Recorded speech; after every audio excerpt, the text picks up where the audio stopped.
Chapter 1. Jamaica Inn.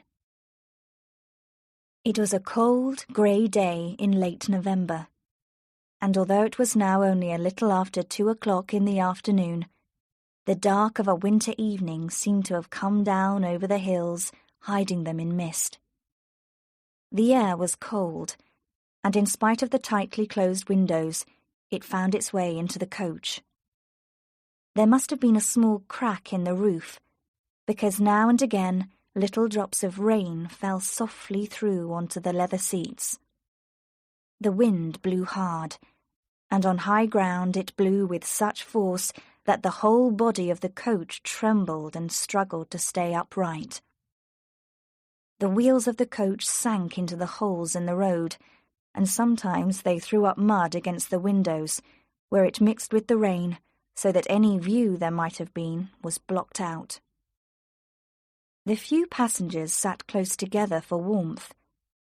Mary Yellen was sitting where the drops of rain came through the crack in the roof. She brushed them away with impatient fingers. Although she was only 40 miles by road from what had been her home for 23 years, she was already beginning to miss it. The courage, which was so large a part of her, and had helped her so much during the long unhappiness of her mother's illness and death, was now shaken by this rain and wind. She remembered the letter from her aunt. The writer said that the news had shocked her, that she had had no idea that her sister was ill, because it was many years since she had been in Helford.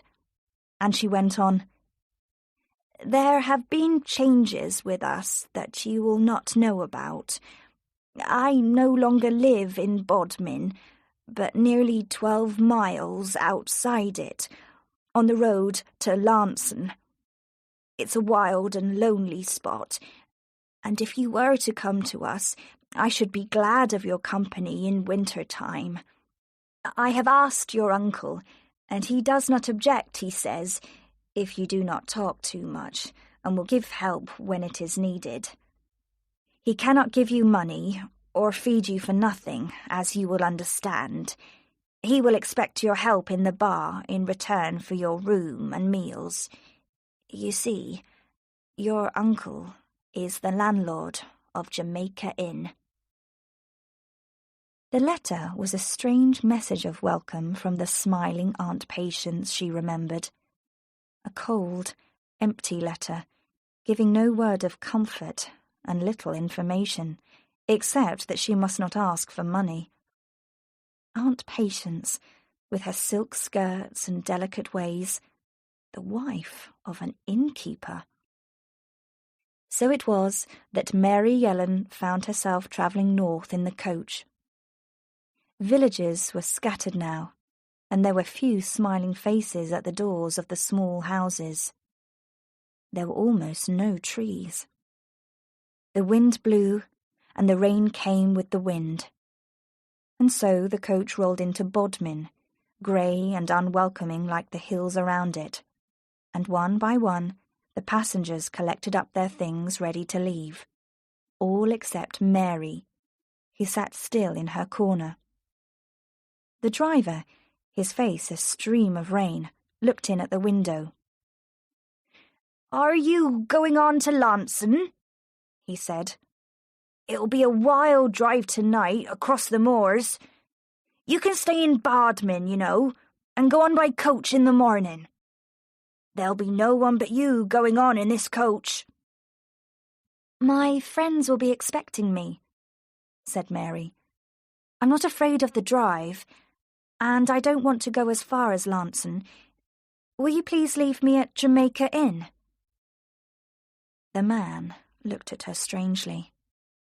"Jamaica Inn?" he said. "What would you do at Jamaica Inn? That's no place for a girl. You must have made a mistake, surely." He looked at her hard, not believing her. Then he called over his shoulder to a woman who stood in the doorway of the Royal Hotel, lighting a lamp. It was already getting dark. "Come here and reason with this young girl. I was told she was going to Lanson, but she has asked me to leave her at Jamaica Inn." The woman came down the steps and looked into the coach. "It's a wild, rough place up there," she said. "And if you're looking for work, you won't find it on the farms. They don't like strangers on the moors. You do better down here in Bodmin." Mary smiled at her. "I shall be all right," she said. "I'm going to relatives. My uncle is the landlord of Jamaica Inn." There was a long silence. In the grey light of the coach, Mary could see that the woman and the man were looking at her. She felt cold suddenly and anxious. Then the woman stepped back from the window. "I'm sorry," she said. "It's none of my business, of course. Good night."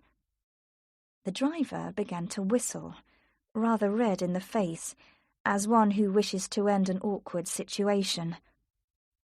Mary leant forward and touched his arm. "Would you tell me?" she said. "I shan't mind what you say. Is my uncle not liked? Is something the matter?" The man looked very uncomfortable. He avoided her eyes. "Jamaica Inn's got a bad name," he said. "Strange stories are told. You know how it is. But I don't want to make any trouble. Perhaps they're not true." "What sort of stories?" asked Mary. "Do you mean that people get drunk there? Does my uncle encourage bad company?" The man did not answer. "I don't want to make trouble," he repeated. "And I don't know anything. It's only what people say. Respectable people don't go to Jamaica Inn anymore. That's all I know. In the old days, we used to water the horses there and feed them and go in for a bite of food and drink. But we don't stop there anymore." "Why don't people go there? What is their reason?" The man paused. It was as if he was searching for words. "They're afraid," he said at last, and then he shook his head. He had no more to say. He shut the door and climbed into his seat. The coach rolled away down the street, past the safe and solid houses, the busy lights, the scattered people hurrying home for supper, their figures bent against the weather. Now the horses were climbing the steep hill out of the town and, looking through the window at the back of the coach, Mary could see the lights of Bodmin fast disappearing, one by one, until the last was gone. She was alone now, with the wind and the rain, and 12 long miles of empty moor between her and her journey's end. She sat in her corner, shaken from side to side by the coach. On either side of the road, the countryside stretched away into space. No trees, no paths, no houses, but mile after mile of moor, dark and empty, rolling like a desert to the unseen horizon. No human being could live in this country, thought Mary, and remain like other people. The children would be born twisted, like the blackened bushes, bent by the force of a wind that never stopped blowing. Their minds would be twisted too, their thoughts evil, living as they must among rough bushes and hard stone. She lifted the window and looked out. Ahead of her, at the top of the hill on the left, was some sort of building standing back from the road. She could see tall chimneys in the darkness. There was no other house near. If this was Jamaica Inn, it stood alone, unprotected from the winds. The horses came to a stop, clouds of steam rising from their hot, wet bodies. The driver climbed down from his seat, pulling her box down with him. He seemed to be in a hurry, and kept looking over his shoulder towards the house. "Here you are," he said. "Across the yard, over there. If you hammer on the door, they'll let you in. I must be going on, or I'll not reach Launceston tonight." In a moment, the coach was away down the road, disappearing as if it had never existed, lost and swallowed up in the darkness. Mary stood alone, with her box at her feet. She heard the sound of the door being unlocked in the dark house behind her, and then it was thrown open. A great figure walked into the yard, swinging a light from side to side. "Who is it?" came a shout. "What do you want here?" Mary stepped forward and looked up into the man's face. The light shone in her eyes, and she could see nothing. "Oh, it's you, is it?" he said. "So, you've come to us after all. I'm your uncle, Joss Merlyn. Welcome to Jamaica Inn." He pulled her into the shelter of the house, laughing, then shut the door and put the light on a table in the passage. And they looked at each other, face to face. Chapter 2. The Landlord. He was a great big man, nearly 7 feet high, with a lined face and dark brown skin. His thick black hair hung down over his eyes and round his ears. He looked as if he had the strength of a horse, with large, powerful shoulders, long arms that reached almost to his knees, and big hands. His nose was hooked, curving to a mouth that might have been perfect once, but was now sunken and fallen. And there was still something fine about his great dark eyes, in spite of the lines around them.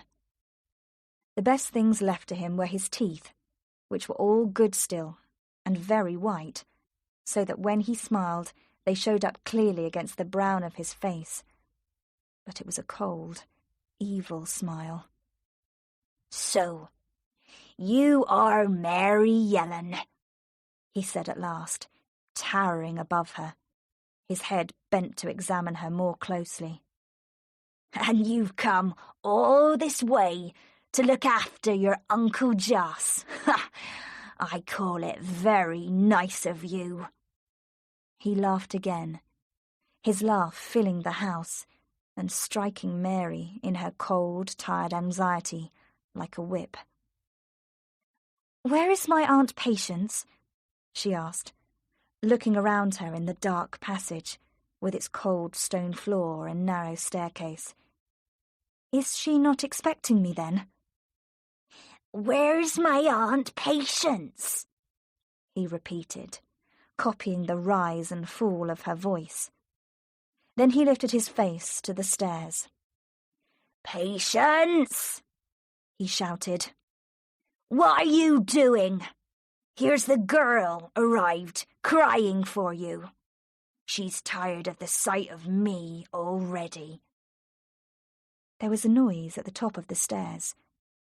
Then down came a woman, her hand raised to keep the light from her eyes. She wore a cap on her thin grey hair, which hung to her shoulders. Her eyes were large, as though they were continually asking questions, and she had a little habit of moving her mouth, tightening her lips, and then relaxing them. She wore an old striped skirt that had once been red and was now a pale pink. Mary watched her without speaking, full of sorrow. Was this poor creature the beautiful Aunt Patience of her dreams, dressed like this, and looking 20 years older than she was? The little woman came down the stairs and into the hall. She took Mary's hands in hers and looked closely into her face. "Have you really come?" she whispered. "It is Merlyn, isn't it? My dead sister's child." Mary thanked God that her mother could not see her now. "Dear Aunt Patience," she said gently, "I'm glad to see you again. It's so many long years since you came to us at Helford."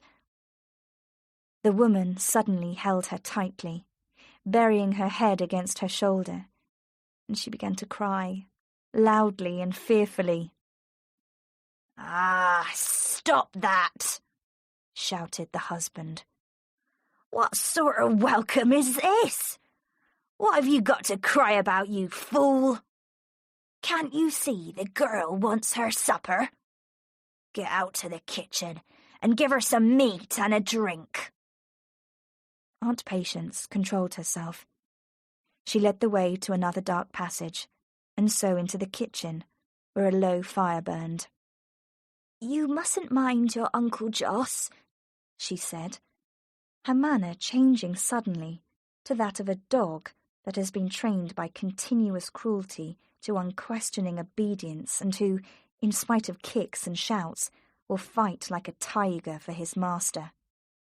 "Your uncle must be treated carefully, you know. He has his ways, and strangers don't understand him at first. He's a very good husband to me, and has been ever since our wedding day." She talked on and on, going backwards and forwards across the stone-floored kitchen as she laid the table for supper. There was a footstep outside the door, and with a sinking heart, Mary realized that Joss Merlyn had come downstairs again. He entered the room and looked from one to the other. He pulled a chair from the wall and crashed it against the table. Then he sat down heavily and, reaching for the loaf, cut himself a great piece of bread, which he pushed into his mouth before calling Mary to the table. "You need food, I can see that," he said, and carefully buttered the loaf. He cut a thin piece from it, and then cut this into 4 quarters for her. The whole business, very delicately done, and quite different from his manner in serving himself, so much so that to Mary there was something almost frightening in the change from roughness to gentle care. It was as if there was some power in his fingers which turned them suddenly and unexpectedly into skillful servants. "Patience," he said. "Here's the key. Go and get me a bottle, in the Lord's name. I've a terrible thirst." In a few minutes, his wife returned with the alcohol, which she put in front of her husband, and while she finished her cooking and served Mary and herself, he began drinking, kicking the leg of the table. Suddenly, he struck the table with his hand, shaking the plates and cups. One fell to the ground and broke. "I'll tell you something, Mary Yellen," he shouted. "I'm master in this house, and I want you to know it. You'll do as you're told, and help in the house and serve in the bar, and I'll not lay a finger on you. But by God, if you open your mouth, I'll punish you until you eat out of my hand the same as your aunt there." Mary faced him across the table.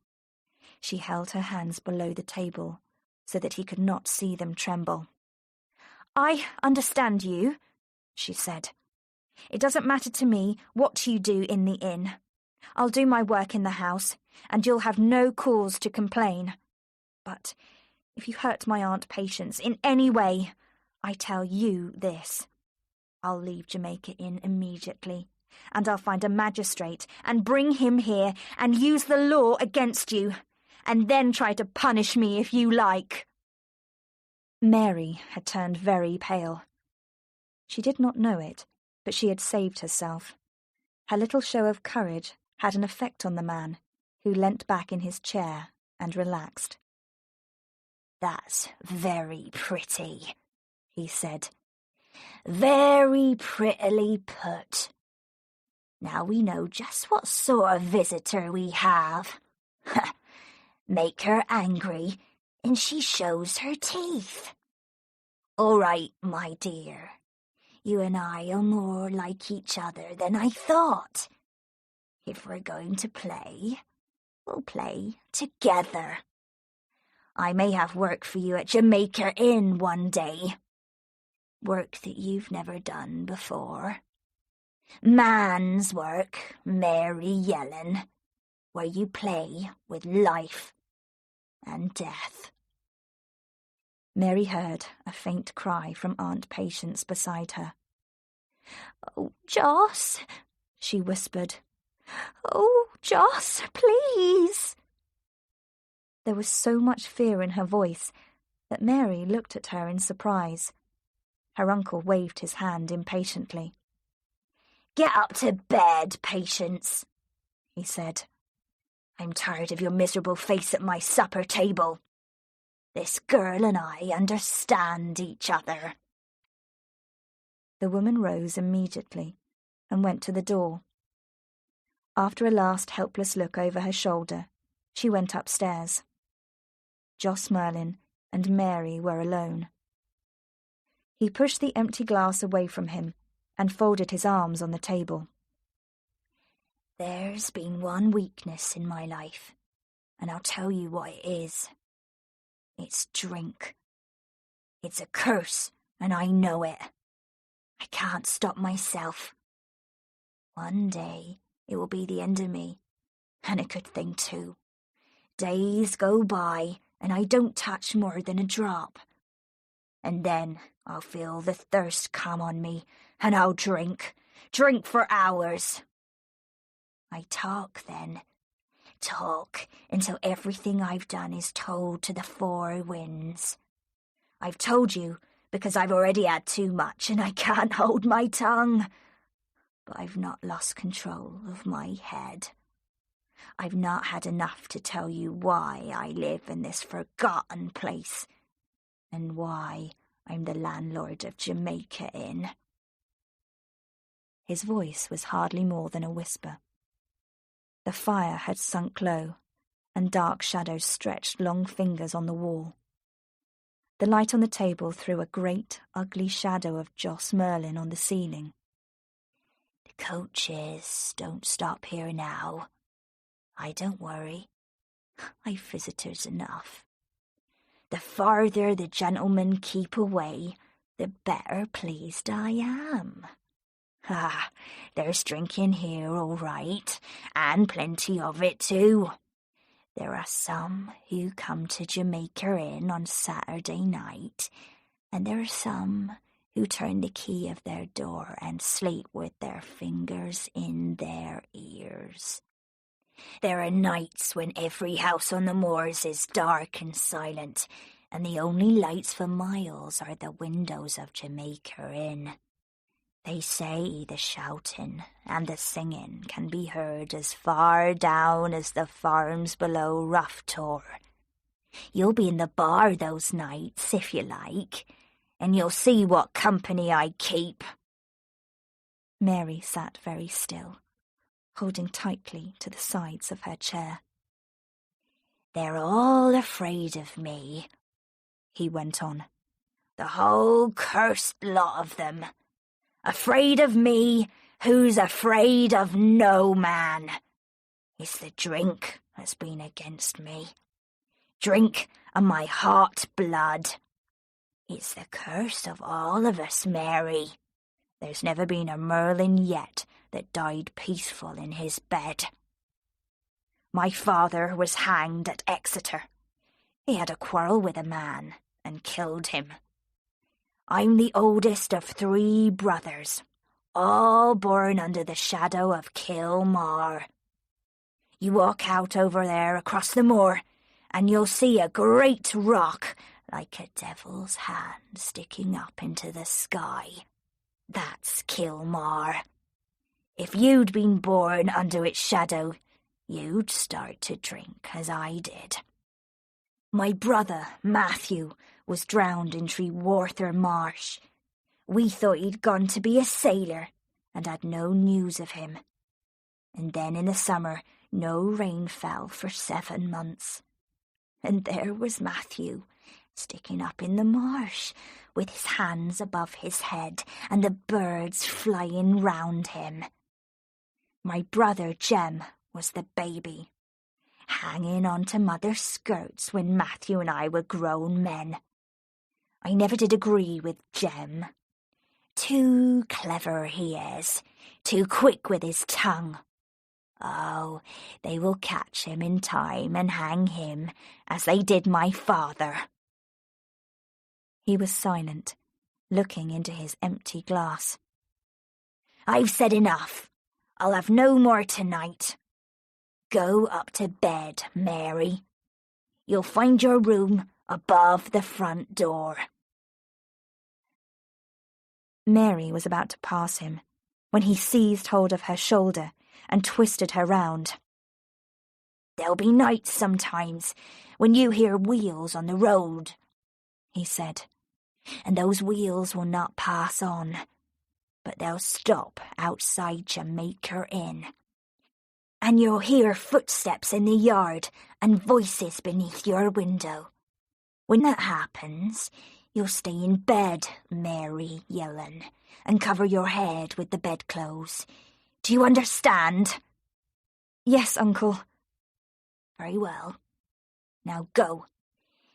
And if you ever ask me a question, I'll break every bone in your body." She went out of the room, into the dark passage, and up the stairs, feeling the wall with her hands. Her uncle had told her that her room was over the front door. Her box lay on the floor. The walls were rough and unpapered, and the floorboards dirty. A box, turned on its side, served as a table, with a cracked mirror on top. The thin bedclothes were not dry enough to sleep under. She went to the window and looked out. The wind had gone down, but it was still raining, a thin, miserable rain that ran down the side of the house and mixed with the dirt on the window. Whatever she would have to face in the future, and no matter how frightened she might be, she would not leave Jamaica Inn now. She must stay with Aunt Patience. She was needed here. And so Mary lay, fully dressed, on her hard bed, her mind working while she prayed for sleep. She counted the minutes and the hours of an endless night, and when the first bird sang in the field behind the house, she counted no more, but slept like a dead thing. Chapter 3. The Locked Door. Mary woke to a high wind from the west and a thin, watery sun. After breakfast, during the usual morning housework, Mary was able to explore the inn more thoroughly. It was a dark place, with long passages and unexpected rooms. There was a separate entrance to the bar at the side of the house, and though the room was empty now, there was something heavy in the air from the last time it was full, a taste of old tobacco, the sour smell of drink, and the suggestion of warm, unclean people crowded one against the other on the dark wooden seats. Down a passage in the opposite direction from the kitchen was another room, the door of which was locked. Mary went out into the yard to look at it through the window, but there was a board nailed up against the window frame, and she could not see inside. The house and other buildings formed 3 sides of the square that was the little yard. Beyond this lay the road, a thin white track that stretched to the horizon, surrounded on each side by the moors, brown and wet from the heavy rains. Mary went out on the road and looked round her, and as far as the eye could see, there was nothing but the black hills and the moors. The grey stone inn, with its tall chimneys, was the only house in view. She went back into the house to find Aunt Patience. "Aunt Patience," she began, "why is my uncle the landlord of Jamaica Inn?" The sudden direct attack took the woman by surprise, and for a moment she looked back at Mary without reply. Then she went red. "Well," she said, it's a very important place here, on the road. You can see that. This is the main road from the south. The coaches pass here twice a week. There are always travellers on the road. We do good trade here." "How can you say that, when the rooms are never used, and the bedrooms are fit only for rats and mice? I've seen them for myself." Her aunt was silent for a moment, working her mouth and twisting her fingers together. "Your Uncle Joss doesn't encourage people to stay. We do a good trade, I've told you that. Men come in from the farms. There are farms and houses scattered all over the moors for miles around, and men come from there for a drink. There are evenings when the bar is full." The driver of the coach yesterday said that respectable people did not come to Jamaica Inn anymore. He said they were afraid. Aunt Patience changed colour. She was pale now, and her eyes moved from side to side. She swallowed and ran her tongue over her lips. "Your Uncle Joss has a quick temper," she said. "You have seen that for yourself. He is easily angered." Her eyes begged to be excused further questioning. Mary saw that she had suffered enough, but tried one more question. "Aunt Patience," she said, "I want you to look at me and answer me this, and then I won't worry you again. What has the locked room at the end of the passage to do with the wheels that stop outside Jamaica Inn by night?" As soon as she had spoken, she was sorry. A strange expression came over the woman's face, and her great hollow eyes looked across the table in fear. Her mouth trembled, and one hand wandered to her throat. Mary pushed back her chair and knelt by her side. She put her arms around Aunt Patience and held her close and kissed her hair. "I'm sorry," she said. "Don't be angry with me. It's not my business, and I've no right to question you, and I'm ashamed of myself. Please forget what I said." Her aunt buried her face in her hands. Then she looked over her shoulder, as if she were afraid that Joss himself stood in the shadows behind the door. "Things happen at Jamaica Inn, Mary, that I've never dared to breathe a word about. Bad things, evil things. I can't ever tell you. I can't even admit them to myself. Some of it you'll come to know in time. You can't avoid it living here.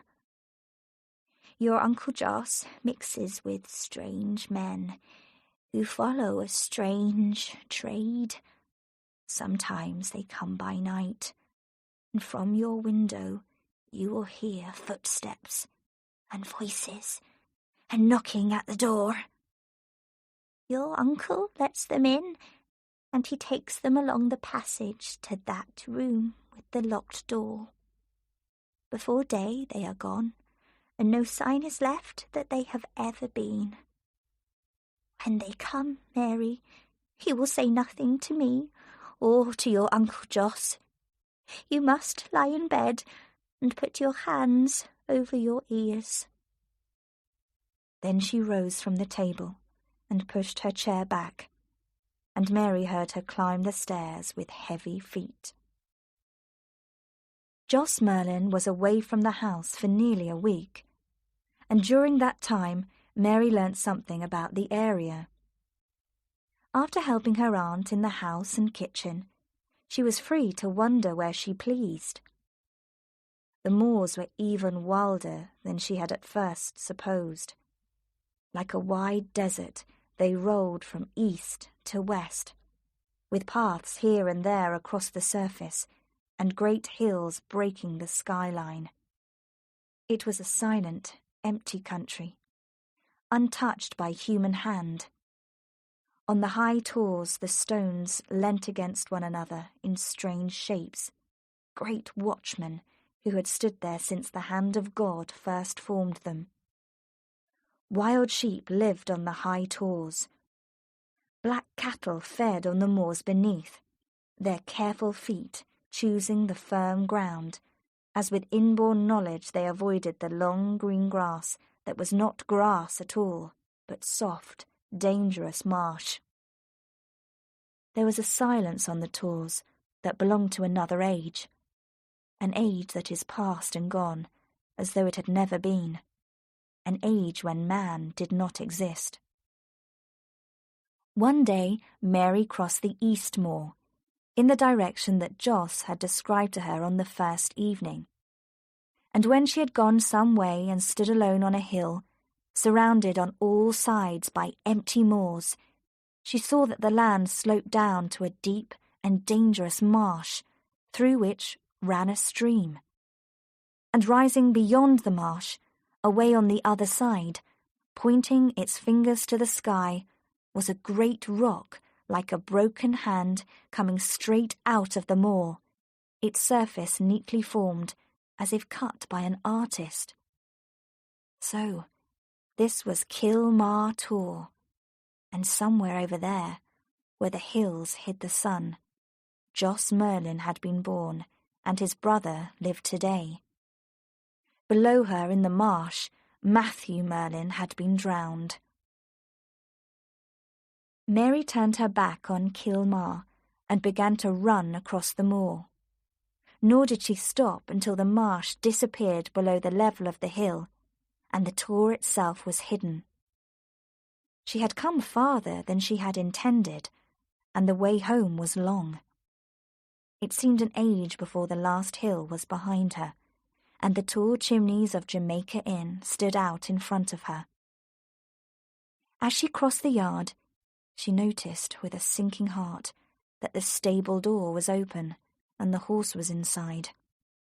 Joss Merlyn had returned. She opened the door as silently as possible, but it rubbed against the stone floor and made a noise in protest. In a moment, the landlord appeared and called to her as she started up the stairs to her room. "Here," he said. "No hiding up there this evening. There'll be work for you in the bar with your uncle. Don't you know what day of the week it is?" Mary paused to think. She was losing count of time. Was it Monday's coach she had taken? That made today Saturday. Saturday night. Immediately she realized what Joss Merlyn meant. Tonight, there would be company at Jamaica Inn. Chapter 4. Wagons in the Night. They came one by one, the people of the moors, crossing the yard quickly and silently, as if they had no wish to be seen. They were a strange collection, grouped around Joss Merlyn in the bar. Half hidden by rows of bottles and glasses, Mary could look down on the company and remain unseen. They lay on the seats, they leant against the walls, they sat beside the tables, and one or two, whose heads or stomachs were weaker than the rest, already lay full length on the floor. Most of them were dirty, with long hair and broken fingernails, cattle stealers, sailors, wandering salesmen, thieves. The smell of drink and tobacco and unwashed bodies was strong. Mary felt disgust rise up in her, and she knew that she would give way to it if she stayed there long. The evening seemed endless, and her one thought was of escape. The air was so thick with smoke and breath that it was hard to see across the room, and to her tired, half-closed eyes, the faces of the men seemed shapeless, all hair and teeth, their mouths much too large for their bodies, while those who had drunk too much lay on the seats or on the floor like dead men, their faces in their hands. Those who could still stand had crowded round a dirty little peddler from Red Ruth, who had made himself the joker of the group. The mine where he had worked was now in ruins, and he had taken to the road as a peddler, and had stored up a collection of songs with which he now entertained the company. The laughter that greeted his rude songs and jokes nearly shook the roof. To Mary, there was something horrible in this ugly, shouting laughter, which in some strange way held no note of amusement, but rang down the dark stone passages and into the empty rooms above, filling them with hopelessness. Mary could bear it no longer. She touched her uncle on the shoulder, and he turned to her, his face red with the heat of the room. "I can't stand this," she said. "You'll have to serve your friends yourself. I'm going upstairs to my room." "Had enough of it, have you? Think yourself too good for us? Get out, then. It's nearly midnight in any case, and I don't want you. You'll lock your door tonight, Mary. Your aunt's been in bed for an hour with the bedclothes over her head."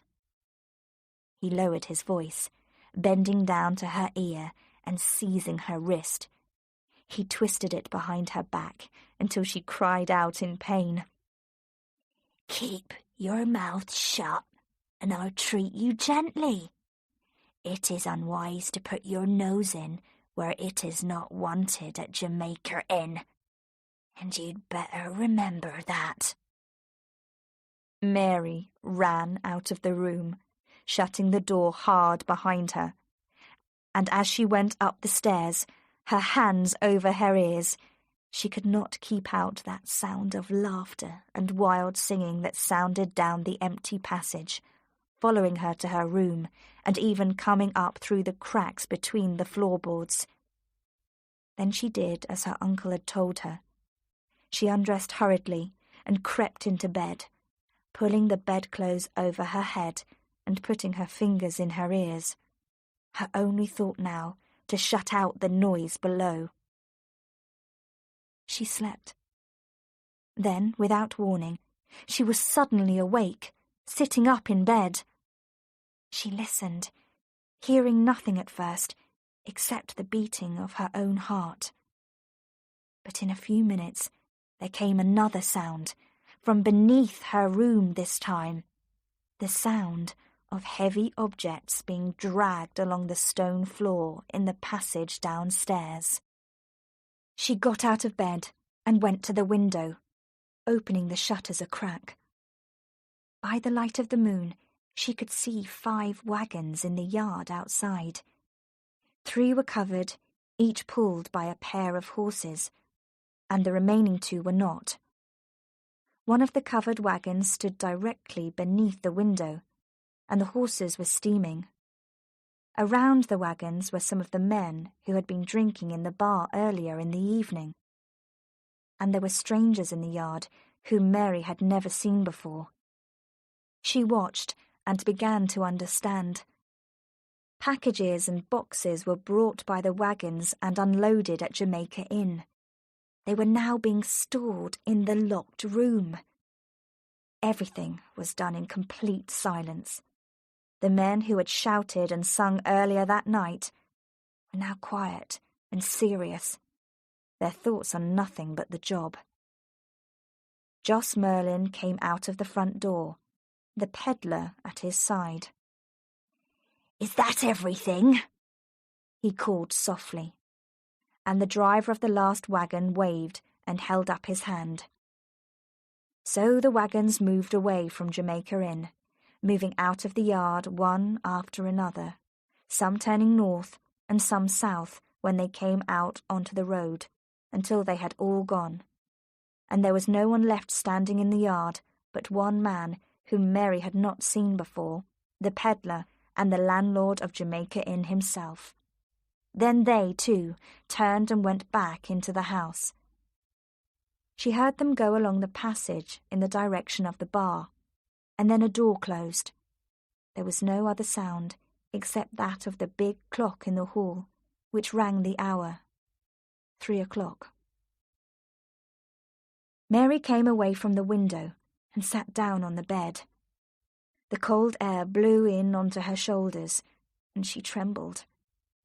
This was smuggling on a grand scale. Had Joss Merlyn the necessary brain and skills to lead such a business? Had he been making preparations for tonight's work during the past week when he was away from home? The men working for him must be carefully picked, in spite of their wild appearance, and the whole business carefully controlled, or they could never have escaped the law for so long. A magistrate who suspected smuggling would surely have suspected the inn, unless he were involved himself. If it were not for Aunt Patience, she would walk out of the inn now, find her way to the nearest town, and give information about Joss Merlyn. He would soon be in prison, and the rest of them with him, and there would be an end to the trade. But had she seen only part of the business, and was there still more for her to learn? She remembered the fear in Aunt Patience's eyes, and those words spoken when the shadows crept across the kitchen floor. There are things happen at Jamaica Inn, Mary, that I've never dared to breathe a word about. Bad things, evil things. I can't ever tell you. I can't even admit them to myself. And she had climbed the stairs to her room, dragging her feet as she went, like an old woman. Smuggling was dangerous. It was dishonest. It was strictly forbidden by the law of the land. But was it evil? Mary needed advice, and there was no one she could ask. Here she was, a girl of 23, with no weapons except her own brain to fight a man twice her size and 8 times her strength. "I'll not show fear before Joss Merlyn or any man," she said. "I will go down now and take a look at them in the bar, and if they kill me, it will be my own fault." She dressed hurriedly, and then, opening her bedroom door, she stood and listened for a moment, hearing nothing but the sound of the clock in the hall. She crept out into the passage and came to the stairs.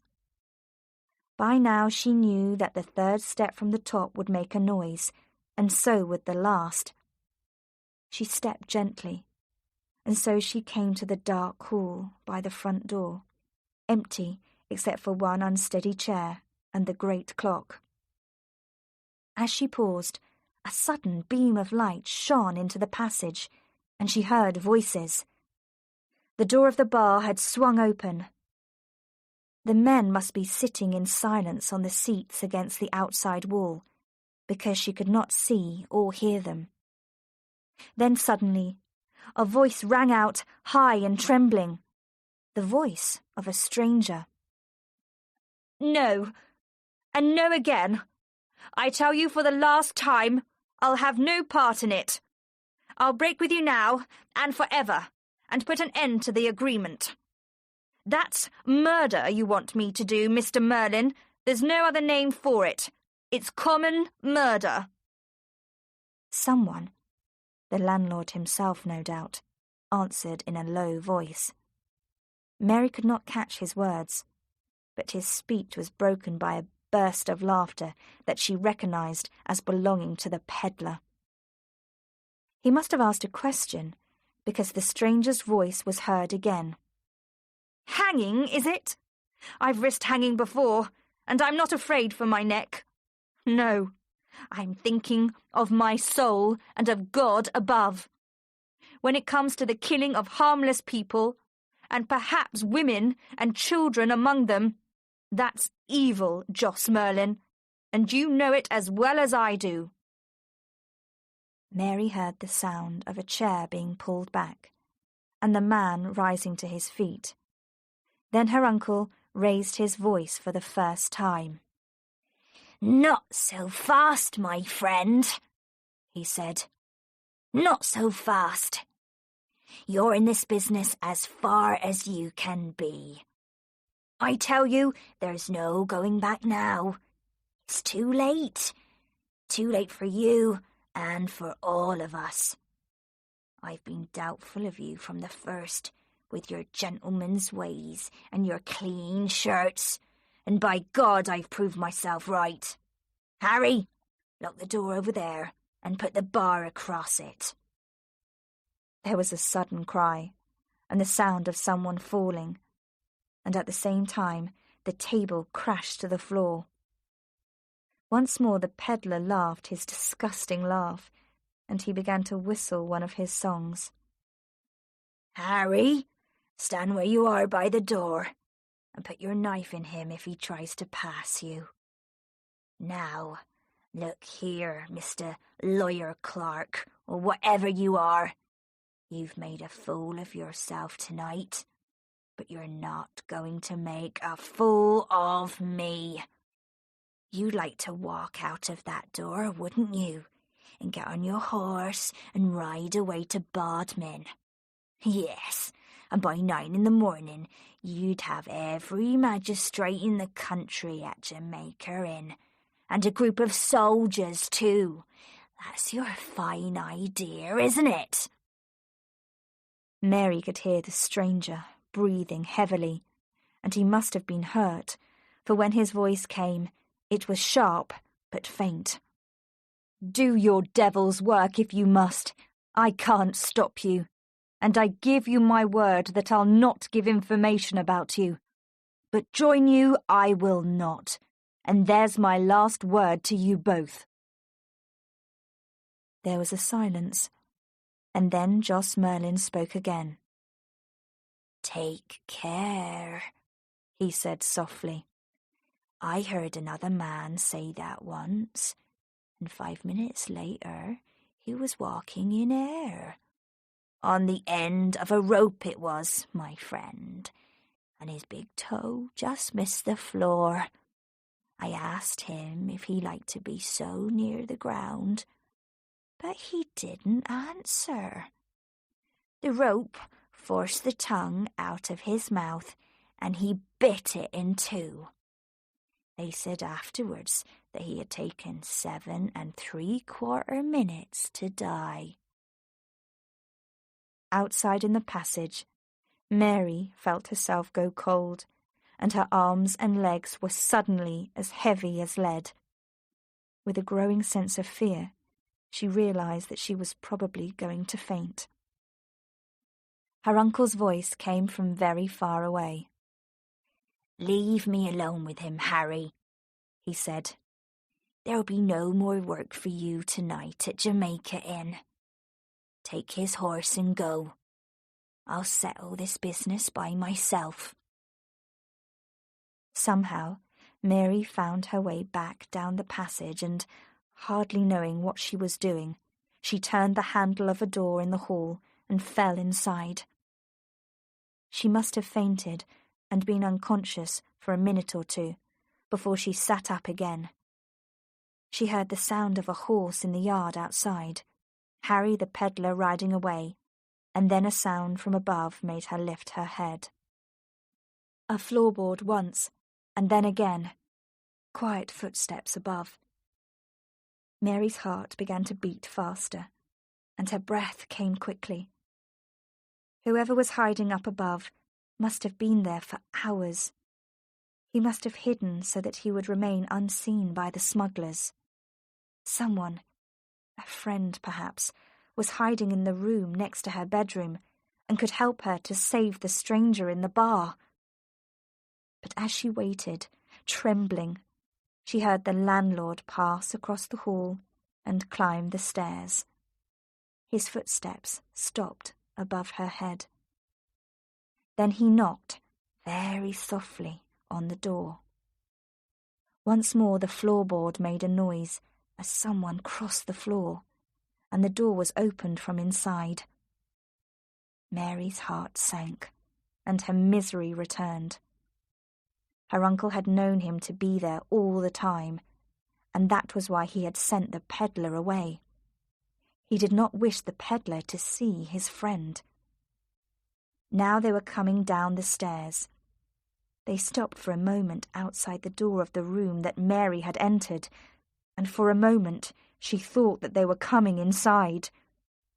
They were so close to her that she could have touched her uncle on the shoulder through the crack of the door. Then he spoke, and his voice whispered right against her ear. You must say, it's your judgment now, not mine. I'll do it, or we'll do it between us. It's you who must say the word. Hidden as she was by the door, Mary could neither see nor hear her uncle's new companion, and whatever sign he made in reply escaped her. They did not stay outside the room, but went off along the passage to the bar. Then the door closed, and she heard them no more. Her first desire was to run out into the road, and so away from them, but she soon realized that by doing that she would gain nothing. Quite possibly there might be other men on guard along the high road. She must have stood for 10 minutes or more waiting for some sound or signal, but everything was still. Only the clock in the hall made its usual noises, unaffected by events. Then she went out into the dark passage. No crack of light came out under the door to the bar. She laid her ear against it. There was no sound. Through the keyhole came a steady current of cold air. Mary thought for a moment. Then she opened the door and stepped into the room. There was nobody there. The door leading to the yard was open, and the room was filled with fresh November air.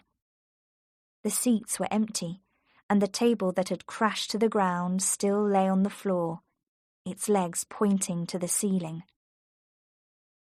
A last little beam of moonlight made a white circle on the floor, and into the circle moved a dark shape, like a finger. It was a shadow. Mary looked up to the ceiling and saw that a rope had been thrown over a hook in a beam. It was the rope's end that made the shadow in the circle, and it kept moving backwards and forwards, blown by the wind from the open door. Chapter 5. Gem Merlyn. As the days passed, Mary Yellen settled down to life at Jamaica Inn with a sense of determination. It was clear that she could not leave her aunt to face the winter alone. She must make the best of the 6 months that lay ahead. If possible, she was determined to defeat her uncle and deliver him and his companions to the law. The events of that first Saturday night were never far from her mind, and the meaning of the rope's end hanging from the beam was clear. Mary had no doubt that the stranger had been killed by her uncle and another man, and his body buried somewhere on the moors. There was nothing to prove it, though, and in the light of day, the story seemed unlikely. 2 weeks went by, and there was no Saturday night like the first one. No one came to the inn. The future seemed very black at times, especially as Aunt Patience made little effort to be a close companion, and though now and again she took hold of Mary's hand, telling her how glad she was to have her in the house, most of the time the poor woman existed in a dream, going about her duties without thinking and rarely speaking. One morning, Mary decided to clean down the long stone passage that ran the full width of the back of the house. As she was doing this, she heard the sound of a horse in the yard, and a moment later, someone thundered on the closed door of the bar. No one had come near Jamaica Inn before, and this knock on the door was an unusual event. Mary wiped her hands and went into the bar. A man was sitting there, with a glass in his hand which he had calmly filled for himself. For a few minutes they considered each other in silence. Something about him was familiar, and Mary wondered where she had seen him before. The heavy eyes, the curve of his mouth, and the shape of his jaw, even the look which he gave her, were known to her and disliked. The sight of him examining her and drinking at the same time made her angry. "What do you think you're doing?" she said. "You haven't any right to walk in here and help yourself." The man finished his drink and held out his glass to be refilled. "Since when have they kept a bar girl at Jamaica Inn?" he asked her, and, feeling in his pocket for a pipe, he lit it, blowing a great cloud of smoke in her face. His manner angered Mary even more, and she leant forward and pulled the pipe out of his hand, throwing it behind her onto the floor, where it broke. "Is this how they train you to serve your customers? I don't think much of their choice. Fill up my glass. That's what you're here for, isn't it?" he said. "As you seem to know your way about here, you can fill your own glass. I'll tell Mr. Merlyn you are in the bar, and he can serve you himself if he likes." "Oh, don't worry, Joss." "What's happened to his wife? Has he sent her away to make room for you? I call that unkind to the poor woman." "Do you want to speak to the landlord or not? I can't stand here all day. If you don't want to see him, and you have finished your drink, you can put your money on the table and leave." The man laughed. "Do you give orders to Joss in that way?" he said. "He must be a changed man if you do." "Joss Merlyn is my uncle by marriage," she said. "My name is Mary Yellen, if that means anything to you. There's the door behind you. Good morning." She left the bar, meeting the landlord himself in the doorway. "Oh, it's you, Jem, is it? What do you want at Jamaica Inn?" He closed the door behind him, leaving Mary in the passage outside. She went back to her bucket of water. So, that was Jem Merlyn, her uncle's younger brother. Of course, he had reminded her of her uncle all through the conversation, though she had not realised it. He had Joss Merlyn's eyes, without the lines round them, and he had Joss Merlyn's mouth, firm though, where the landlord's was weak. He was what Joss Merlyn might have been 18 or 20 years ago, but smaller and neater. This Jem had the same cruelty in him as his brother. She could see it in the shape of his mouth. Aunt Patience had said he was the worst of the family. She was so busy that she did not hear the stones thrown at the window of the room, and it was not until one cracked the glass that, looking out of the window, she saw Jem Merlyn standing in the yard beside his horse. Mary unlocked the heavy entrance door and went out. "What do you want now?" she asked him. "Forgive me if I was rude to you just now," he said. "Somehow, I didn't expect to see a woman at Jamaica Inn. Well, not a young girl like you. I know I deserve black looks for behaving as I did, but if you knew my brother as well as I do, you'd understand how I made the mistake. It looks strange, having a girl at Jamaica Inn. Why did you come here in the first place?" He looked serious now, and his likeness to Joss had gone for the moment. She wished he were not a Merlyn. "I came here to be with my Aunt Patience," she said. "My mother died some weeks ago, and I have no other relative. I'll tell you one thing, Mr. Merlyn. I am thankful my mother isn't alive to see her sister now." "You haven't a good opinion of the landlord, then?" "No, I have not," she replied. "He's turned my aunt from a laughing, happy woman into a miserable slave, and I'll never forgive him for that as long as I live. We Merlyns have never been good to our women. I can remember my father beating my mother until she couldn't stand. She never left him, though. When he was hanged at Exeter, she never spoke a word for 3 months. Her hair went white with the shock. What she found to love in him, I can't say. He never asked for her after he'd been taken, and he left all his money to another woman on the other side of the river." Mary was silent. The lack of feeling in his voice shocked her. He spoke without shame or sorrow, and she supposed that he had been born, like the rest of his family, without any warmth or gentleness. "How long do you mean to stay at Jamaica Inn?" he asked suddenly. "There's not much company for you here." "I'm not going away unless I take my aunt with me. I'd never leave her alone after what I have seen." "What have you learnt in your short time? It's quiet enough here." Mary thought that he might be trying to make her talk.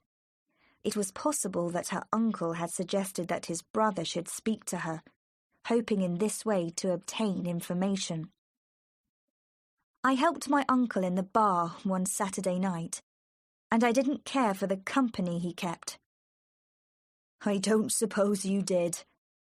The men who come to Jamaica Inn have never been taught manners. They spend too much time in prison." "What do you do for a living?" asked Mary with sudden interest, for he spoke better than his brother. "I'm a horse thief," he said cheerfully. "But there's not much money in it, really. My pockets are always empty." "Aren't you afraid of being caught?" said Mary. "Stealing is an awkward thing to prove. Suppose a horse wanders away and his owner goes to look for him. These moors are full of wild horses and cattle. It's not going to be easy to find his horse. Say the horse had long hair and one white foot and a diamond mark in his ear. Off goes the owner to Launceston Market with his eyes wide open. But he doesn't find his horse. It's there, of course, but its hair is cut short, its 4 feet are all the same colour, and the mark in its ear is a square, not a diamond. The owner doesn't look at it twice. That's simple enough, isn't it?" Mary laughed in spite of herself. He was so open in his dishonesty that she could not be angry with him. Jem Merlyn looked at her seriously, and then he bent towards her, first looking quickly over her head into the door beyond. "Look here," he said. "I'm serious now. You can forget all the nonsense I've told you. Jamaica Inn is no place for a girl, nor for any woman if it comes to that. Why don't you run away? I could put you on the road to Bodmin." Mary could almost have trusted him, but she could not forget that he was Joss Merlyn's brother, and being that might deceive her. Time would show whose side he was on. "I don't need any help," she said. "I can look after myself." Jem threw his leg over his horse's back. "All right," he said. "I won't worry you. My house is the other side of Trewartha Marsh. I shall be there until the spring at least. Good day to you." And he was off, and away down the road before she had time to say a word in reply. Mary went slowly back into the house, and the cold, dead air of Jamaica Inn closed round her again. Chapter 6. Mr. Bassett's Visit. That night, the wagons came again. This time, they arrived empty, and were loaded with the last of the goods which had been left at the inn the time before. Mary guessed that this was their way of working. The inn was used as a store for a few weeks at a time, and then, when the opportunity came, the wagons set out once more, and the goods were carried to the river bank and transported to different places from there. The organisation must be a big one, and there would be agents scattered far and wide who kept the necessary watch on events. It was with a sudden sting of disappointment that Mary wondered whether the visit of Jem Merlyn to Jamaica Inn that morning had been important. How strange that the wagons came so soon after him. He had come from Launceston, he said, and Launceston stood on the river bank. Mary was angry with him, and with herself. In spite of everything, her last thought before sleeping had been the possibility of his friendship. She would be a fool if she had hopes of it now. Jem might disagree with his brother, but it was clear that they were both in the same trade. It was a miserable, bad business in every way, and here she was, in the middle of it all, with Aunt Patience like a child to be looked after. The next few days passed uneventfully. Then there came a fine, cold morning when, for a change, the sun shone in a cloudless sky. Mary, whose spirits always rose at the sight of the sun, had turned her morning into a washing day. She felt well and sang as she worked. Her uncle had ridden away on the moor somewhere, and a sense of freedom possessed her whenever he was away. An urgent knocking at the window made her look up, and she saw Aunt Patience making signs to her, very white in the face and clearly frightened. Mary wiped her hands and ran to the back door of the house.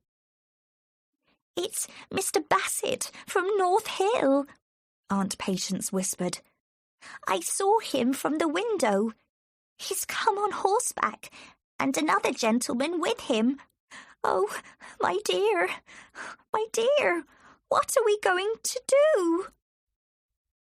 Mary thought quickly. She was in a very difficult position. If this Mr. Bassett represented the law, it was her one chance of telling someone about her uncle. She could tell him about the wagons and about everything that she had seen since her arrival. She looked down at the trembling woman at her side. By now, there was a continuous hammering on the door. "Mary, if Mr. Bassett asks you what you know, you won't answer him, will you? I can trust you, can't I? You'll not tell him of the wagons. If any danger came to Joss, I'd kill myself, Mary." There was no argument after that. Mary opened the heavy entrance door. There were 2 men outside. One had climbed down from his horse. It was he who had rained the blows on the door. The other was still on horseback.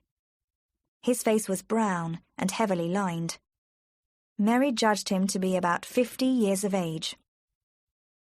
"You don't hurry here, do you?" he called. "There doesn't seem to be much of a welcome for travellers. Is the landlord at home?" "If you please, Mr. Bassett, my husband went out as soon as he had eaten his breakfast, and whether he will be back before night, I cannot say." "That's a pity. I wanted a word or two with Mr. Joss Merlyn." Mr. Bassett climbed heavily to the ground. "While I'm here, I may as well look round, and I'll tell you here and now it's useless to refuse me. I am a magistrate, and I have the necessary documents. He pushed his way past the two women. Aunt Patience made a movement as though to prevent him, but Mary said quietly, "Let him go. If we try to stop him now, we shall only anger him the more." The rooms were thoroughly explored. The magistrate looked into the dusty corners, lifted old bags and boxes, examined the stores of food, all the time crying out in anger and disgust. "Call this an inn, do you? You haven't even got a bed fit for a cat to sleep on. The place is horrible. What does it mean, eh? Have you lost your tongue, Mrs. Merlyn?" The poor woman could not reply. She kept shaking her head and working her mouth, and Mary knew that she was wondering what would happen when they came to the locked room in the passage. "What about you, young woman? Have you anything to say?" "I'm here to look after my aunt. She's not very strong.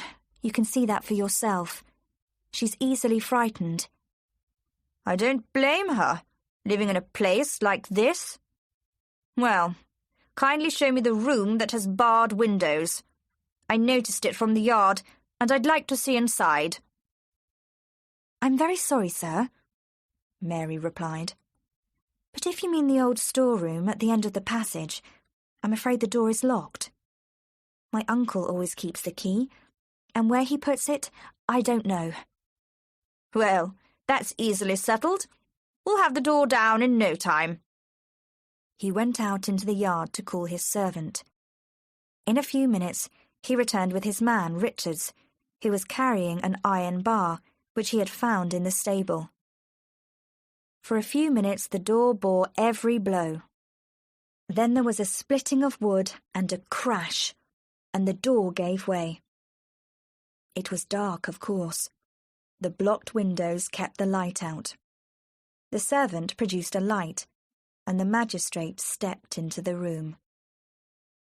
For a moment there was silence as the magistrate turned, letting the light shine in every corner, and then, making sounds of annoyance and disappointment, he faced the little group behind him.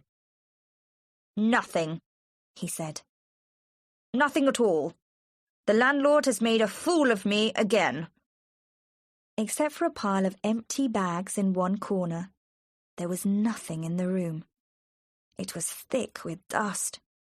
There was no furniture of any sort. The fireplace had been blocked up with stones, and the floor itself was of stone, like the passage outside. On top of the bags lay a length of twisted rope. Then the magistrate turned once more into the passage. "Well, Mr. Jos Merlyn has won this time. I'll admit myself beaten. Now listen to me," he said, pointing his whip at Mary.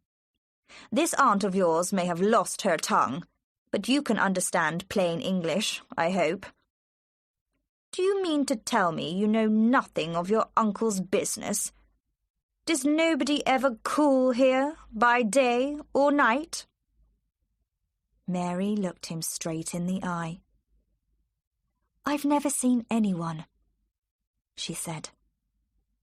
"Have you ever looked into that locked room before today?" "No." "Have you any idea why he should keep it locked up?" "No, none at all." "Have you ever heard wheels in the yard by night?" "I'm a very heavy sleeper. Nothing ever wakes me." "Where does your uncle go when he's away from home?" "I don't know." "Don't you think it's very strange to keep an inn on the main road and then to close your door to every traveller?" "My uncle is a very strange man." That is true. In fact, he's so strange that half the people in the countryside won't sleep quietly in their beds until he's been hanged like his father before him. You can tell him that from me." He climbed onto his horse. "One other thing," he called. "Have you seen anything of your uncle's younger brother, Jem Merlyn, of Treewater?" "No," said Mary steadily. "He never comes here." "Oh, doesn't he? Well, that's all I want from you this morning. Good day to you both." And away the two men went from the yard, and so on to the road.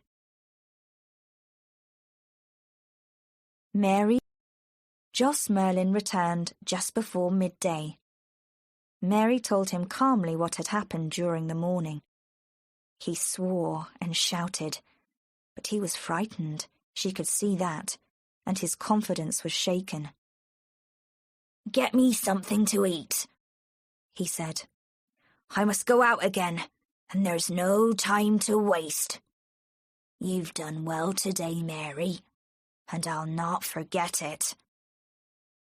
She looked him in the eyes. "You don't think I did it for you, do you?" "I don't care why you did it. The result's the same." As soon as he had finished his meal, the landlord rose to his feet and left the kitchen. Mary watched him cross the moor. She thought for a moment, doubting the wisdom of the sudden plan in her head, and then she ran down the field after her uncle. When she reached the bottom, she bent down beside the stone wall until his figure crossed the skyline and disappeared. And then she jumped up again and followed him, picking her way across the rough grass and stones. It was crazy, no doubt, but her idea was to keep Joss Merlyn in view, and in this way to learn something of his secret plan. After a few miles, she realized how difficult it was. She had to keep a good distance between them in order to remain unseen, and the landlord walked at such a speed that before long she saw that she would be left behind. The ground was now soft beneath her feet. The whole of the low-lying plain ahead of her was wet with winter rains. Her uncle had crossed the worst of the low ground with the quickness given by many years of practice. Then he was hidden by a big rock, and she saw him no more. It was impossible to discover the path which he had taken across the marsh, but Mary followed as best she could. She was a fool to attempt it, she knew, but a sort of determined stupidity made her continue. When she reached the top of the hill, the evening clouds were thick, and the world was grey. The horizon was hidden. Mary would never find her uncle now. She knew herself to be a fool for having gone so far on a December afternoon. Experience had proved to her that when darkness came on Bodmin Moor, it was sudden and without warning. The low cloud over the marshes was dangerous too. But there was less danger from the marshes if she kept to the high ground, so, pulling up her skirt, she walked steadily forward, feeling the ground with some care when in doubt, and avoiding those places where the grass felt soft and gave way under her feet. Her legs were heavy, and her feet felt as if they hardly belonged to her, and her eyes felt sunken away back in her head. She walked on, her head low and her hands at her side, thinking that the tall grey chimneys of Jamaica Inn would be, for the first time, a welcome sight. The path was wider now, and was crossed by another running from left to right, and Mary stood uncertainly for a few moments, wondering which to take. It was then that she heard the sound of a horse coming out of the darkness to the left. Mary waited in the middle of the track, and after some time the horse appeared out of the low cloud in front of her. The horseman turned sharply to the side as he saw Mary and stopped. "Hello?" he cried. "Who's there? Is anyone in trouble?"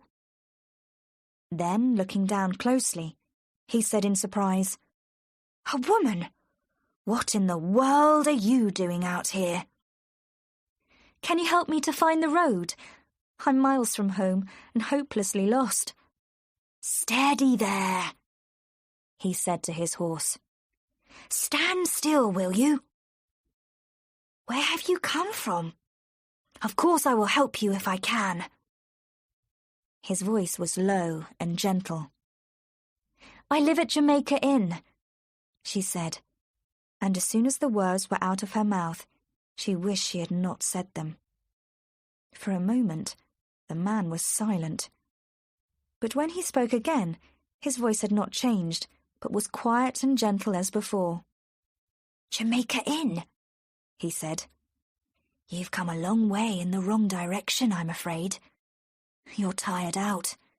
You're not fit to walk another step. And what's more, I'm not going to let you. We're not far from the village, and you shall ride there. You shall come home with me, and dry your clothes, and rest a little, and have some supper before I take you back myself to Jamaica Inn. He spoke with such kindness, but with such firmness, that Mary trusted him. Then she saw his eyes for the first time beneath the edge of his hat. They were strange eyes, like glass, and so pale in colour that they seemed near to white. His hair was white too, under his black hat, and Mary looked at him in some surprise, because his face was unlined, and his voice was not that of an old man. Then, with sudden embarrassment, she understood, and she turned away her eyes. He was an albino. He took off his hat. Perhaps I had better introduce myself, he said with a smile. Even if the meeting is unusual, it is the right thing to do, I believe. My name is Francis Davey, and I am the Vicar of Altarnun. Chapter 7. The Vicar of Altarnun. There was something strangely peaceful about his house. Mary stretched out her hands towards the fire. The silence pleased her. It took away her fear. She watched Francis Davey as he laid the table for supper. Hannah lives in the village, he said. She leaves every afternoon at 4. I prefer to be by myself. I like getting my own supper, and then I can choose my own time. She had not yet become used to his white hair and his eyes. His black clothes made them even more noticeable. She was tired, but she swallowed her supper. He poured her out a steaming cup of tea. Now and again, she took a quick look at him, but he seemed to sense it immediately, for he would turn his eyes on her with their cold white look, like that of a blind man, and she would look away again. The warmth of the room and the hot tea made her sleepy, and his gentle voice came from far away. Why were you wandering on the moor tonight? Hardly knowing how it happened, she heard her voice reply to his. I'm in terrible trouble, she said. Sometimes I think I shall become like my aunt and go out of my mind. I've not been at Jamaica Inn much more than a month, but it seems like 20 years. It's my aunt that worries me. If only I could take her away. But she won't leave Uncle Joss, in spite of his treatment of her. Every night, when I go to bed, I wonder if I shall wake up and hear the wagons.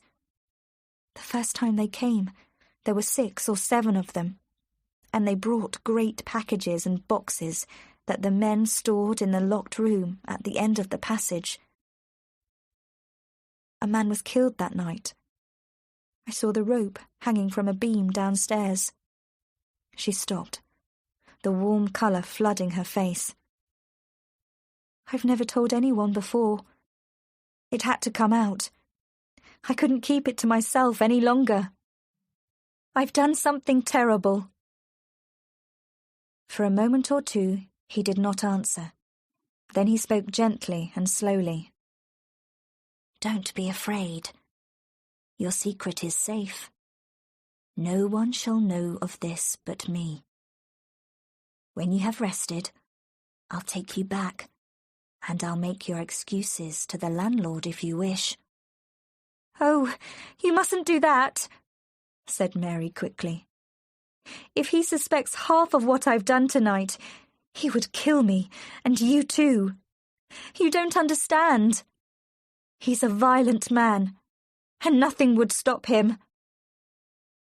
"Isn't your imagination running away with you a little?" said the vicar. "This is the 19th century, you know, and men don't murder one another without reason. Having gone so far, don't you think you had better let me hear the rest of your story? What is your name, and why are you living at Jamaica Inn?"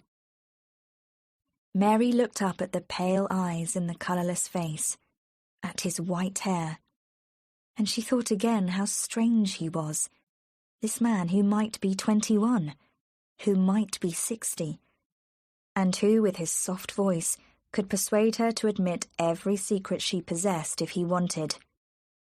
She could trust him. That at least was certain. The first part of her story was told in short and broken sentences, beginning with that first Saturday night at the bar, and then working backwards to her arrival at the inn. Her report did not sound true, even to her who knew the truth of it, and she was so tired that she often could not find the words, but paused for thought, and then went back in her story and repeated herself. He heard her to the end with patience, but all the time she felt his eyes watching her, and he had a habit of swallowing from time to time, which she came to recognize and wait for. When she had finished, the vicar got up from his chair and began to walk around the room. "I believe you, of course," he said, after a moment or so. "But your story wouldn't be believed in a court of law. And another thing, it's wrong, we all know that, but smuggling goes on all over the country, and half the magistrates make a profit out of it. That shocks you, doesn't it? But you can be sure that it's the truth.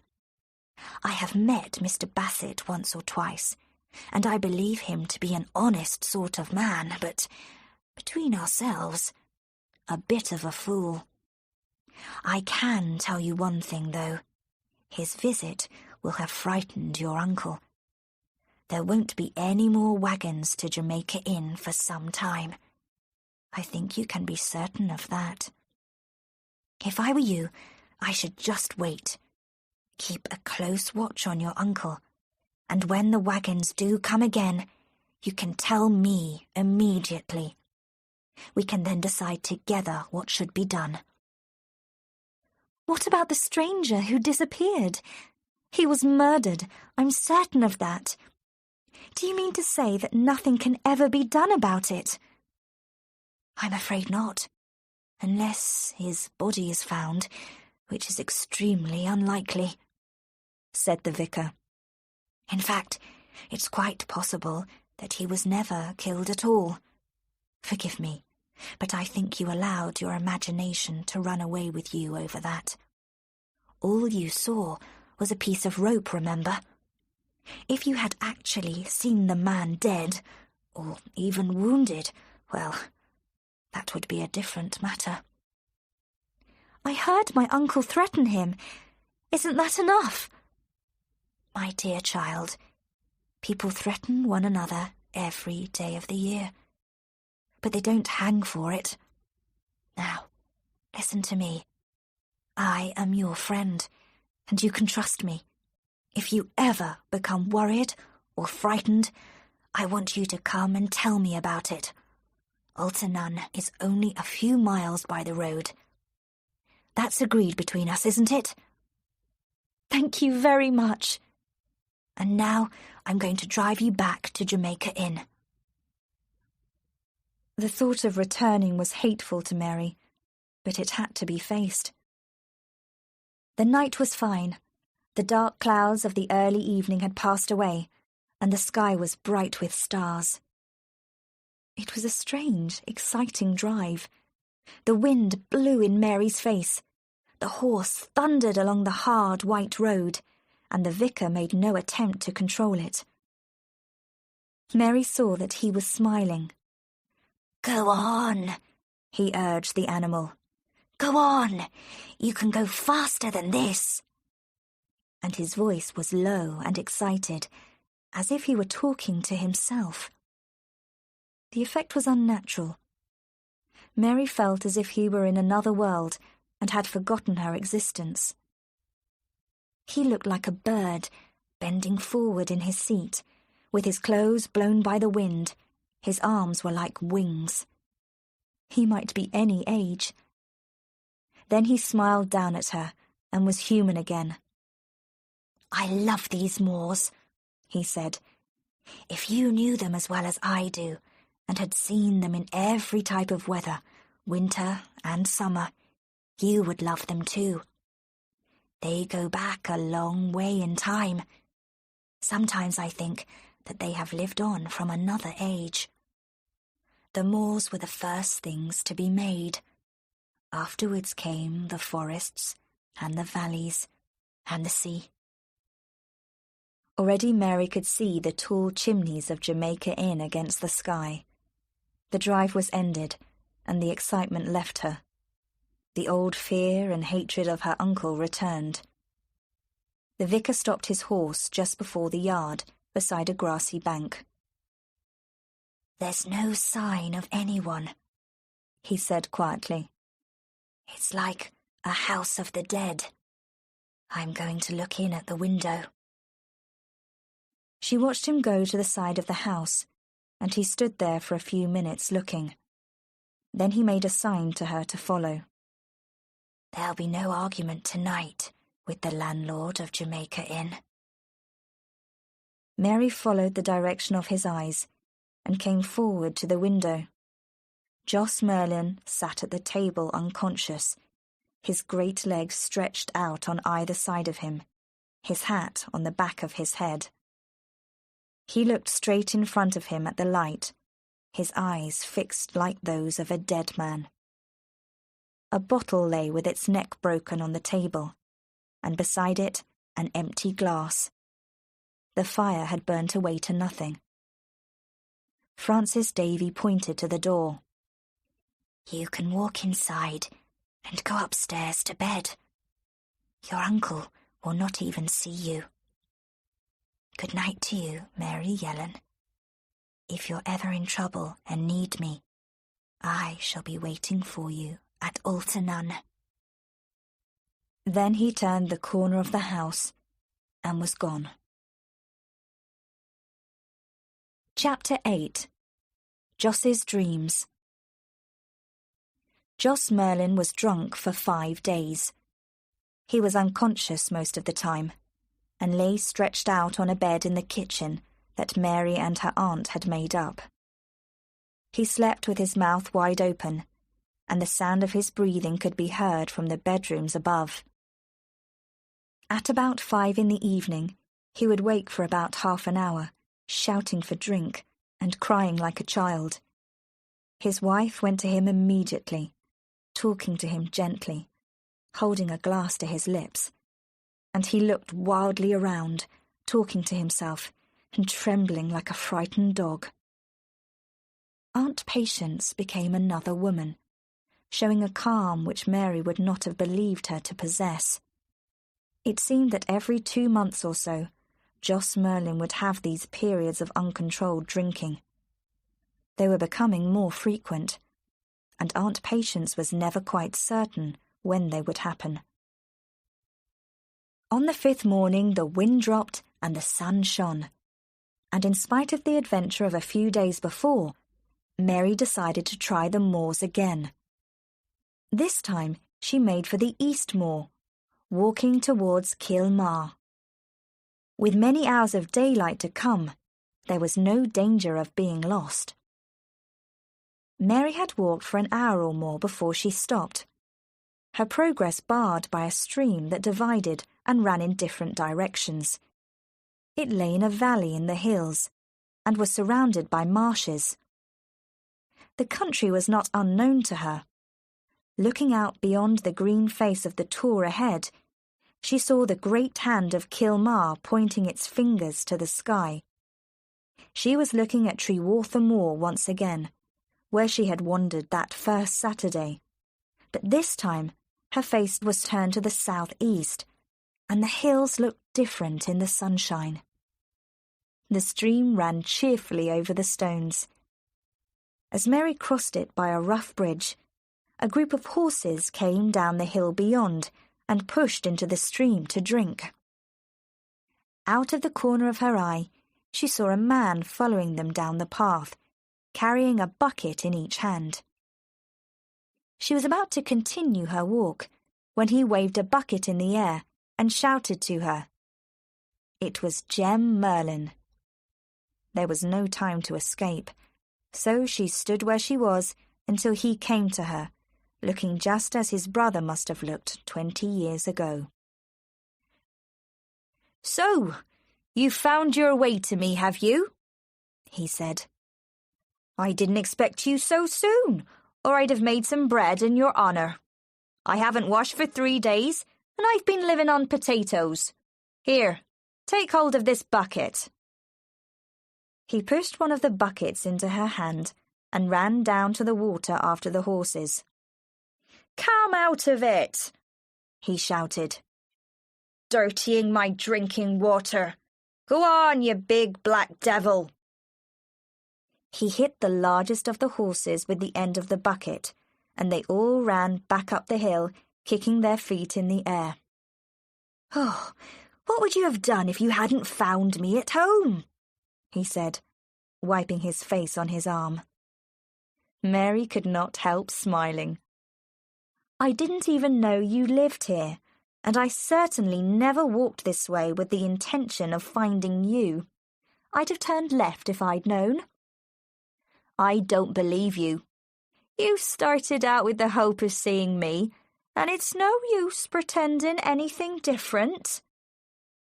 He led the way up the path, and turning the corner, they came to a small grey house built on the side of the hill. There were some rough farm buildings at the back, and a piece of land for potatoes. She followed him in, bending her head under the low doorway. The room was small and square. Mary looked around her in disgust. "Don't you ever do any cleaning?" she asked him. "You ought to be ashamed of yourself. Oh, leave me that bucket of water and find me a brush." She set to work immediately. "How long has your mother been dead?" 7 years this Christmas," he answered. "Because of my father being hanged and Matt drowned and Joss gone off to America and me growing up wild, she turned religious and used to pray here by the hour, calling on the Lord. I couldn't bear that, so I ran away to sea. But the sea didn't suit my stomach, and I came back home. I found Mother very thin. 'You ought to eat more,' I said. But she wouldn't listen to me. So I went off again and stayed in Plymouth for a time, earning a little in my own way. I came back and found the place empty and the door locked. They told me my mother had died. She'd been buried 3 weeks. What's the matter? It'll be a good thing when there's not a Merlyn left in Cornwall. It's better to have disease in a country than a family like yours. You and your brothers were born twisted and evil. Do you never think of what your mother must have suffered?" Jem looked at her in surprise. "Mother was all right. She never complained. She was used to us." "How's the landlord of Jamaica Inn, then?" "He's had too much to drink, like his father before him." "That'll be the ruin of Joss," said his brother seriously. "One day he'll kill himself with drink. The fool." "Has anything been happening at Jamaica Inn?" "We had Mr. Bassett from North Hill last week." "You did? What did the magistrate have to say to you?" Uncle Jos was away from home. Mr. Bassett was determined to come into the inn and search the rooms. He broke down the door at the end of the passage, but the room was empty. He seemed disappointed and very surprised, and he rode away in a bad temper. He asked about you as it happened, and I told him I had never seen you. Jem's face was without expression as she told her story, but when she came to the end of her sentence and the mention of himself, he laughed. "Why did you lie to him?" he asked. "It seemed less trouble at the time. If I'd thought longer, no doubt I'd have told him the truth. You've got nothing to hide, have you?" "Nothing much, except that the black horse you saw by the stream belongs to him. He was grey last week, and worth a small fortune to Mr. Bassett. I'll get a few pounds for him at Launceston if I'm lucky. Come down and have a look at him." They went out into the sun. Then Jem spoke again. "What did Mr. Bassett expect to see at Jamaica Inn?" Mary looked him straight in the eyes.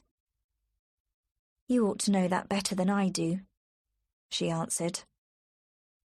"It was lucky for Joss that everything had been moved," he said quietly. "It's only a matter of time before they catch him.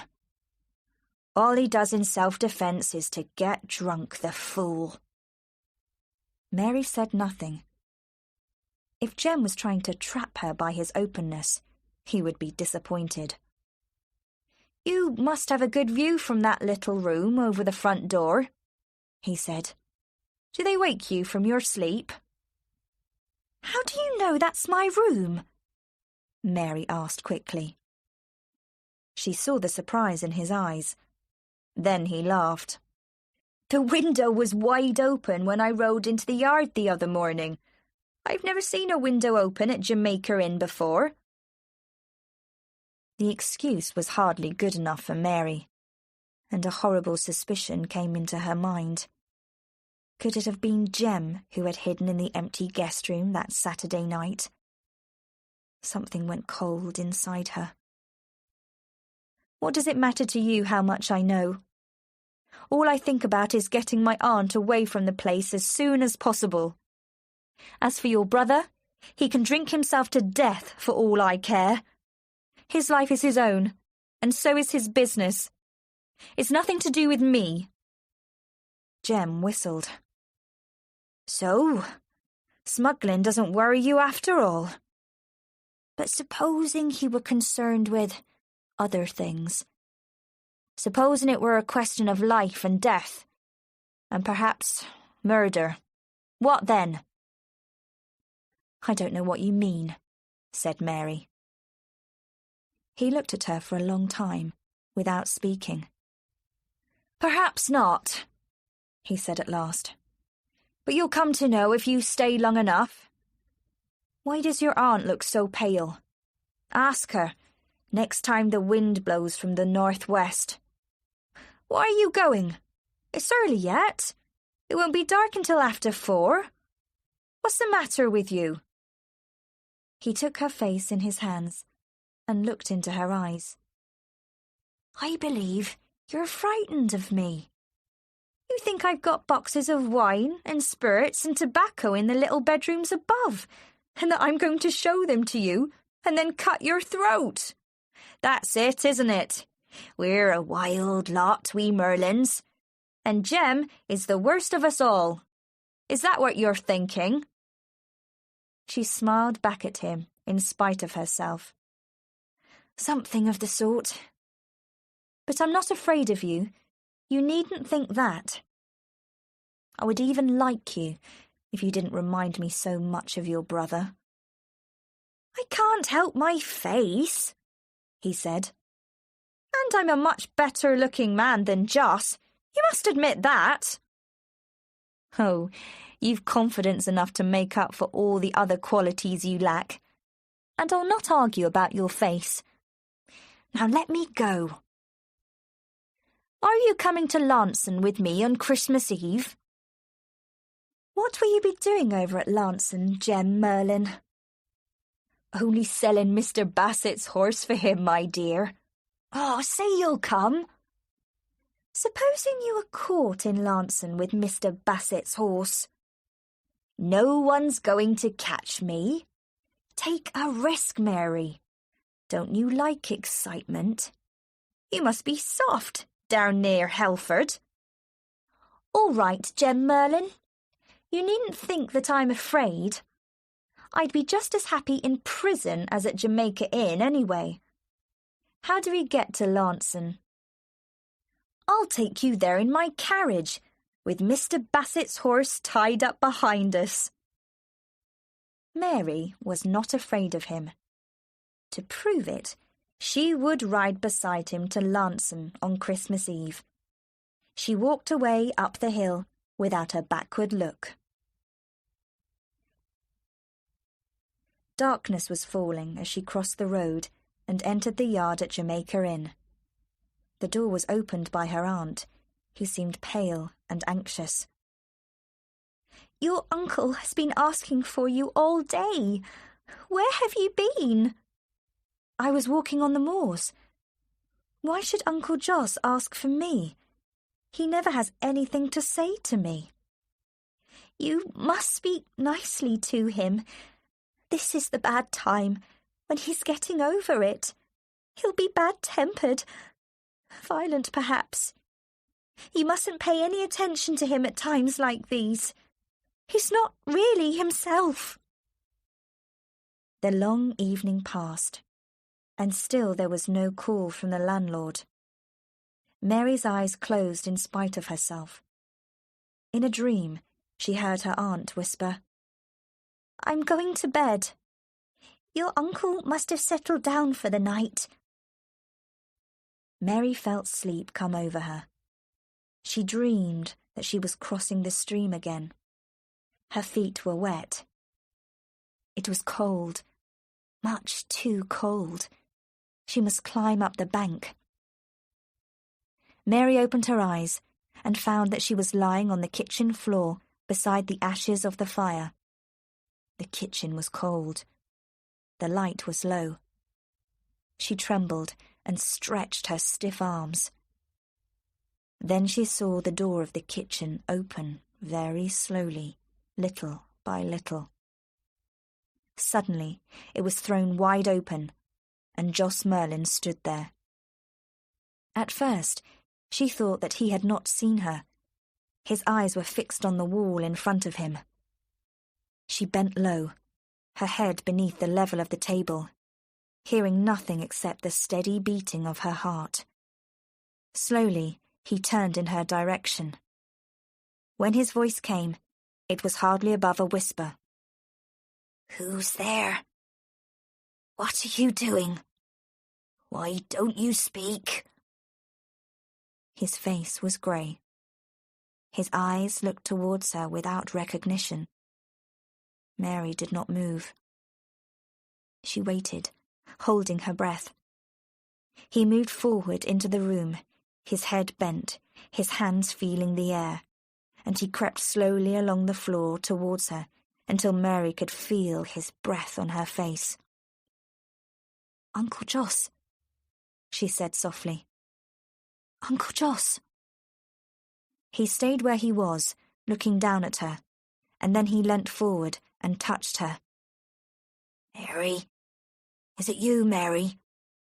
Why don't you speak to me? Where have they gone? Have you seen them?" "You've made a mistake, Uncle Jos," she said. "There's no one here, only myself. Aunt Patience is upstairs. Are you ill? Can I help you?" He looked around him in the half-light, searching the corners of the room. "They can't frighten me," he whispered. "Dead men can't harm the living. It's dreams, all dreams. Their faces stand out like living things in the darkness, and I wake, trembling. I'm thirsty, Mary.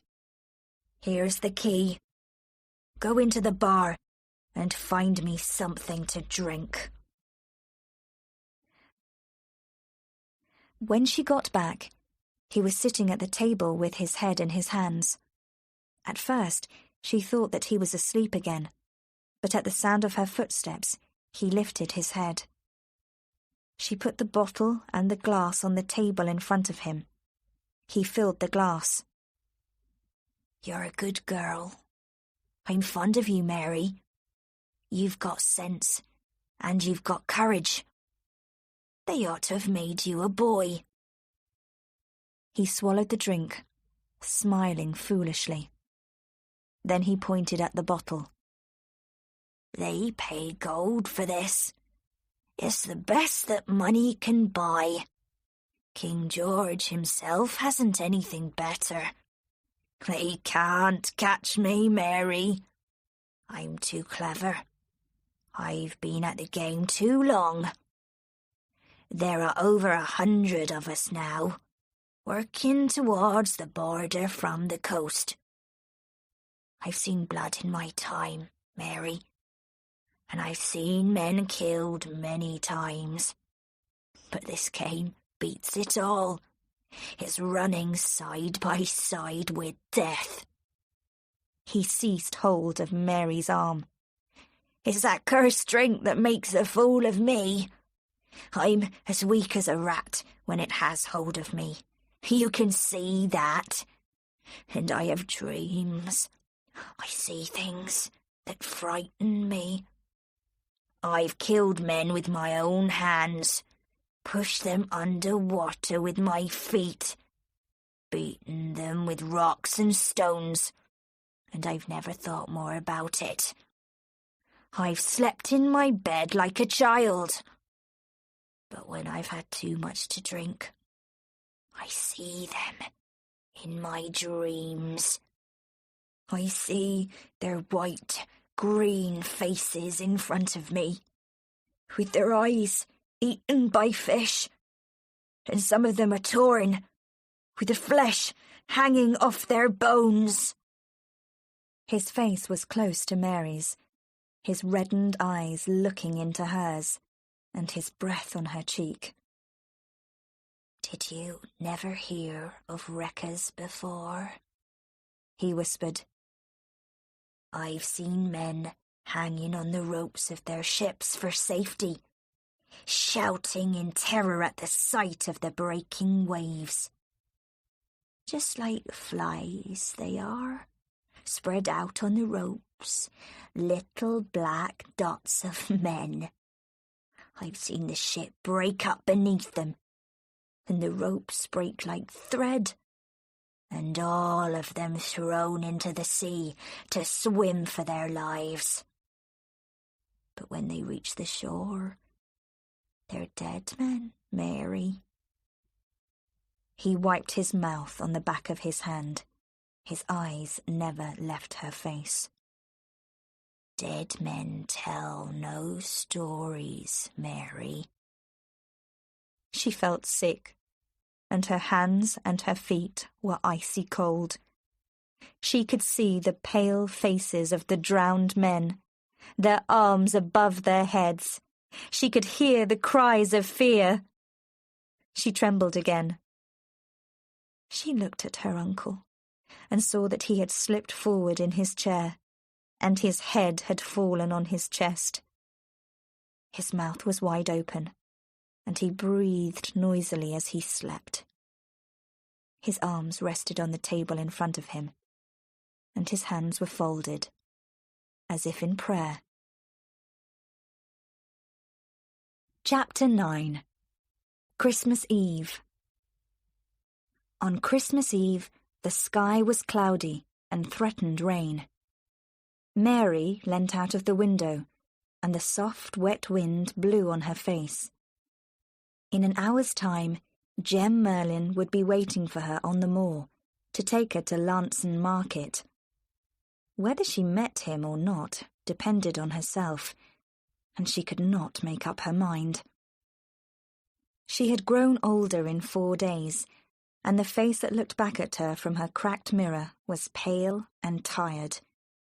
There were dark rings under her eyes. Sleep came to her late at night, and she had no desire for food.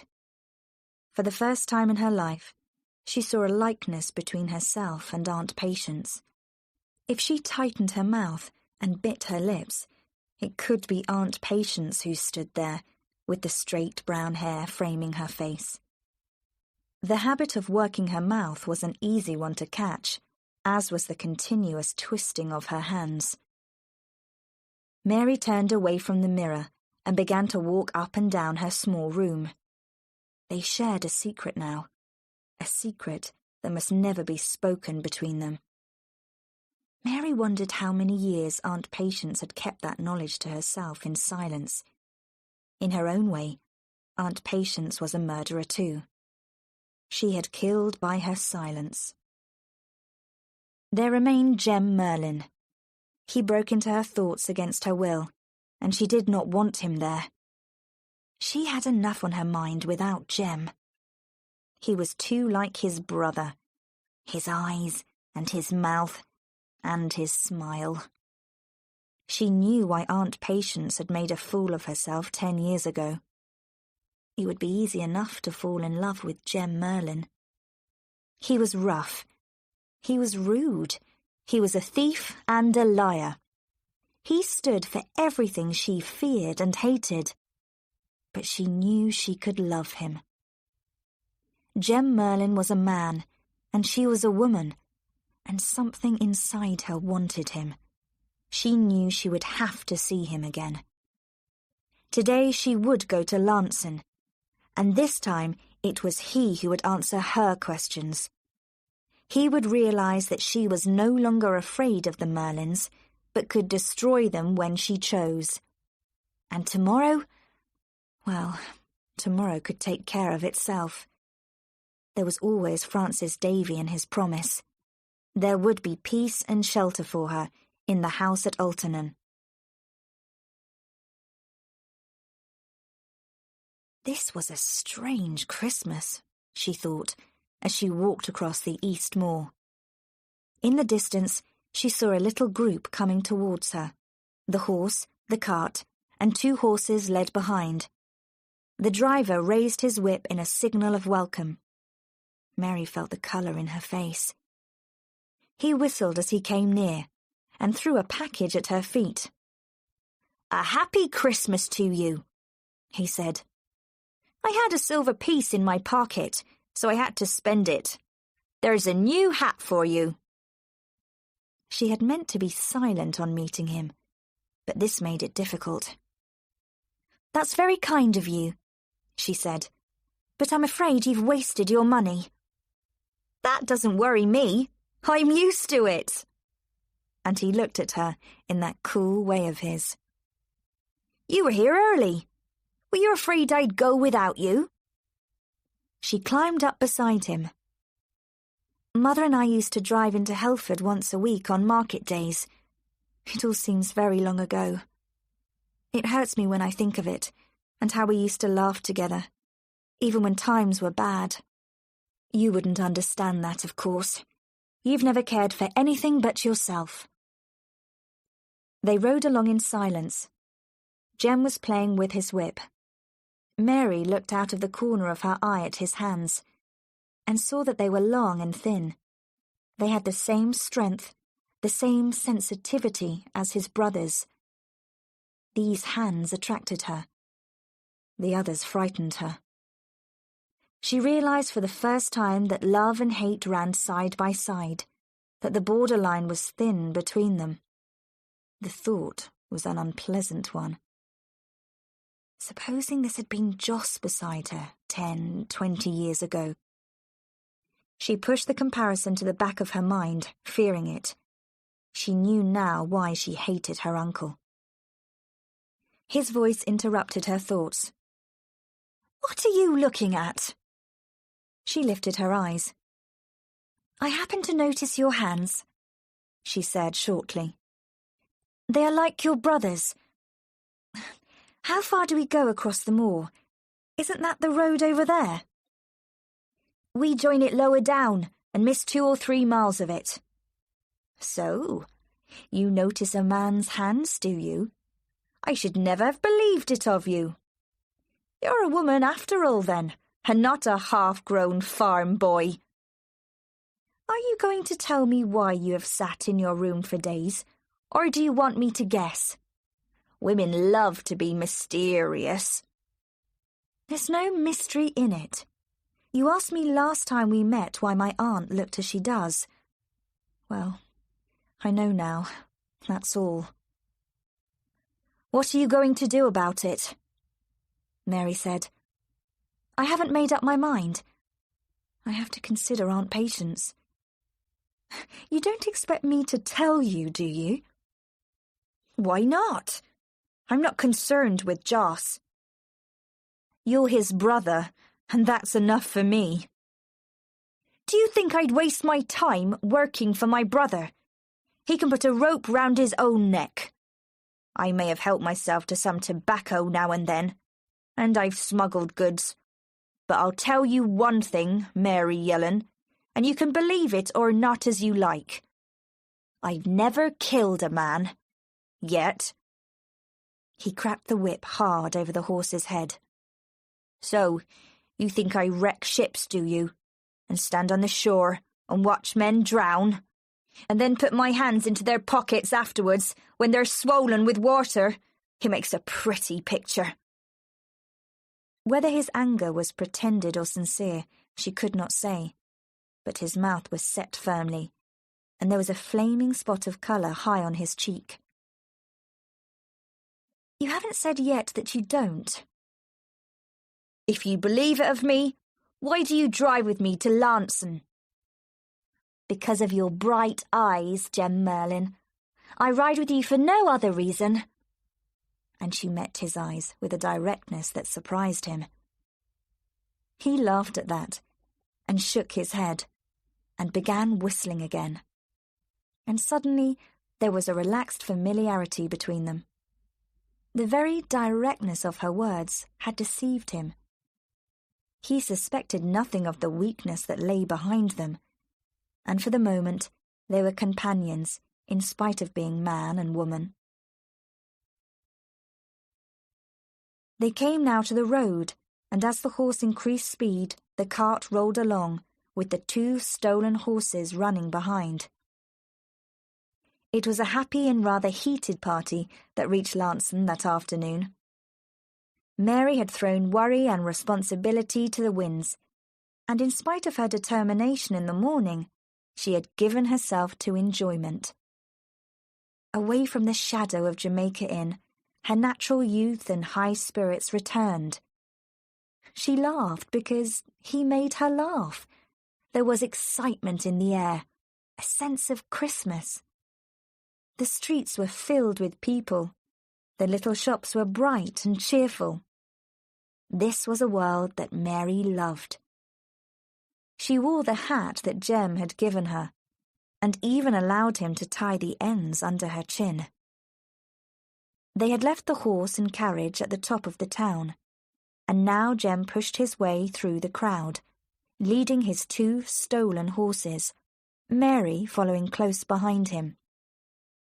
He led the way with confidence, making straight for the main square.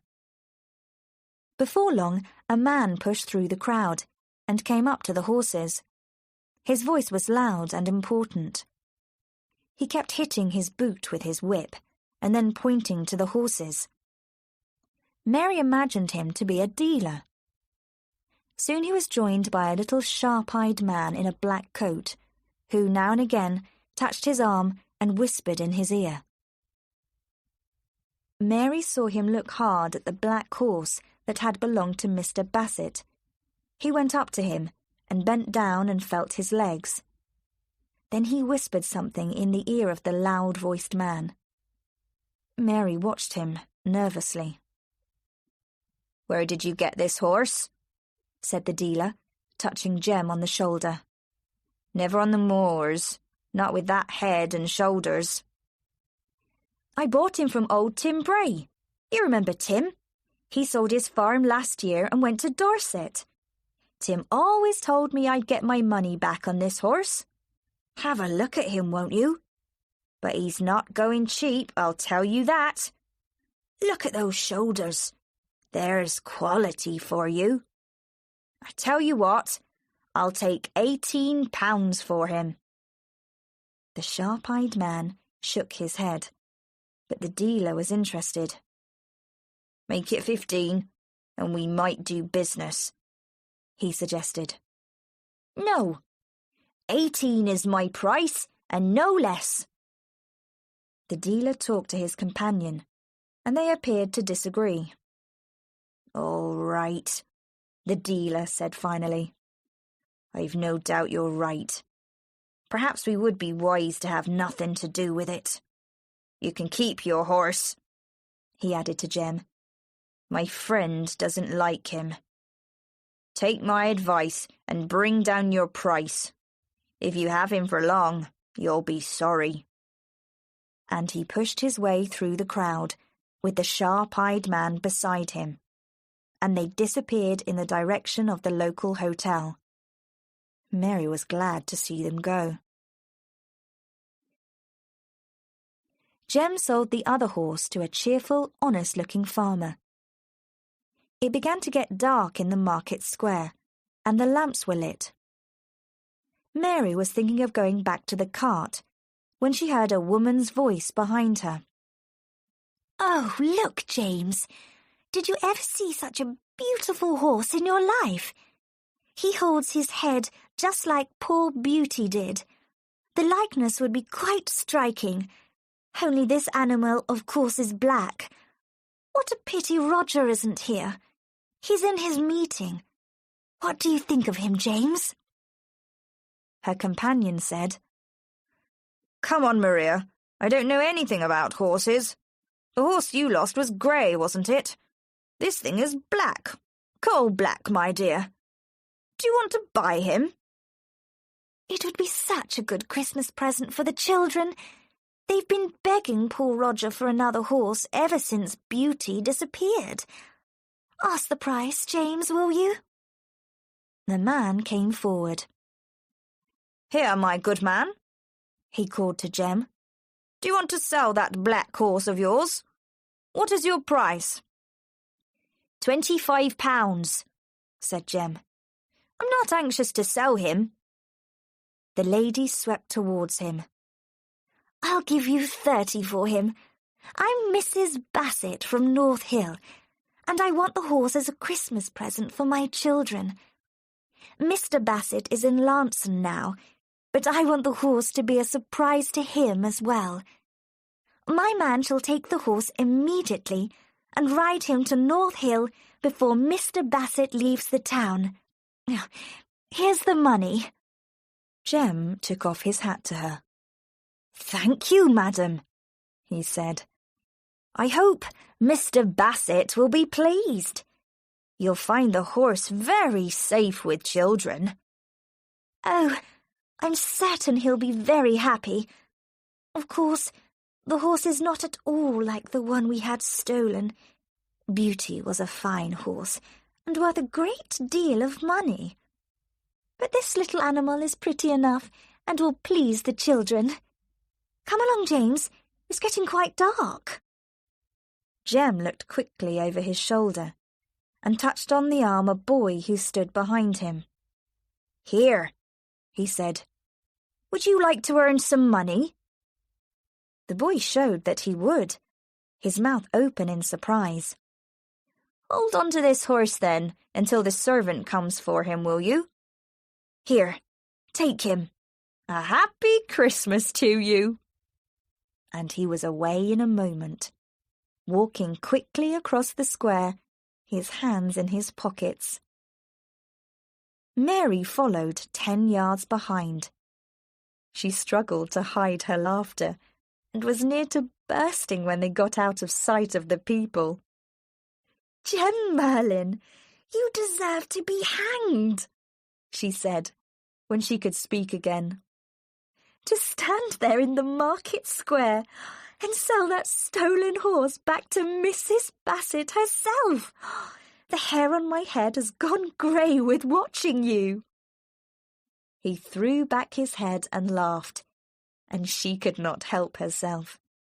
Their laughter filled the street.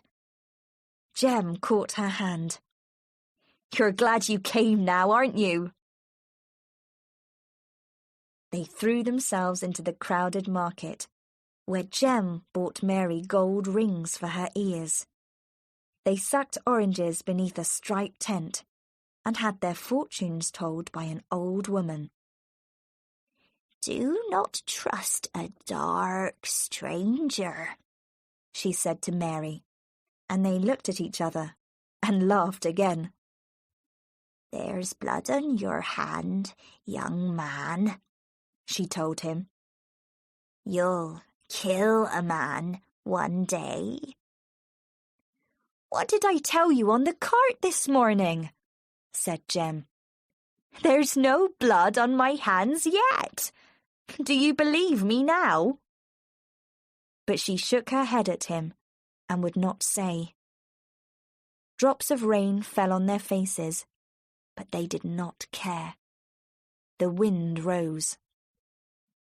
Jem dragged Mary into the shelter of a doorway, his arms around her shoulders, and he turned her face towards him and kissed her. "Do not trust a dark stranger," he said, and he laughed and kissed her again. The night clouds had come up with the rain, and it was dark in a moment. "You don't want to ride on an open cart in this wind, do you? It's coming from the coast, and we'll be blown over on the high ground. We'll have to spend the night together in Lanson." "Very likely. Go and get the horse and cart, Jem, while this rain stops for the moment. I'll wait for you here."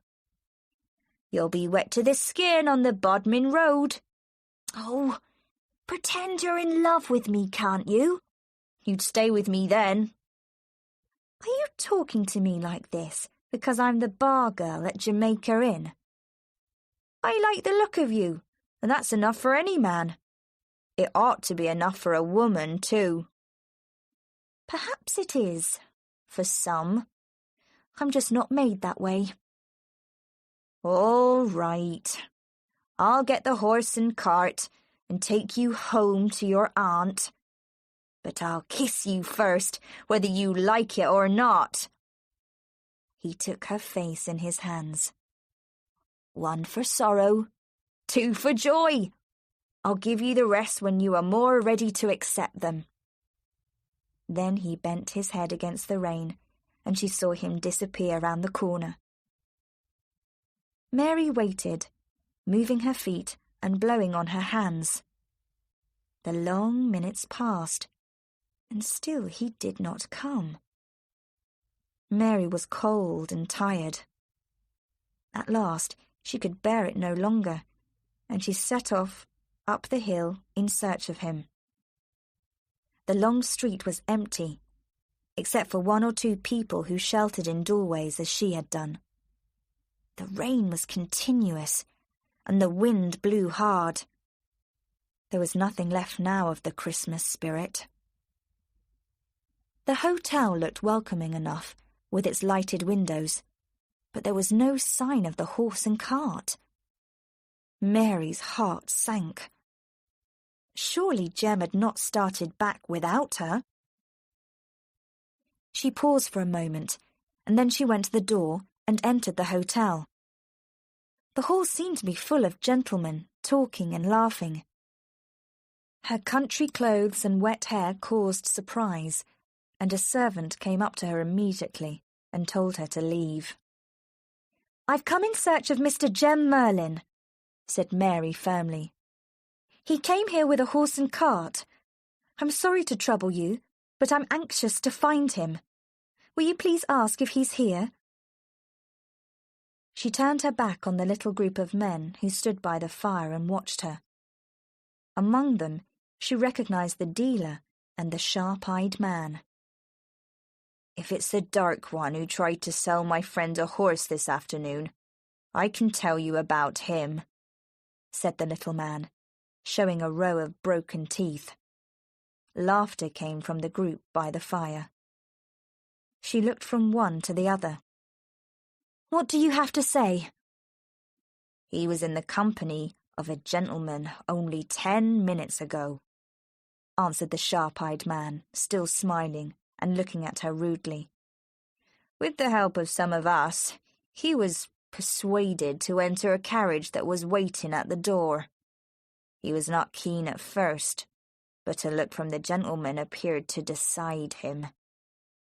No doubt you know what happened to the black horse. The price he was asking was undoubtedly high." His remark brought fresh laughter from the group by the fire. Mary looked steadily at the little sharp-eyed man. "Do you know where he went?" "No, and I'm afraid that your companion left you no parting message. But it is Christmas. It's not pleasant weather outside. If you'd like to wait here until your friend returns, myself and these gentlemen will be happy to entertain you. Come in and rest, and forget him." Mary turned her back on him and went out through the door once more. As it closed behind her, she could hear their laughter. She stood in the empty market square, with the wind and the rain for company. So the worst had happened, and the stolen horse had been recognized. There was no other explanation. Jem had gone. Did they hang men for stealing as well as for murder? She felt ill, and her brain was in confusion. She could make no plans. She supposed that Jem was lost to her now anyway, and she would never see him again. The adventure was over. There was no happiness left in Lanson anymore. It was a cold, grey, hateful place. She walked along with the rain beating in her face, caring little where she went, or that 11 miles lay between her and her bedroom at Jamaica Inn. She walked on. Then, out of the darkness, she saw a carriage coming up the hill. Its progress was slow, with the full force of the wind against it. She watched it with dull eyes. It was passing her, when suddenly she ran after it and called to the driver wrapped up in a coat on the seat. "Are you taking the Bodmin Road? Have you a passenger inside?" The driver shook his head and whipped his horse. But before Mary could step to one side, an arm came out of the carriage window and a hand was laid on her shoulder. "What does Mary Yellen do alone in Lanson on Christmas Eve?" said a voice from inside. The voice was gentle. A pale face looked out at her from inside the carriage, white hair and white eyes beneath the broad black hat. It was the Vicar of Alternon. She watched his face in the darkness, his thin nose curved down like the beak of a bird, his lips, narrow and colourless, pressed firmly together.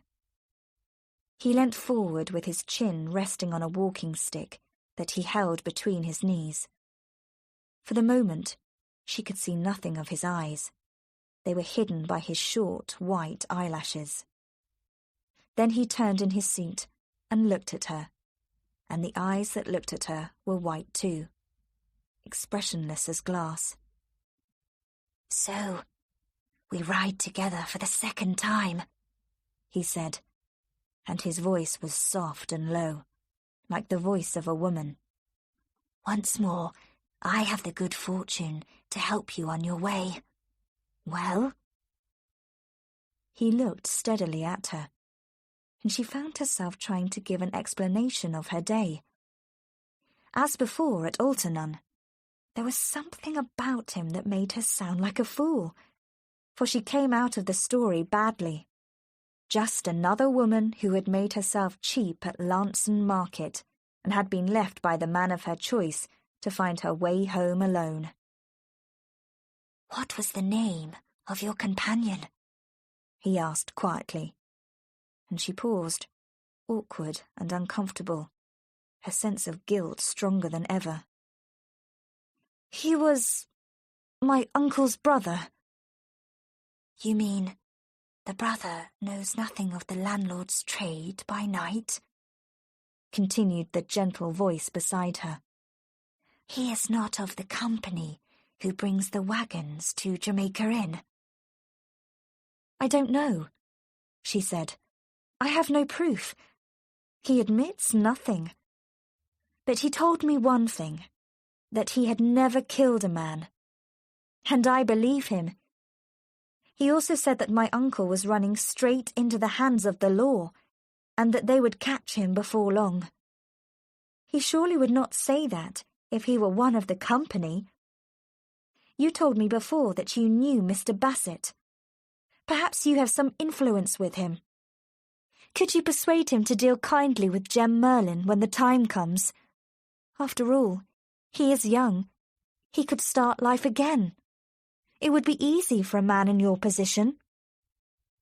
I know Mr. Bassett only very slightly, he told her gently. Once or twice we have spoken of matters which concern our two villages. It is hardly likely that he would pardon a thief because of me, especially if the thief is guilty and happens to be the brother of the landlord of Jamaica Inn. How old are you? 23. You are very young, Mary Yellen, he said softly. You are nothing but a chicken with the broken shell still around you. Women like you have no need to cry over a man met once or twice, and a first kiss is not a thing to be remembered. You will forget your friend with his stolen horse very soon. Come now, dry your eyes. You are not the first to cry over a lost lover. He treated her problem lightly. She wondered why he had not used the words of comfort expected from a priest. She remembered that last ride with him, when he had whipped his horse into a fever of speed, and how he had bent forward in his seat and had whispered under his breath words she had not understood. Again, she felt something of the same discomfort, which she connected with his strange hair and eyes, as though his unusual appearance cut him off from the rest of the world. So, I was right in my guess, and all has been quiet at Jamaica Inn, he said, after a while. Immediately, she remembered the full story of the past week, and the new knowledge that had come to her. Mr. Davey, she whispered. Have you ever heard of wreckers? It was too dark to see his face, but she heard him swallow. My uncle is one of them. He told me so himself. Still her companion made no reply, and she went on in a whisper. They are in it, every one of them, from the coast to the riverbank. All those men I saw that first Saturday in the bar at the inn. The sailors, the thieves, the peddler with the broken teeth. They've murdered women and children with their own hands. They've held them under water. They've killed them with rocks and stones. Those are death wagons that travel the road by night, and the goods they carry are from wrecked ships, bought at the price of blood. And that's why my uncle is feared and hated by the people in the houses and farms, and why all doors are barred against him, and why the coaches drive past the inn in a cloud of dust. They suspect what they cannot prove. There, Mr. Davey. Now you know the truth about Jamaica Inn. So, the landlord talks when he has had too much to drink, he said, and it seemed to Mary that his voice lacked something of its usual gentle quality. But when she looked up at him, his eyes looking back at her were as cold and expressionless as always. He talks, yes. That's how I know. And perhaps that's why I've stopped trusting people, God, and even myself. And why I acted like a fool today at Lanson. The wind had increased in force. The carriage shook. There was no shelter now. The moor on either side was empty, and the clouds flew fast over the land. There was a salty, wet smell to the wind that had come from the sea 15 miles away.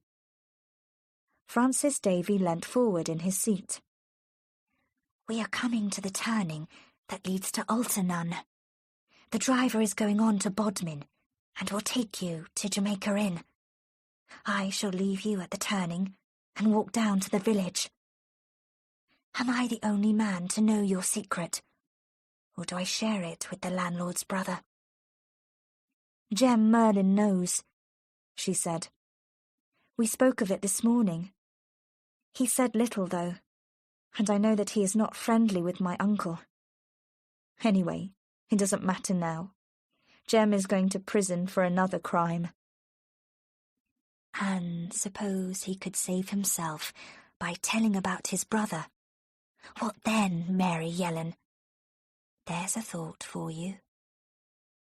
Mary was surprised by this new idea, but the Vicar of Altarnun must have read her thoughts. That would be a relief to you and to him, no doubt, if he had never helped with the wrecking. But there is always the doubt, isn't there? And neither you nor I knows the answer. A guilty man does not usually tie the rope round his own neck. Mary made a helpless movement with her hands, and he laid his hand on her knee. I will tell you one thing to comfort you. A week from now will bring the new year. The false lights have burnt for the last time, and there will be no more wrecks. I don't understand you. How do you know this? And what has the new year to do with it?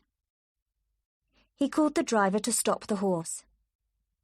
I am returning tonight from a meeting in Lanson. Those of us present were informed that at last the government is prepared to guard the coast. There will be watchers on the cliffs, and the paths now known only to men like your uncle and his companions will be followed by officers of the law. There will be a chain across England, Mary, that will be very hard to break. Now, do you understand? He opened the door of the carriage and stepped out into the road. Your troubles are over. Tomorrow is Christmas Day, and the bells at Altarnun will be ringing for peace. I shall think of you. He waved his hand to the driver, and the carriage went on without him. There were still 3 miles to go, and those miles were the wildest of all. She sat in the corner of the carriage. Through the open window, travelling down on the wind, she heard a shot and a distant shout and a cry. The voices of men came out of the darkness. She leant out of the window. The road rose steeply from the valley, and there, in the distance, were the tall chimneys of Jamaica Inn. Down the road came a company of men, led by one who carried a light before him as he ran. Another shot sounded, and the driver of the carriage slipped over in his seat and fell. The horse went towards the edge of the road like a blind thing. The carriage swung wildly, then was still. Somebody laughed. There was a whistle and a cry. A face appeared at the carriage window, wild hair above the reddened eyes. The lips were parted to show white teeth. One hand held a light, the other a smoking gun. They were long, thin hands, things of beauty and sensitivity, though the rounded nails were dirty. Joss Merlyn laughed. Then he pulled her out beside him on the road, holding the light above his head so that all could see her. There were 10 or 12 of them standing in the road, with torn and dirty clothes. half of them as much the worse for drink as their leader, wild eyes rolling in their bearded faces. One or two had guns in their hands, or were armed with broken bottles, knives, and stones. Harry the peddler stood holding the horse's head, while face down on the road lay the driver of the carriage, his arm bent under him, his body still. When they saw who she was, a shout of laughter broke from the men, and the peddler put 2 fingers to his mouth and whistled. The landlord seized her loose hair in his hand and twisted it like a rope. "So, it's you, is it? You've chosen to come back again." Mary said nothing. She looked from one to the other of the men in the crowd, and they pushed in on her, laughing, pointing to her wet clothes and shouting insults.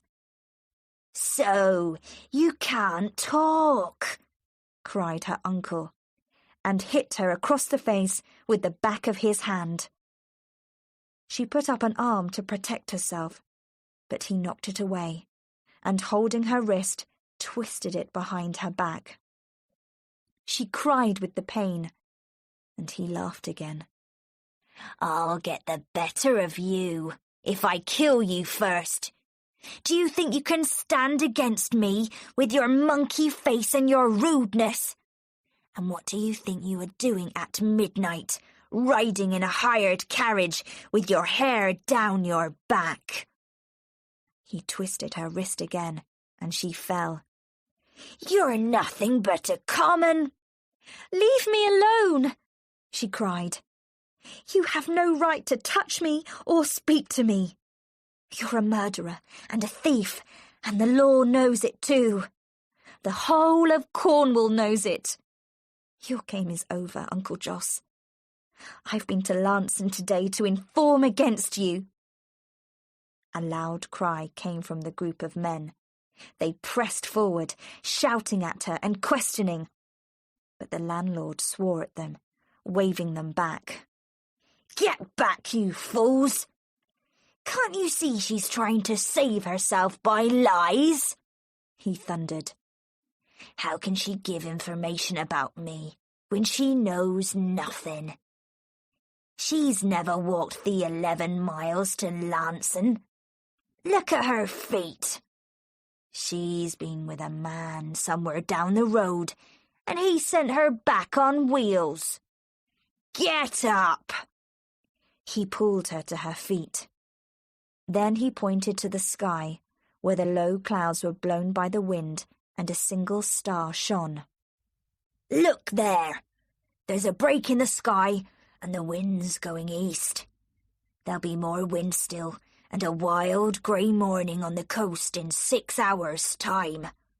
We'll waste no more time here. Come on, you lazy devils. Don't you want to feel gold and silver run through your hands? Who'll come with me?" A shout rose, and hands were raised in the air. One of the men burst into song, waving a bottle over his head. The peddler pulled at the horse.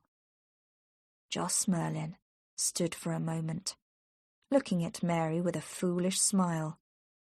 Then he pulled her towards the carriage, threw her on the seat in the corner, and then, leaning out of the window, he shouted to the peddler to whip the horse up the hill. His cry was repeated by the men who ran beside him, and some of them jumped onto the step and held onto the empty driver's seat and hit the horse with sticks. The animal sped up the hill in its fear, dragging the carriage behind it. Jamaica Inn was all lit up. The doors and the windows were wide open. The landlord placed his hand over Mary's mouth and forced her back against the side of the carriage. "You'd inform against me, would you? You'd run to the law and have me swinging on a rope's end? All right, then. You shall stand on the shore, Mary, and you shall watch for the daylight and the coming in of the tide. You know what that means, don't you?" You know where I'm going to take you. You think you're not afraid of me, don't you? You hate me, with your pretty white face and your monkey eyes. Yes, I'm drunk. Tonight we shall all ride together proudly, perhaps for the last time. And you shall come with us, Mary, to the coast. He turned away from her, shouting to his companions, and the horse, frightened by his cry, moved even faster. The lights of Jamaica Inn disappeared into the darkness. Chapter 10. The Wreck. It was a terrible journey of 2 hours or more to the coast, and Mary, hurt and shaken by her rough treatment, lay in the corner of the carriage, caring little about what happened to her. A sudden stillness, and the cold air blowing on her face through the open carriage window, brought her back to the world. She was alone. The men had gone, taking their light with them. The carriage had been stopped in a narrow valley with high banks on either side, and the horse had been taken away. The valley appeared to slope down sharply, the track becoming rough and broken, but Mary could see only for a few yards. She tried the handle of the carriage door, but it was locked. Then she listened. Carried up towards her on the wind came the sound of the sea. The valley clearly led down to the shore. Mary trembled. Somewhere in the darkness below, her uncle and his companions were waiting for the tide. Mary considered the size of the window. The door was locked, she knew, but she might force her body through the narrow window frame. She struggled and pushed, and then finally she lost her balance and fell to the ground below. The drop was nothing, but the fall shook her, and she felt blood run down her side where the window had caught her. She gave herself a moment to rest, and then she dragged herself to her feet and began to move uncertainly along the track, in the dark shelter of the bank. She had not yet formed a plan, but with her back turned away from the sea, she would be putting distance between herself and the men. This track, leading upwards and to the left, would take her to the high ground above the beach. She felt her way along the path, sometimes almost falling on loose stones, her hair blowing into her eyes.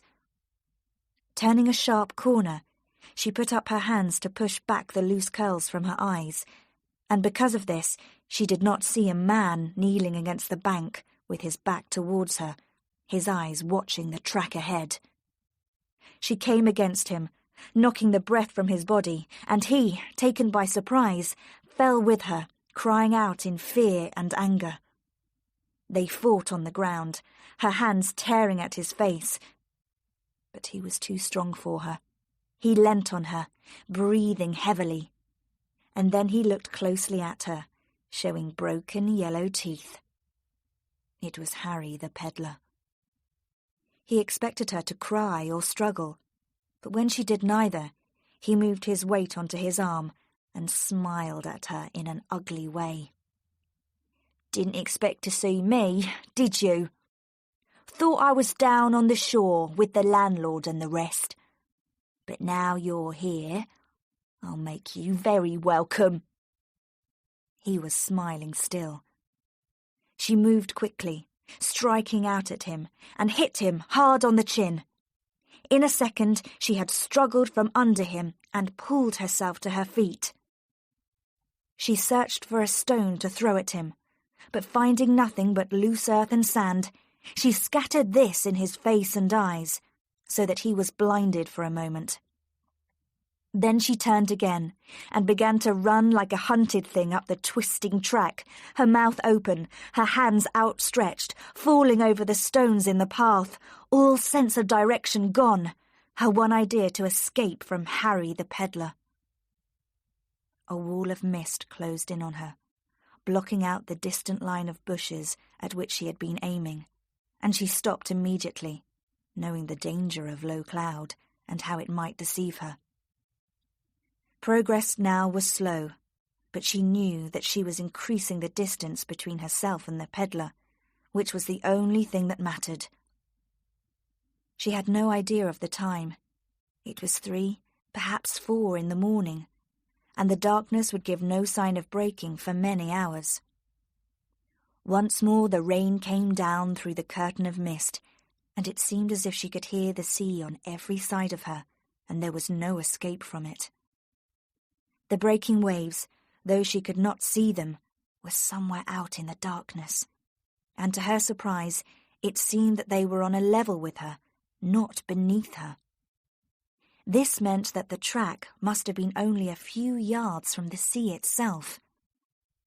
The high banks had cut off the sound of the waves. Just as she decided this, there was a break in the mist ahead of her. Directly in front of her were the high waves breaking on the shore. After a time, when her eyes had become used to the shadows, she saw, grouped against a large rock on the beach, a small number of men, silently looking ahead into the darkness. Their stillness made them more threatening. She waited. They did not move. The mist began to lift very slowly, showing the shape of the coastline. To the right, in the distance, where the highest part of the rocks sloped to the sea, Mary could just see a light. At first, she thought it was a star. But then she realized with a shock that it was a false light placed there by her uncle and his companions. They waited, all of them, standing on the stones with the waves breaking beyond their feet. Mary watched with them. Then out of the cloud and darkness came another light in answer to the first. And now Mary could see the dark shape of a ship and the white sea boiling around it. The ship's light drew closer to the light on the rocks, like an insect flying into a flame. Mary could bear no more.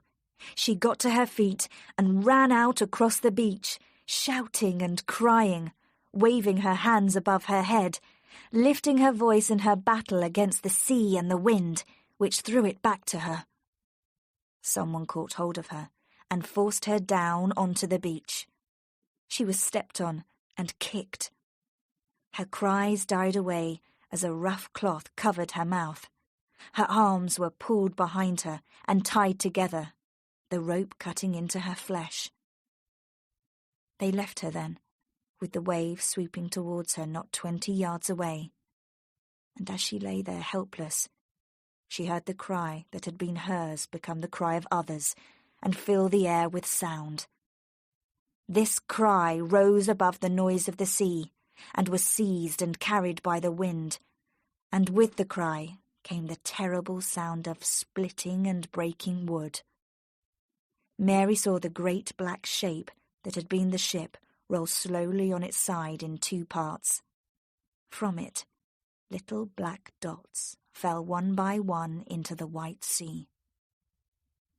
A terrible sickness came over Mary, and she closed her eyes, her face pressed into the stones. The men who had waited during the cold hours waited no more. They ran crazily backwards and forwards on the sand, shouting. They walked waist-deep in the waves, careless of danger, seizing the goods carried in on the tide. They were animals, fighting and pulling things away from one another. One of them lit a fire in the corner by the rocks, the flames burning strongly in spite of the rain. The goods from the sea were dragged across the beach and piled beside it. The fire spread a yellow light over the scene and threw long shadows over the sand where the men ran backwards and forwards. When the first body was washed onto the shore, they ran to it, searching among the remains with their hands, picking it as clean as a bone. There was no system in their work tonight. They robbed here and there, crazy with the success they had not planned. dogs at the heels of their master whose idea had proved so successful, whose power this was, whose greatness. They followed him where he ran among the breaking waves, the water streaming from him. He was larger and stronger than them all. The tide turned, and there was a new coldness in the air. The sky and the sea turned grey. At first, the men did not notice the change. And then Joss Merlyn himself lifted his great head. He shouted suddenly, calling the men to silence, pointing to the sky that was pale now. They paused, looking once more at the things which rose and fell in the sea. And then they all turned and began to run towards the entrance to the little valley, silent once more, their faces grey and frightened in the growing light. Success had made them careless. The day had broken. The world was waking up. Night, that had been their friend, covered them no more. It was Joss Merlyn who tore the cloth away from her mouth and pulled Mary to her feet. He threw her over his shoulder and ran across the beach to the entrance to the valley, and his companions, caught up already in fear, threw some of the goods they had seized from the sea on the backs of the horses tied up there. Their movements were feverish and fearful. The carriage, stuck in the bank halfway up the valley, could not be pulled out in spite of all their efforts. Some of them ran off in different directions. Here on the coast, where every face was known, strangers would be noticed. But a wanderer could make his way alone, finding his own cover and his own path. These running men were cursed by those who remained struggling with the carriage, and now, through stupidity and fear, it was pulled from the bank in so rough a manner that it overturned, rolling over on one side and breaking a wheel. There was a wild rush to the remaining farm wagon that had been left farther up the road, and to the already overloaded horses. Someone, still obedient to the leader, set fire to the broken carriage, whose presence beside the track meant danger to them all. A terrible fight broke out between man and man for possession of the farm wagon that might yet carry them away to safety. Those who carried guns now had the advantage, and the landlord, with his remaining supporter Harry the peddler by his side, stood with his back to the wagon and shot into the crowd. This won the wagon for the landlord. The remaining men, frightened at the sight of the blood and the dying men, turned all at the same moment and scattered up the twisting track, anxious now to put a safe distance between themselves and their former leader. The landlord leant against the wagon, holding the smoking, murderous gun, blood running freely from a cut beside his eye. Now that they were alone, he and the peddler wasted little time. The goods that had been brought up the valley they threw on the wagon with Mary next to them. The main store was still down on the sand and washed by the tide. They dared not risk collecting it. There was simply no time. The two men who had been shot lay in the road beside the wagon. Their bodies bore witness and must be destroyed. It was Harry the peddler who dragged them to the fire. It was burning well. Much of the carriage had disappeared already, though one red wheel stuck up above the blackened and broken wood. Joss Merlyn led the remaining horses to the wagon, and without a word, the two men climbed in and whipped them into action. Lying on her back, Mary watched the low clouds pass across the sky. Darkness had gone. The morning was wet and grey. From far away across the fields came the sound of church bells. She remembered suddenly that it was Christmas Day. Chapter 11. Joss plans to escape. The square of glass was familiar to her.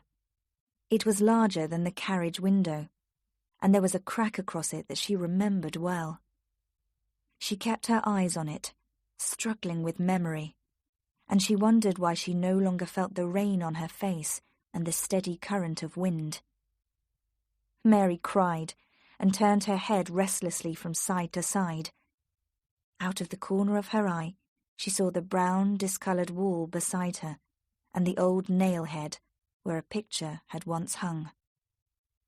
She was lying in her bedroom at Jamaica Inn. Now there was a face bending down to her, and she drew back, her hands in front of her, because the ugly mouth and broken teeth of the peddler were still in her mind. Her hands were held gently, though, and the eyes that looked down at her, reddened like her own from crying, were watery and blue. It was Aunt Patience. "How long have I been lying here?" Mary asked, and she was told that this was the second day. For a moment she was silent, considering this information. Then she sat up in bed and swung her legs to the floor, her head aching with the effort. "What are you going to do?" Aunt Patience pulled at her nervously, but the young woman shook her off and began, slowly and painfully, to put on her clothes. "Aunt Patience, I have gone through enough out of loyalty to you. You can't expect me to stand any more. Whatever Uncle Joss may have been to you once, he isn't human now. He's an animal, half crazy with drink and blood. Men were murdered by him on the coast. Don't you understand? Men were drowned in the sea. I can see nothing else. I shall think of nothing else until my dying day." The door opened. The landlord of Jamaica Inn stood in the doorway. He looked tired and grey. The cut above his eye was still bright red. He was dirty and unwashed, and there were black shadows under his eyes. "I thought I heard voices in the yard, but I saw no one. Did you hear anything?" Nobody answered. He sat down on the bed, his hands picking at the bedclothes, his eyes wandering from the window to the door. "He'll come. He's sure to come. I've cut my own throat. I've disobeyed him. He warned me once, and I laughed at him. I didn't listen. I wanted to play the game on my own. It means death for us, for all three of us sitting here. We're finished, I tell you. Why did you let me drink? Why didn't you break every bottle in the house and turn the key on me? I'd not have hurt you. Now it's too late. The end has come." He looked from one to the other of them, his reddened eyes hollow. The women looked back without understanding. "What do you mean?" said Mary at last. "Who are you afraid of? Who warned you?" He shook his head, and his hands wandered to his mouth, the fingers restless. "No," he said slowly. "My secrets are still my own. But I tell you one thing, and you're in it now as much as Patience there. We have enemies on either side of us now. We have the law on one hand, and on the other." He stopped himself, the old look beginning to return to his eyes once more. "You'd like to know, wouldn't you? You'd like to run out of the house with the name on your lips. You'd like to see me hanged. All right, I don't blame you for it. But I saved you too, didn't I? Nobody touched you last night except myself, and I've not spoilt your pretty face. Let's get out of here. This room smells of decay." They followed him without a word. He led the way to the kitchen, where the door was locked and the window barred. The landlord pulled the wooden shutters closed too. Then he turned and faced the women. "We've got to think out a plan. We've been sitting here for nearly 2 days now, like rats in a trap. And I've had enough, I tell you. I never could play that sort of game." His wife crept over to him and touched him on the arm, passing her tongue over her lips. "Well, what is it?" he said wildly. "Why can't we creep away now, before it's too late? We'd be in Lanson and then out of the area in a few hours. We could travel by night. We could head east, where we'd be safe." "You fool!" he shouted. "Don't you realise that there are people on the road between here and Lanson who think I'm the devil himself, who are only waiting for their chance to charge me with every crime in Cornwall? Everybody round here knows by now what happened on the coast on Christmas Eve, and if they see us running away, they'll have the proof. Don't you think I've wanted to get away and save myself? No, we've got one chance. One single chance in a million. We've got to lie quiet. If we stay here at Jamaica Inn, it may confuse them. They've got to look for proof. They've got to get sworn proof before they lay hands on us. Oh, yes, the ship's there, with her back broken on the rocks, and piles of things lying on the sand ready to take away. They'll find 2 burnt bodies and a pile of ashes. Many of us will be suspected, but where's the proof? Answer me that. I was here that night with my family." "You've forgotten one thing, haven't you?" said Mary. "No, my dear, I have not. The driver of that carriage was shot not a quarter of a mile down the road outside. You were hoping we'd left the body there, weren't you? The body travelled with us to the coast, and it lies now, if I remember rightly, beneath a 10-foot bank of sand. Of course, someone is going to miss him. I'm prepared for that. But as they'll never find his carriage, it does not matter much. Perhaps he was tired of his wife and is driven to Penzance. They can look for him there." He threw back his head and laughed, but his laugh was cut short in the middle, his mouth shut like a trap, his face as white as a sheet. "Listen," he whispered. "Listen." They followed the direction of his eyes, which were fixed on the crack of light that came through the shutters. Something was knocking gently at the kitchen window, knocking lightly, softly at the glass. There was no other sound in the kitchen except for the frightened breathing of Aunt Patience, whose hand crept along the table towards Mary.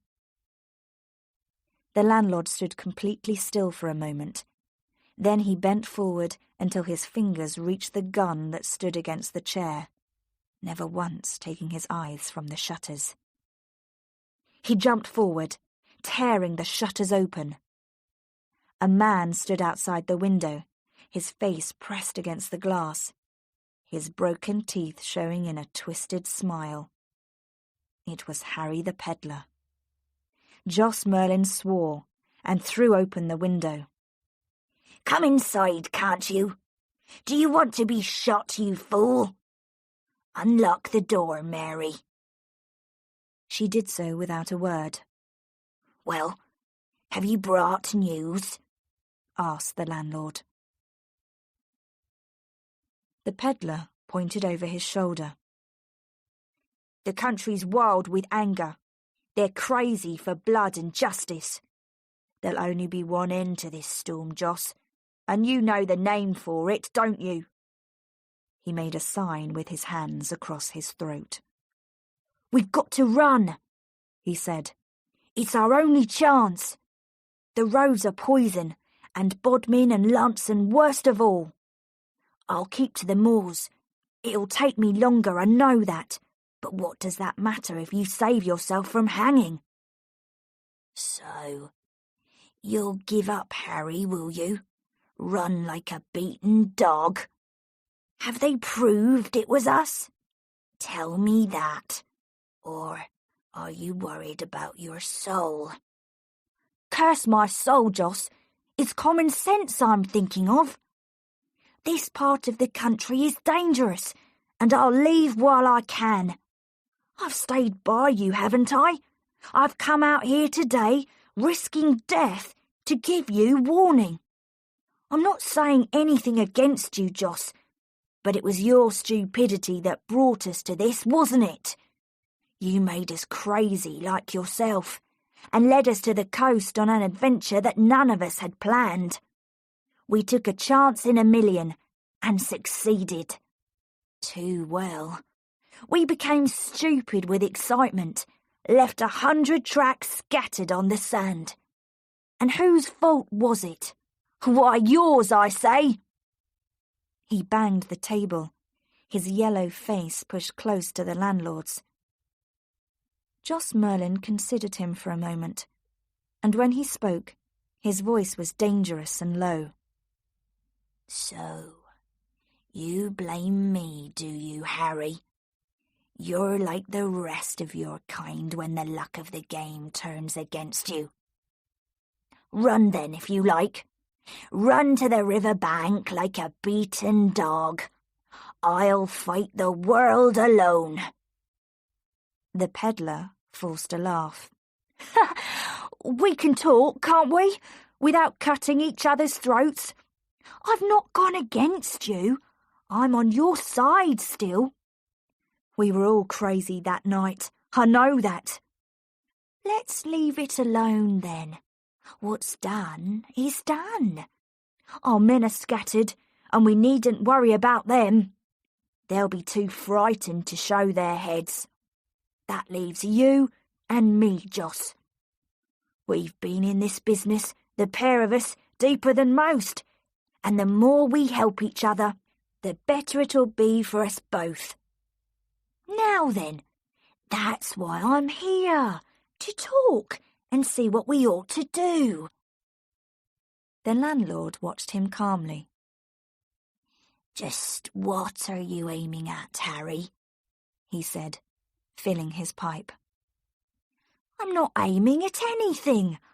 I want to make things easier for all of us. We've got to go, unless we want to hang. But it's like this, Joss. I don't see the fun of going empty-handed. There are a lot of things we put in the storeroom 2 days ago. That's right, isn't it? It belongs to all of us who worked for it on that night. But there's none of them left to claim it except you and me. I'm not saying that there's much of value there, but I don't see why some of it shouldn't help us out of the area, do you?" The landlord blew a cloud of smoke into his face. "So, you didn't come back to Jamaica Inn because of my sweet smile alone then? I was thinking you were fond of me and wanted to hold my hand." The peddler smiled and changed his position on his chair. "All right, we're friends, aren't we? There's no harm in plain speaking. The things are here, and it'll take 2 men to move it. The women can't do it. What's against you and me making a deal?" The landlord thoughtfully smoked his pipe. "And supposing there's nothing here after all? Supposing I've got rid of it already? I've been sitting here for 2 days, you know, and the coaches pass my door. What then, Harry boy?" The smile went from the face of the peddler. "What's the joke?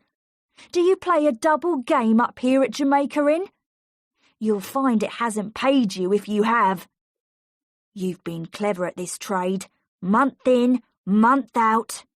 Too clever, some of us thought, for the small profit we made out of it, we who took most of the risks. And we didn't ask you how you did it. Listen here, Joss Merlyn. Do you take your orders from someone above you?" The landlord was on him like a flash. He hit him on the chin, and the man went over backwards onto his head. He rolled over onto his knees, but the landlord towered above him, his gun pointing at his throat. "Move, and you're a dead man," he said softly, as Harry looked up at his attacker, his little eyes half closed. "Now we can talk, you and I."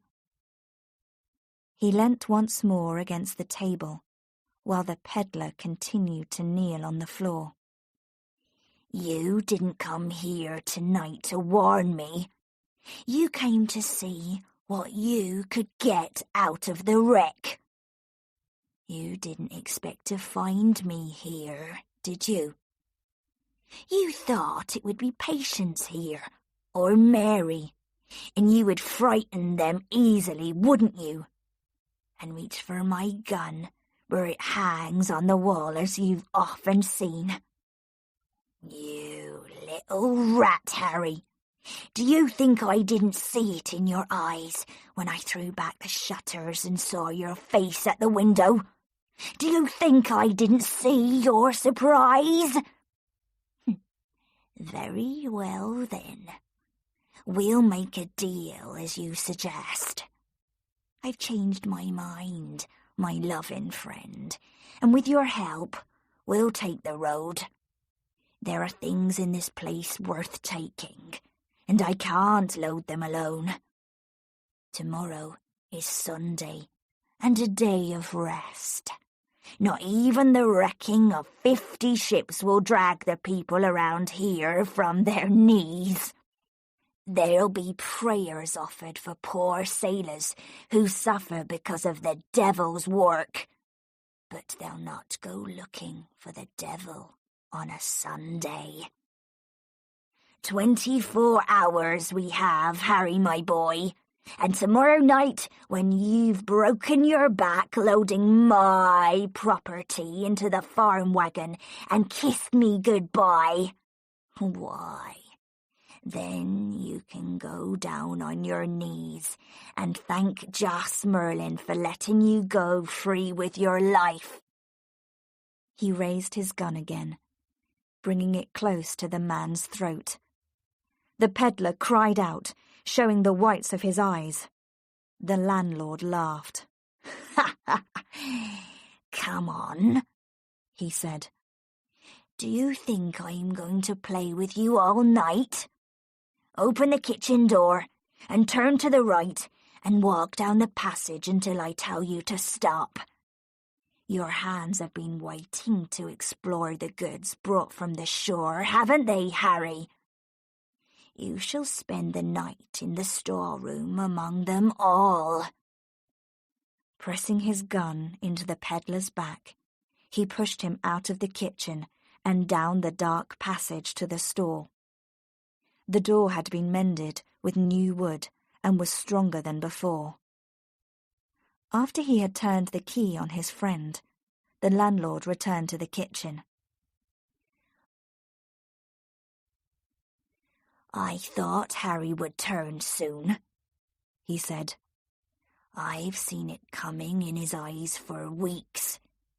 He'll fight on the winning side, but he'll turn against you when your luck changes. He's jealous of me. They're all jealous of me. They knew I had brains, and they hated me for it. You'd better get your supper and go to bed. You've a long journey to make tomorrow night, and I warn you here and now, it won't be an easy one." Mary looked at him across the table.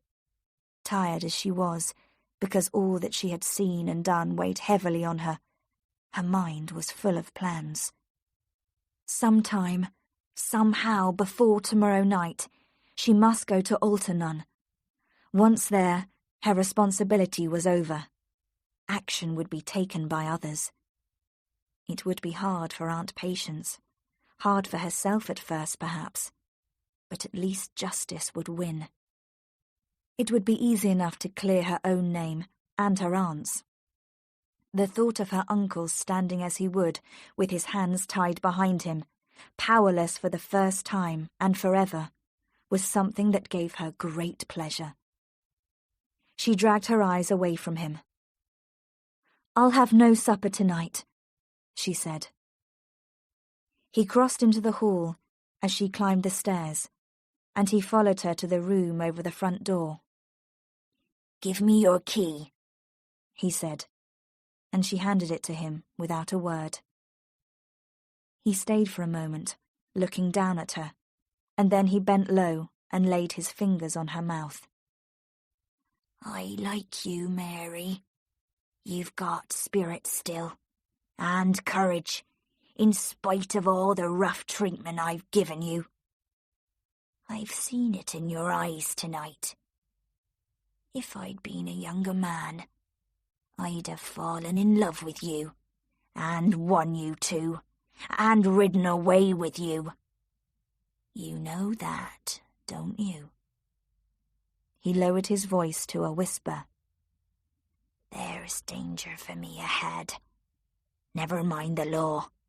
The whole of Cornwall can come running at my heels and I shall not care. It's other things I have to watch for. Footsteps, Mary, that come in the night and go again, and a hand that is waiting to strike me down. We'll put the river between us and Jamaica Inn," he said. And then he smiled, the curve of his mouth painfully familiar to her, like something from her past. He shut the door on her and turned the key. She went then to her bed and sat on it. And she began to cry, softly and secretly, the tears tasting bitter as they fell on her hand. Chapter 12. To Alternun. She had fallen asleep where she lay, without undressing, and her first conscious thought was that the storm had returned. She was awake immediately, and she waited for the sound that had woken her to come again. It came in a moment, a handful of earth thrown against the window from the yard outside. It was Jem Merlyn standing below in the yard. He whispered up to her, "Come down to the door here and open it for me." She shook her head. "I can't. I'm locked in my room." He looked back at her, confused, and examined the house as if it might offer some solution of its own. He ran his hand along the wall, feeling for old nails that might once have been used for training climbing plants and would now give him a foothold of a sort. Swinging himself up to the low roof over the front door, he was able to pull himself up to the level of her window. "I shall have to talk to you here," he said. "Come closer where I can see you." She knelt on the floor of her room, her face at the window, and they looked at each other without speaking. He looked tired, and his eyes were hollow like those of one who has not slept. There were lines around his mouth that she had not noticed before, and he did not smile. "I'm sorry," he said at last. "I left you alone without excuse at Lanson on Christmas Eve. You can forgive me or not, but the reason for it, that I can't give you. I'm sorry." She was hurt by his manner. His coldness upset her, and she hoped that he could not see the disappointment in her face. He did not even ask how she had returned that night. "Why are you locked in your room?" Her voice was flat and dull when she replied, "My uncle fears that I may wander in the passage and discover his secrets." "Where is he?" "He's going to spend the night in the kitchen. He's afraid of something, or someone. The windows and doors are barred, and he has his gun." Jem laughed bitterly. "I don't doubt he's afraid. He'll be even more frightened before many hours have passed, I can tell you that.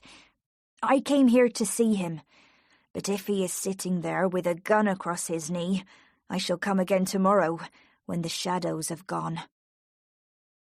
"Tomorrow may be too late." "What do you mean?"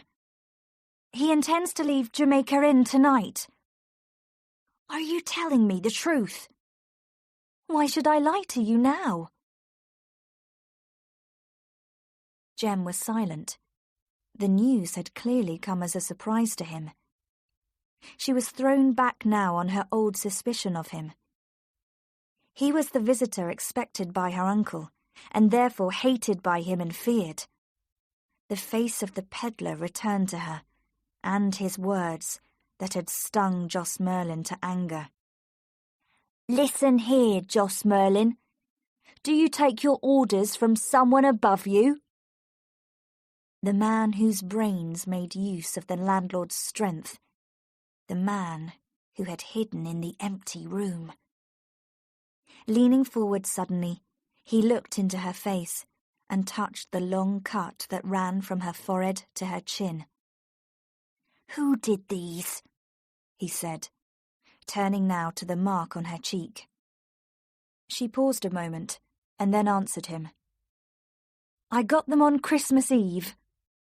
The look in his eye told her that he understood and had knowledge of the evening, and because of it was here now at Jamaica Inn. "You were with them, on the shore," he whispered. "Why did you go with them?" "They were crazy with drink. I don't think they knew what they were doing. I could no more have stood against them than a child. There were 10 of them or more. And my uncle, he led them. He and the peddler. If you know about it, why do you ask me? Don't make me remember. I don't want to remember." "How much did they hurt you?" "You can see for yourself. I tried to escape, and I hurt my side. They caught me again, of course. They tied my hands and feet and tied a cloth over my mouth so that I could not cry out. I saw the ship come through the darkness, and I could do nothing, alone there in the wind and the rain. I had to watch them die." She stopped, her voice trembling, her face in her hands. He made no move towards her, and she felt him far from her, wrapped in secrecy. She felt lonelier than ever. "Was it my brother who hurt you most?" he said after a while. It was too late. It did not matter now. "I've told you he was very drunk. You know better than I, perhaps, what he can do then." "Yes, I know." He paused for a moment, and then he took her hand. "He shall die for this."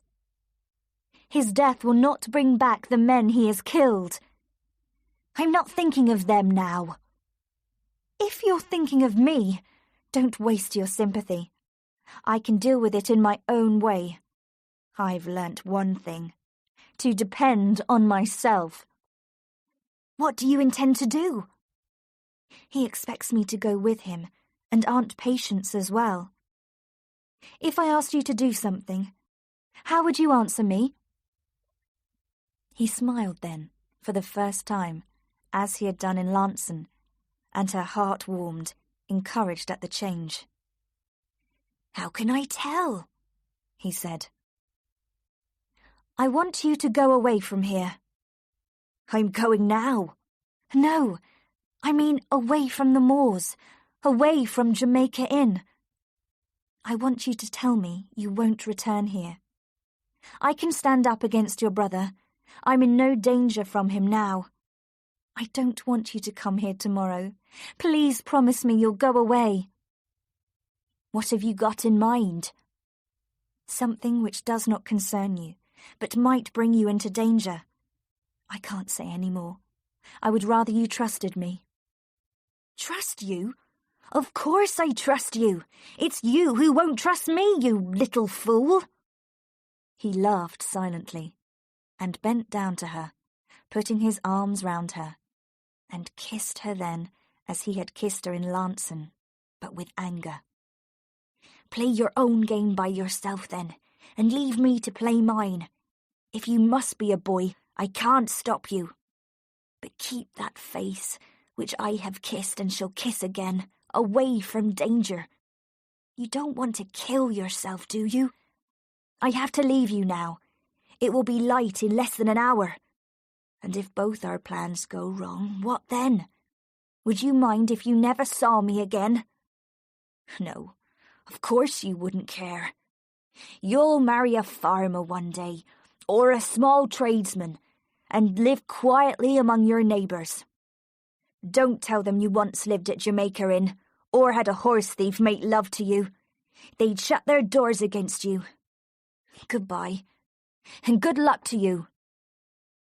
He lowered himself to the ground.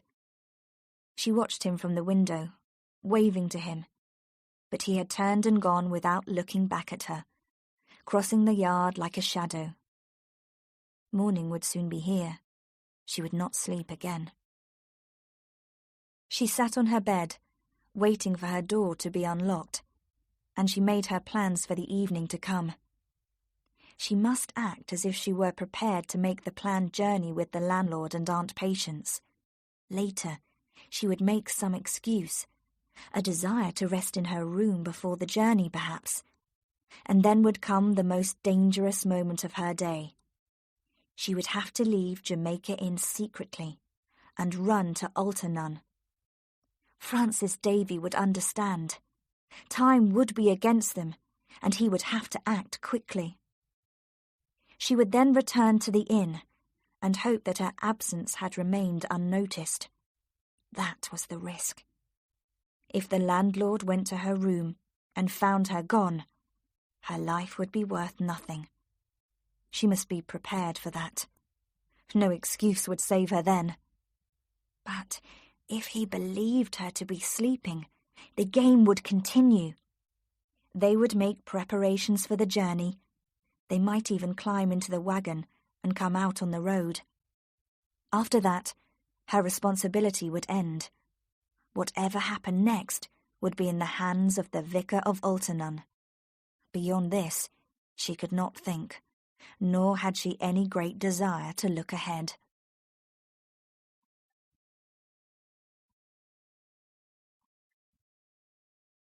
When she had helped them clear the midday meal away and had persuaded her aunt to pack a basket of food for the journey, she turned to her uncle and spoke to him. If we are to travel tonight, would it not be better if Aunt Patience and I rested now during the afternoon, so we could start out fresh on the journey? There will be no sleep for any of us tonight. You may rest if you like. There'll be work for both of you later. You're right when you say there will be no sleep for you tonight. Go then. I shall be glad to get rid of you for a time. Mary entered her own little room and closed the door, turning the key. Her heart beat fast at the thought of adventure. It was nearly 4 miles to Alternun by road, but she could walk the distance in an hour.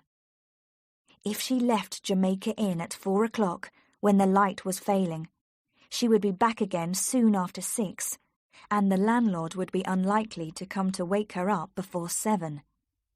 She had 3 hours then in which to play her part. She would climb out of the window and drop to the ground, as Jem had done. She sat by the window, looking out on the empty yard and the high road where no one ever passed, waiting for the clock in the hall to strike 4. When it struck at last, the sound rang out in the silence. Every second was important to her now, and she must waste no time in going. She climbed through the window. The jump was nothing, as she had thought. She looked up at Jamaica Inn. It looked evil in the half-darkness, the windows barred. She thought of the terrible things the house had witnessed, the secrets now shut up behind its walls, and she turned away from it, as from a house of the dead, and went out on the road. Darkness fell as she walked. She came at last to where the roads divided, and she turned to her left, down the steep hill to Alternun. The vicar's house was silent. There were no lights there.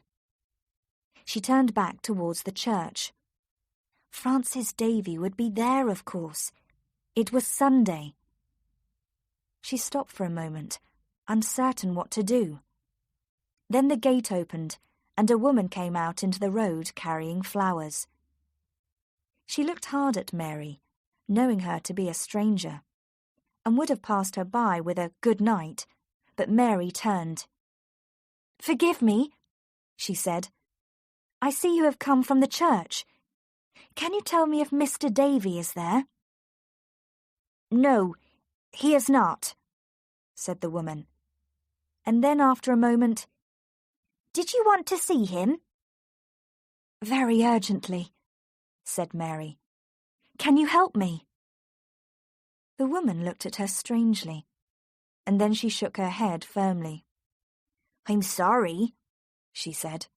"The vicar's away. He went to hold a service in another village, many miles from here. He is not expected back in Alternun tonight." Chapter 13. Murder at Jamaica Inn. At first, Mary looked at the woman in disbelief. "But that's impossible. Surely you're mistaken." "The vicar has left. He rode away after dinner. I ought to know. I am his housekeeper." Mary wondered hopelessly what she could do now. To come to Alternun and then return without help to Jamaica Inn was impossible. She could not place confidence in the village people, nor would they believe her story. She must find someone with power, someone who knew something of Joss Merlyn and Jamaica Inn. "Who is the nearest magistrate?" she said at last. The woman considered the question. "Well, the nearest would be Mr. Bassett over at North Hill, and that must be over 4 miles from here. Perhaps more, perhaps less. I can't say for certain, for I've never been there. You surely don't intend to walk out there tonight?" "I must. There is nothing else for me to do. I must waste no time either. I'm in great trouble now, and only your vicar or a magistrate can help me." "You'd better stay here and wait for the vicar if you can." "That's impossible," said Mary. "But when he does return, could you tell him perhaps that— But wait, if you have pen and paper, I'll write him a note of explanation. That would be better still." "Come into my house here, and you may write what you like. I can take the note to his house." Mary followed the woman to her house. Time was slipping away fast. Her uncle would take warning from the fact that she had run away and leave the inn before the intended time, and then her effort would have been for nothing. Mary wrote with the speed of hopelessness. Then she folded the note and gave it to the woman by her side. So she set out on a walk of 4 miles or more to North Hill. She had placed such trust in Francis Davey that it was hard to realize that he had failed her. He had not known, of course, that she needed him. She was anxious about Aunt Patience, and the thought of her setting out on the journey like a trembling dog tied to its master made Mary run along the empty road. She came at last to big gates and the entrance to a driveway. This must be North Hill, and this house must belong to the magistrate. In the distance, a church clock struck 7. She had been away from Jamaica Inn for about 3 hours already. Her fear returned as she came to the house. She swung the great bell and waited. After some time, she heard footsteps inside, and the door was opened by a servant. "I have come to see Mr. Bassett on very urgent business," she told him. "The matter is of the greatest importance, or I would not come at such an hour and on a Sunday night." "Mr. Bassett left for Launceston this morning," answered the man. "He was called away at short notice, and he has not yet returned." This time, Mary could not control herself, and a cry of hopelessness escaped her. "I have come a long way," she said with great feeling, as if by the strength of her need for him she could bring the magistrate to her side. "If I do not see him, something terrible will happen, and a great criminal will escape the hands of the law. You are looking at me strangely, but I am speaking the truth. If only there was someone I could turn to." "Mrs. Bassett is at home," said the man with interest. "Perhaps she will see you, if your business is as urgent as you say. Follow me, will you, to the library?" Mary crossed the hall in a dream, knowing only that her plan had failed again, through chance alone, and that she was now powerless to help herself. The library, with its bright fire, seemed unreal to her, and her eyes were not used to the light that met them. A woman, whom she recognized immediately as the lady who had bought the horse in Launceston Market Square, was sitting in a chair in front of the fire. She looked up in surprise when Mary was shown into the room. Mrs. Bassett rose to her feet. "What can I do for you?" she said kindly. "You look pale and tired. Won't you sit down?" Mary shook her head impatiently. "Thank you, but I must know when Mr. Bassett is returning home." "I have no idea," replied his wife. "He had to leave this morning at a moment's notice, and, to tell you the truth, I am really anxious about him. If this innkeeper decides to fight, as he is certain to do, Mr. Bassett may be wounded, in spite of the soldiers." "What do you mean?" said Mary quickly. "He has set out on a highly dangerous piece of work. Your face is new to me, and I suppose you're not from North Hill, or you would have heard of the man Merlyn who keeps an inn on the Bodmin Road. Mr. Bassett has suspected him for some time of terrible crimes, but it was not until this morning that the full proof came into his hands. He left immediately for Launceston to get help, and he intends to surround the inn tonight and seize the people inside. He will go well armed, of course, and with a large body of men, but I shall not rest until he returns." "I came here to warn Mr. Bassett that the landlord intends to leave the inn tonight, and so escape justice. I have proof of his guilt, which I did not believe Mr. Bassett to possess. You tell me that he has already gone, and perhaps even now is at Jamaica Inn. Therefore, I have wasted my time in coming here." Mary sat down then, her hands folded, and looked unseeing into the fire. She had come to the end of her strength, and for the moment she could not look into the future. All that her tired mind could tell her was that her journey this evening had been for nothing. "I have done a very stupid thing in coming here," she said miserably. "I thought it clever, but I have only succeeded in making a fool of myself and of everyone else. My uncle will discover that my room is empty and guess that I have informed against him. He will leave Jamaica Inn before Mr. Bassett arrives. Mrs. Bassett came towards her. You have been placed in a terrible position, she said kindly. And I think you are very brave to come here tonight, all those lonely miles to warn my husband. The question is, what do you want me to do now? I will help you in any way you think best. I can think of nothing but my poor aunt, who at this moment may be suffering terribly. I must know what is happening at Jamaica Inn, if I have to walk back there myself tonight. But you cannot possibly walk back there now alone. I will order the carriage, and Richards will go with you. He can be trusted completely, and will carry guns for your protection. If there is fighting in progress, you need not go near the inn until it is over. In a quarter of an hour, the carriage drove up to the door, with Richards in charge. Mary recognised him as the servant who had ridden with Mr. Bassett to Jamaica Inn before. He wanted to know everything, of course, but she gave short answers to his questions and did not encourage him. The horse and carriage quickly covered the miles that Mary had walked alone. "We shall find them there before us as likely as not," Richards told Mary. "It will be a good thing for the neighbourhood when he's in prison.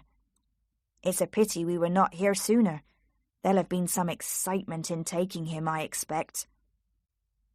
"Little excitement if Mr. Bassett finds his man has escaped," said Mary quietly. "Jos Merlyn knows these moors like the back of his hand." "My master was born here, just as the landlord was," said Richards. "If it comes to a run across country, I'd expect my master to win every time.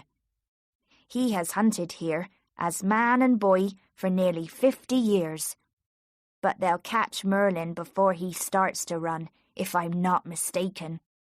The steep hill to Jamaica Inn rose in front of them, white beneath the moon, and as the dark chimneys rose into view, Richards became silent, examining his guns. As they came near to the top of the hill, Richards turned and whispered in her ear. "Would it be best for you to wait here, in the carriage, by the side of the road, while I go forward to see if they are there?" "I've waited long enough tonight, and gone half crazy with it," said Mary. "I'd rather meet my uncle face to face than stay behind here, seeing and hearing nothing. It's my aunt I'm thinking of. She's as harmless as a child, and I want to take care of her if I can. Give me a gun and let me go. I won't take any risks, I promise you." She went forward, then held her gun in front of her and looked round the corner of the stone wall into the yard. It was empty. The stable door was shut. The inn was as dark and silent as when she had left it nearly 7 hours before. The windows and the door were barred. There were no wheel marks in the yard, and no preparations for escape. She crept across to the stable and laid her ear against the door. She waited a moment, and then she heard the horse move restlessly. She heard his feet on the stone floor. Then they had not gone, and her uncle was still at Jamaica Inn. Her heart sank, and she wondered if she should return to Richards and wait until the magistrate and his men arrived. Surely, if her uncle intended to leave, he would have gone before now. He might have changed his plans and decided to go on foot, but then Aunt Patience could never go with him. Mary went round the corner of the house.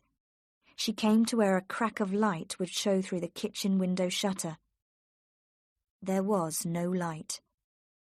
She laid her hand on the handle of the door. It turned, to her surprise, and the door opened. This easy entrance, completely unexpected, surprised her for the moment, and she was afraid to enter. Supposing her uncle sat on his chair, waiting for her, his gun across his knee. She had her own gun, but it gave her no confidence. Very slowly, she put her face around the door. No sound came to her. Out of the corner of her eye, she could see the ashes of the fire, but they were hardly red. She knew then that the kitchen had been empty for hours. She pushed the door open and went inside. She lit the lamp and looked about her. The door to the passage was wide open, and the silence became more frightening than before, strangely and terribly still. Something was not as it had been. Some sound was missing that must account for the silence. Then Mary realized that she could not hear the clock. It had stopped. She stepped into the passage and listened again. She was right. The house was silent because the clock had stopped. She turned the corner, and she saw that the clock, which always stood against the wall beside the door, had fallen forward onto its face. The glass was in pieces on the stone floor, and the wood had split. The clock had fallen across the narrow hall, and it was not until she came to the foot of the stairs that Mary saw what was beyond it. The landlord of Jamaica Inn lay on his face among the broken glass. The fallen clock had hidden him at first. He lay in the shadow, one arm thrown above his head and the other holding the door. There was blood on the stone floor, and blood between his shoulders, dark now and nearly dry, where the knife had entered him. When he was attacked from behind, he must have stretched out his hands and fallen, dragging at the clock, and when he fell on his face, the clock had crashed with him to the ground, and he had died there, trying to reach the door. Chapter 14. The Peddler is Found. It was a long time before Mary moved away from the stairs. Something of her own strength had gone, leaving her powerless like the figure on the floor. It was the silence that frightened her most. Now that the clock was no longer going, her ears missed the sound of it. Her light shone on the walls, but it did not reach to the top of the stairs, where the darkness waited for her. She knew that she could never climb those stairs again, nor walk along that upper passage. Whatever lay above her must stay there. She backed away down the hall along the passage, and when she came to the kitchen and saw the door still open, her self-control left her, and she ran blindly through the door to the cold air outside, where the familiar figure of Richards met her. He put out his hands to save her, and she seized him, feeling for comfort, cold now from the shock. "He's dead," she said. "He's dead there, on the floor. I saw him." And although she tried hard, she could not stop shaking. He led her to the side of the road, back to the carriage. "Has your aunt gone?" he whispered. Mary shook her head. "I don't know. I didn't see. I had to come away." He saw by her face that her strength had gone. "All right, then," he said. "All right. Sit quiet, then. No one shall hurt you. There now." His rough voice helped her, and she sat close beside him. "That was no sight for a girl to see. You should have let me go. I wish now you'd stayed back here in the carriage. That's terrible for you, to see him lying there, murdered." Talking helped her. "The horse was still in the stable. I listened at the door and heard it moving about. They had never even finished their preparations for going. The kitchen door was not locked, and there were packages on the floor there, ready to load into the wagon. It must have happened several hours ago. "I don't know what the magistrate is doing," said Richards. "He should have been here before this. You should tell your story to him. There's been bad work here tonight." They fell silent, and both of them watched the road. "Who could have killed the landlord?" said Richards, confused. "He can deal with most men, and should have been able to defend himself. There were plenty who might have done it, though. If ever a man was hated, he was." "There was the peddler," said Mary slowly. "I'd forgotten about him. It must have been him, breaking out from the locked room." She seized on this idea to escape from another, and she retold the story, eagerly now, of how the peddler had come to the inn the night before. It seemed then that the crime was proved, and there could be no other explanation. "He'll not run far before the magistrate catches him," said Richards. "No one can hide on these moors, unless he's a local man, and I've never heard of Harry the peddler before. But then, they came from every hole and corner in Cornwall, just Merlyn's men. They were the lowest of the low from the whole area." He paused, and then, "I'll go to the inn, if you would like me to, and see for myself whether he has left any tracks behind him. There might be something." Mary seized hold of his arm. "I don't want to be alone again," she said quickly. "Think me a fool if you will, but I couldn't bear it. If you had been inside Jamaica Inn tonight, you would understand. Something has happened to my aunt as well. I know that. I know she is dead. That's why I was afraid to go upstairs. She's lying there in the darkness, in the passage above. Whoever killed my uncle will have killed her too." The servant coughed. "She may have run out onto the moor. She may have run for help along the road." "No," whispered Mary. "She would never have done that. She would be with him now, by his side. She's dead. I know she's dead. If I hadn't left her, this would never have happened." The man was silent. He could not help her. After all, she was a stranger to him, and what had happened was no concern of his. Mary held up a warning hand. "Listen," she said. "Can you hear something?" They looked to the north. The distant sound of horses was unmistakable. "It's them," said Richards excitedly. "It's the magistrate. He's coming at last." They waited.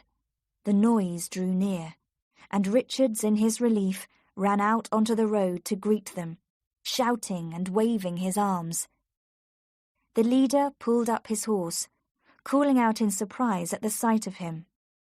"What are you doing here?" he shouted.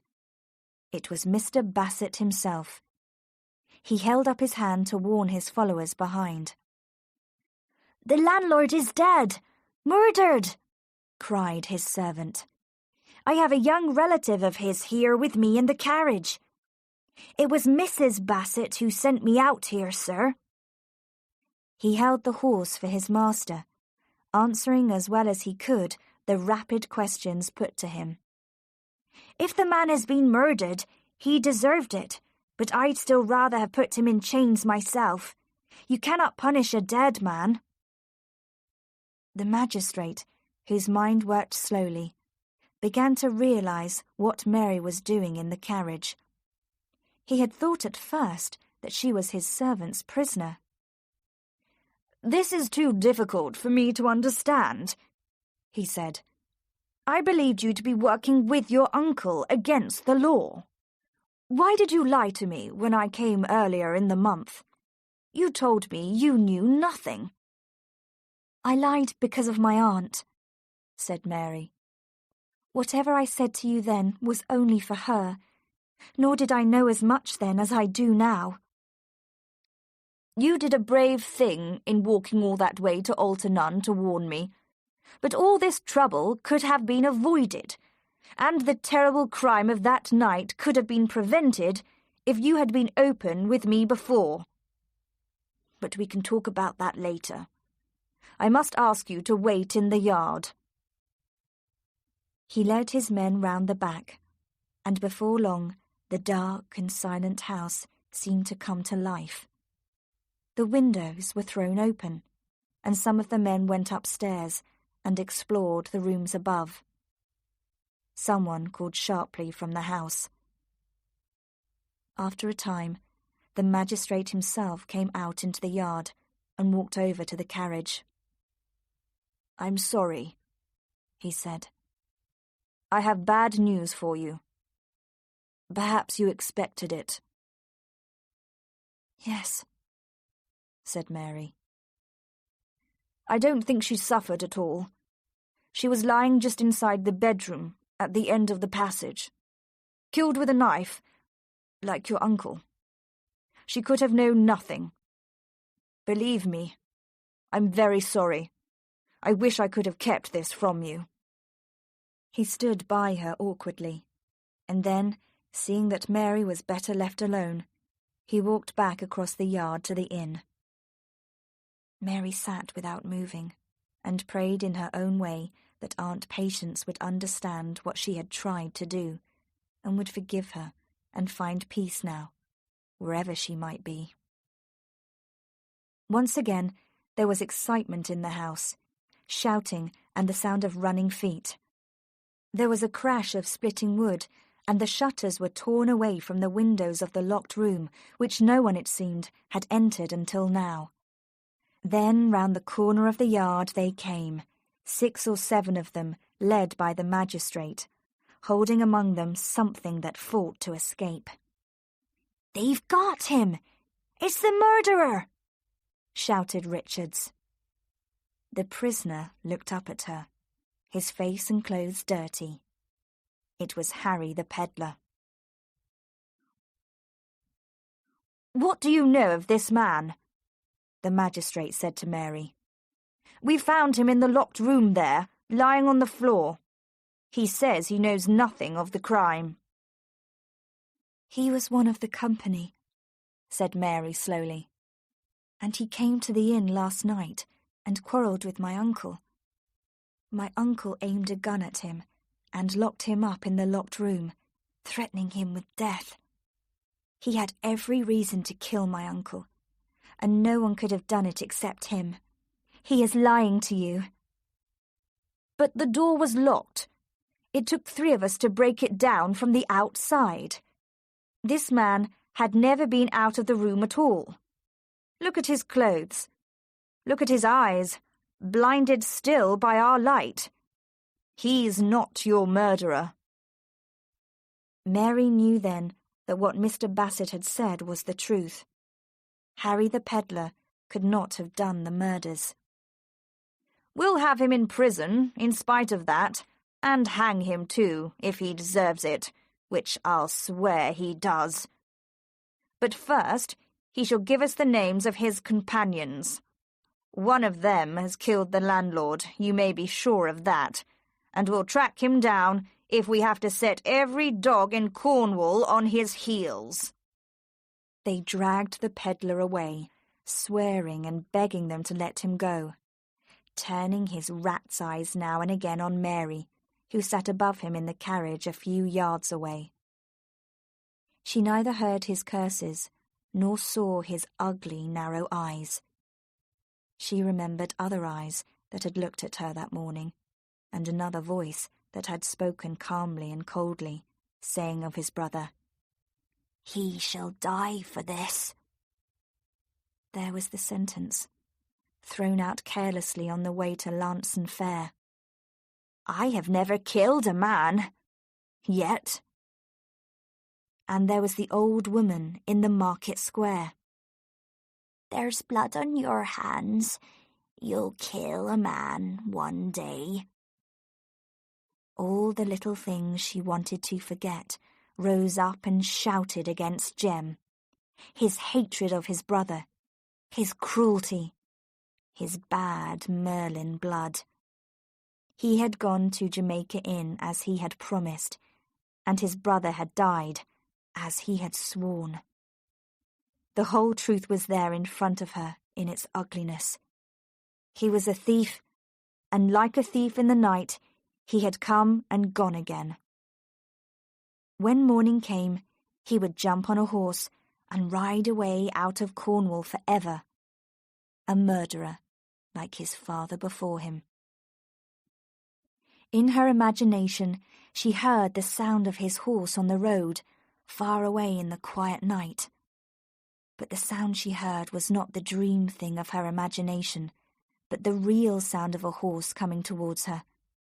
She turned her head and listened. The sound of a horse drew nearer still.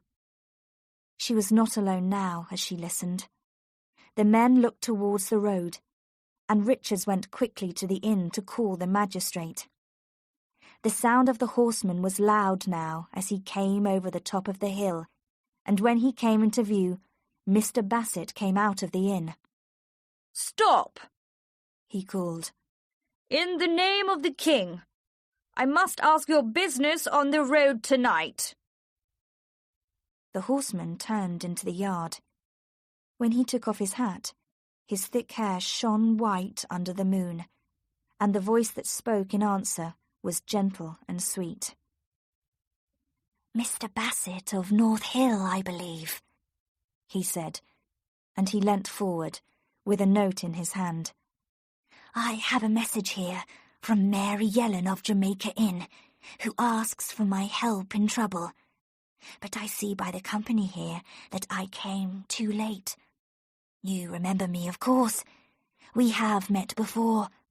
I am the Vicar of Altarnun."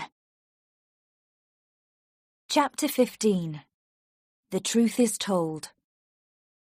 Mary sat alone in the living room in the vicar's house and looked into the fire. She had slept for a long time, and now felt rested, but the peace which she desired had not yet come to her. They had all been kind to her, and patient. The vicar had driven her himself in the carriage to Altarnun, and they arrived there as his church clock struck 1. He called his housekeeper from her home nearby, the same woman that Mary had spoken with in the afternoon. She lit a fire and warmed a rough woolen nightdress in front of it, while Mary took off her clothes, and when the bed was ready for her, and the bedclothes turned back, Mary allowed herself to be led to it, like a child. She would have closed her eyes immediately, but an arm came suddenly round her shoulders, and a voice said in her ear, "Drink this." Francis Davey himself stood beside the bed, with a glass in his hand, his strange eyes looking into hers, pale and expressionless. "You will sleep now," he said, and she knew from the bitter taste that he had put some powder in the hot drink which he had made for her. The last thing she remembered was those still white eyes that told her to forget, and then she slept. It was nearly 4 in the afternoon before she woke. When she was dressed and had gone below to the living room to find the fire burning and the curtains closed and the vicar out on some business, it seemed to her that responsibility for the murders was hers alone. Jem's face was always with her as she had seen it last, tired and lined in the grey light, and there had been a determination in his eyes then that she had tried not to see. He had played an unknown part from beginning to end, and she had shut her eyes to the truth. She was a woman, and for no good reason, in fact, against all reason, she loved him. He had kissed her, and she was tied to him forever. She felt herself weakened in mind and body, she who had been strong before. One word to the vicar when he returned, and a message to the magistrate, and Jem would die with a rope round his neck, as his father had done, and she would return to Helford and her old life. But she knew that the word would never be given. Jem was safe from her, and he could ride away with a song on his lips, forgetful of her, and of his brother, and of God, while she dragged through the years, bitter and miserable, coming in the end to be known as a woman who had been kissed once in her life and could not forget it. She heard the vicar's footsteps on the path outside and rose hurriedly. "Forgive me," he said. "You did not expect me so soon." He took out his watch. "You have had supper with me before, Mary Yellen, and you shall have supper with me again. But this time, if you do not mind, you shall prepare the table and bring the food from the kitchen. I have some writing to do, that is, if you have no objection." When the church clock said 7:15, they sat down together at the table, and he helped her to some cold meat. "I understand from Richard's servant to Mr. Bassett that you suspected the peddler of the murder and said so to Mr. Bassett himself. It is a pity for all of us that the locked room proves that he did not do it. He would have done very well as a man to hang, and saved a lot of trouble." The vicar ate an excellent supper, but Mary was only playing with her food. He watched her. "What has the peddler done that you hate him?" "He attacked me once." "I thought so. You managed to fight him off?" "I believe I hurt him. He didn't touch me again." "No, I don't suppose he did." "When did this happen?" "On Christmas Eve." "After I left you in the carriage?" "Yes."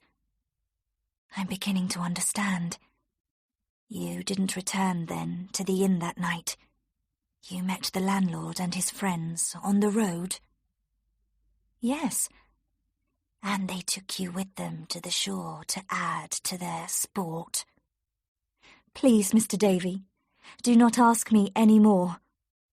I would rather not speak of that night ever again. There are some things that are best buried deep." "You shall not speak of it, Mary Yellen. I blame myself for having allowed you to continue your journey alone. Turning back to the peddler, though, I feel it was very careless of the murderer not to have looked into the locked room. He would most certainly have made the whole affair more thorough." "You mean he might have killed the peddler too?" "Exactly. If the murderer had known that he had attacked you, he would have had a strong enough reason to kill the peddler twice over."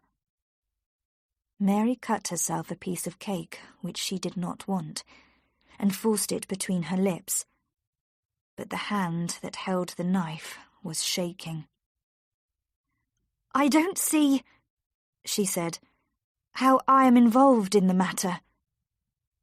"You have too low an opinion of yourself."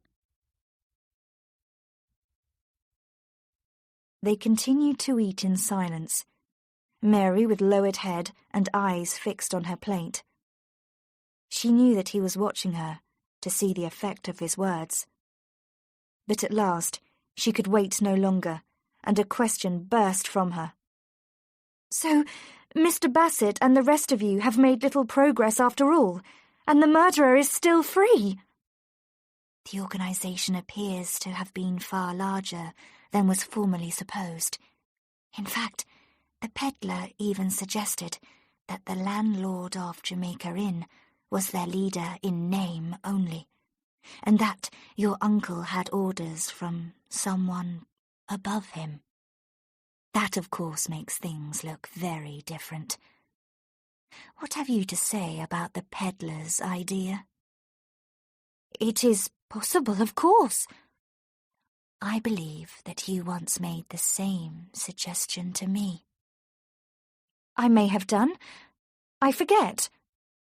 If this is so, it would seem that the unknown leader and the murderer must be the same person.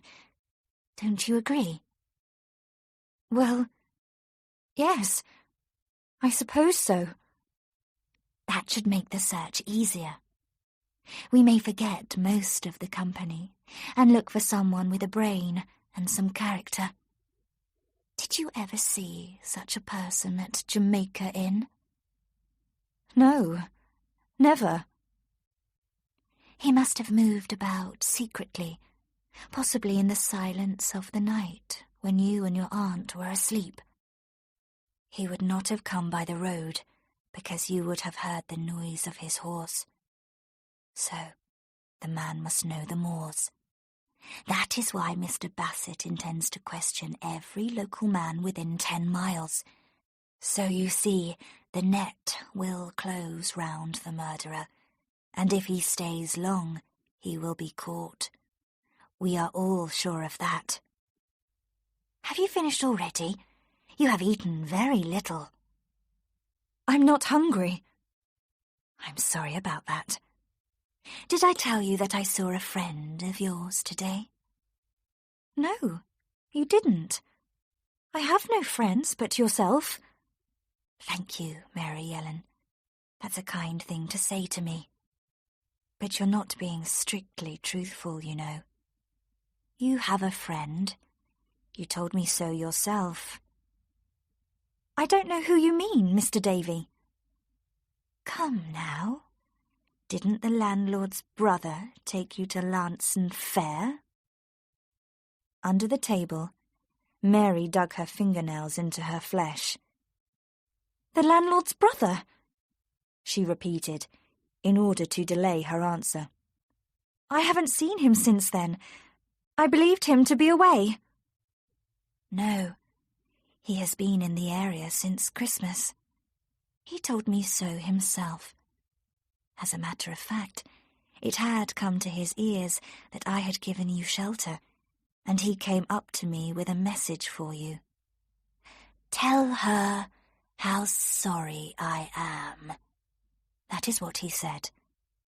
I imagine that he meant that he was sorry about your aunt. It was just before I came away from North Hill this evening, when the discussion had ended for the day. Why was Jem Merlyn present at this discussion? He had a right, I suppose, as brother of the dead man. He did not appear much moved by his death. But perhaps they were not close. Did Mr. Bassett and the gentleman question him? There was a great deal of talk among them the whole day. Young Merlyn appears to have brains. His answers were very clever. He must have far better brains than his brother ever had. You told me he lived rather riskily, I remember. He steals horses, I believe. Mary agreed. Her fingers followed a pattern on the tablecloth. He seems to have done that when there was nothing better to do, but when a chance came for him to use his brains, he took it. And one cannot blame him, I suppose. No doubt he was well paid. The gentle voice wore away at her, and she knew that he had defeated her. She could no longer pretend that she did not care. What will they do to him, Mr. Davey? What will they do to him? The pale, expressionless eyes looked back at her, and for the first time she saw a shadow pass across them, and a momentary surprise. Do? He said. Why should they do anything? I suppose he has made his peace with Mr. Bassett and has nothing more to fear. They will hardly try to punish him for old crimes after the service he has done them. I don't understand you. What service has he done? Your mind works slowly tonight, Mary Ellen. Did you not know that it was Jem Merlyn who informed against his brother? She looked at him stupidly, her brain refusing to work. She repeated the words after him like a child who learns a lesson. Jem Merlyn informed against his brother! The vicar pushed away his plate and began to clear the table. Yes, certainly. It appears that it was Mr. Bassett himself who took away your friend from Lanson that night and carried him off to North Hill. You've stolen my horse, he said, and you're as big a criminal as your brother. I've the power to throw you into prison tomorrow, and you wouldn't set eyes on a horse for 10 years or more. But you can go free if you bring me proof that your brother at Jamaica Inn is the man I believe him to be. Your young friend said, no, you must catch him yourself if you want him. But the magistrate told him about the latest, bloodiest wreck, and suggested he changed his mind. I understand that your friend escaped from his chains, though, and ran away in the night. But he came back yesterday morning, when they did not expect to see him again, and went straight up to the magistrate and said, as calmly as you please, very well, Mr. Bassett, you shall have your proof. And that is why I remarked to you just now that Jem Merlyn has a better brain than his brother had. Mary looked blindly before her into space, her whole mind split, as it were, by his information, the evidence she had so fearfully and so painfully built against the man she loved, falling like a house of cards. Mr. Davey, she said slowly, I believe I am the biggest fool that ever came out of Cornwall. I believe you are, Mary Ellen, said the vicar. After the gentle voice that she was used to, the sharpness of these words was a punishment in itself. The anxiety and fear had gone from her at last. What else did Jem Merlyn say and do? She asked. The vicar looked at his watch. I wish I had time to tell you, he said, but it is nearly 8 already. The hours go by too fast for both of us. I think we have talked enough about Jem Merlyn for the present. Tell me something. Was he at North Hill when you left? He was. In fact, it was his last remark that hurried me home. What did he say to you? He was not speaking to me. He told Mr. Bassett he intended to ride over tonight to visit the blacksmith at Wagons. It's a long way from North Hill, but I expect he can find his way in the dark. What has it to do with you if he visits the blacksmith? He will show him the nail he picked up in the grass down in the field below Jamaica Inn. The nail comes from a horse's shoe. The work was carelessly done, of course.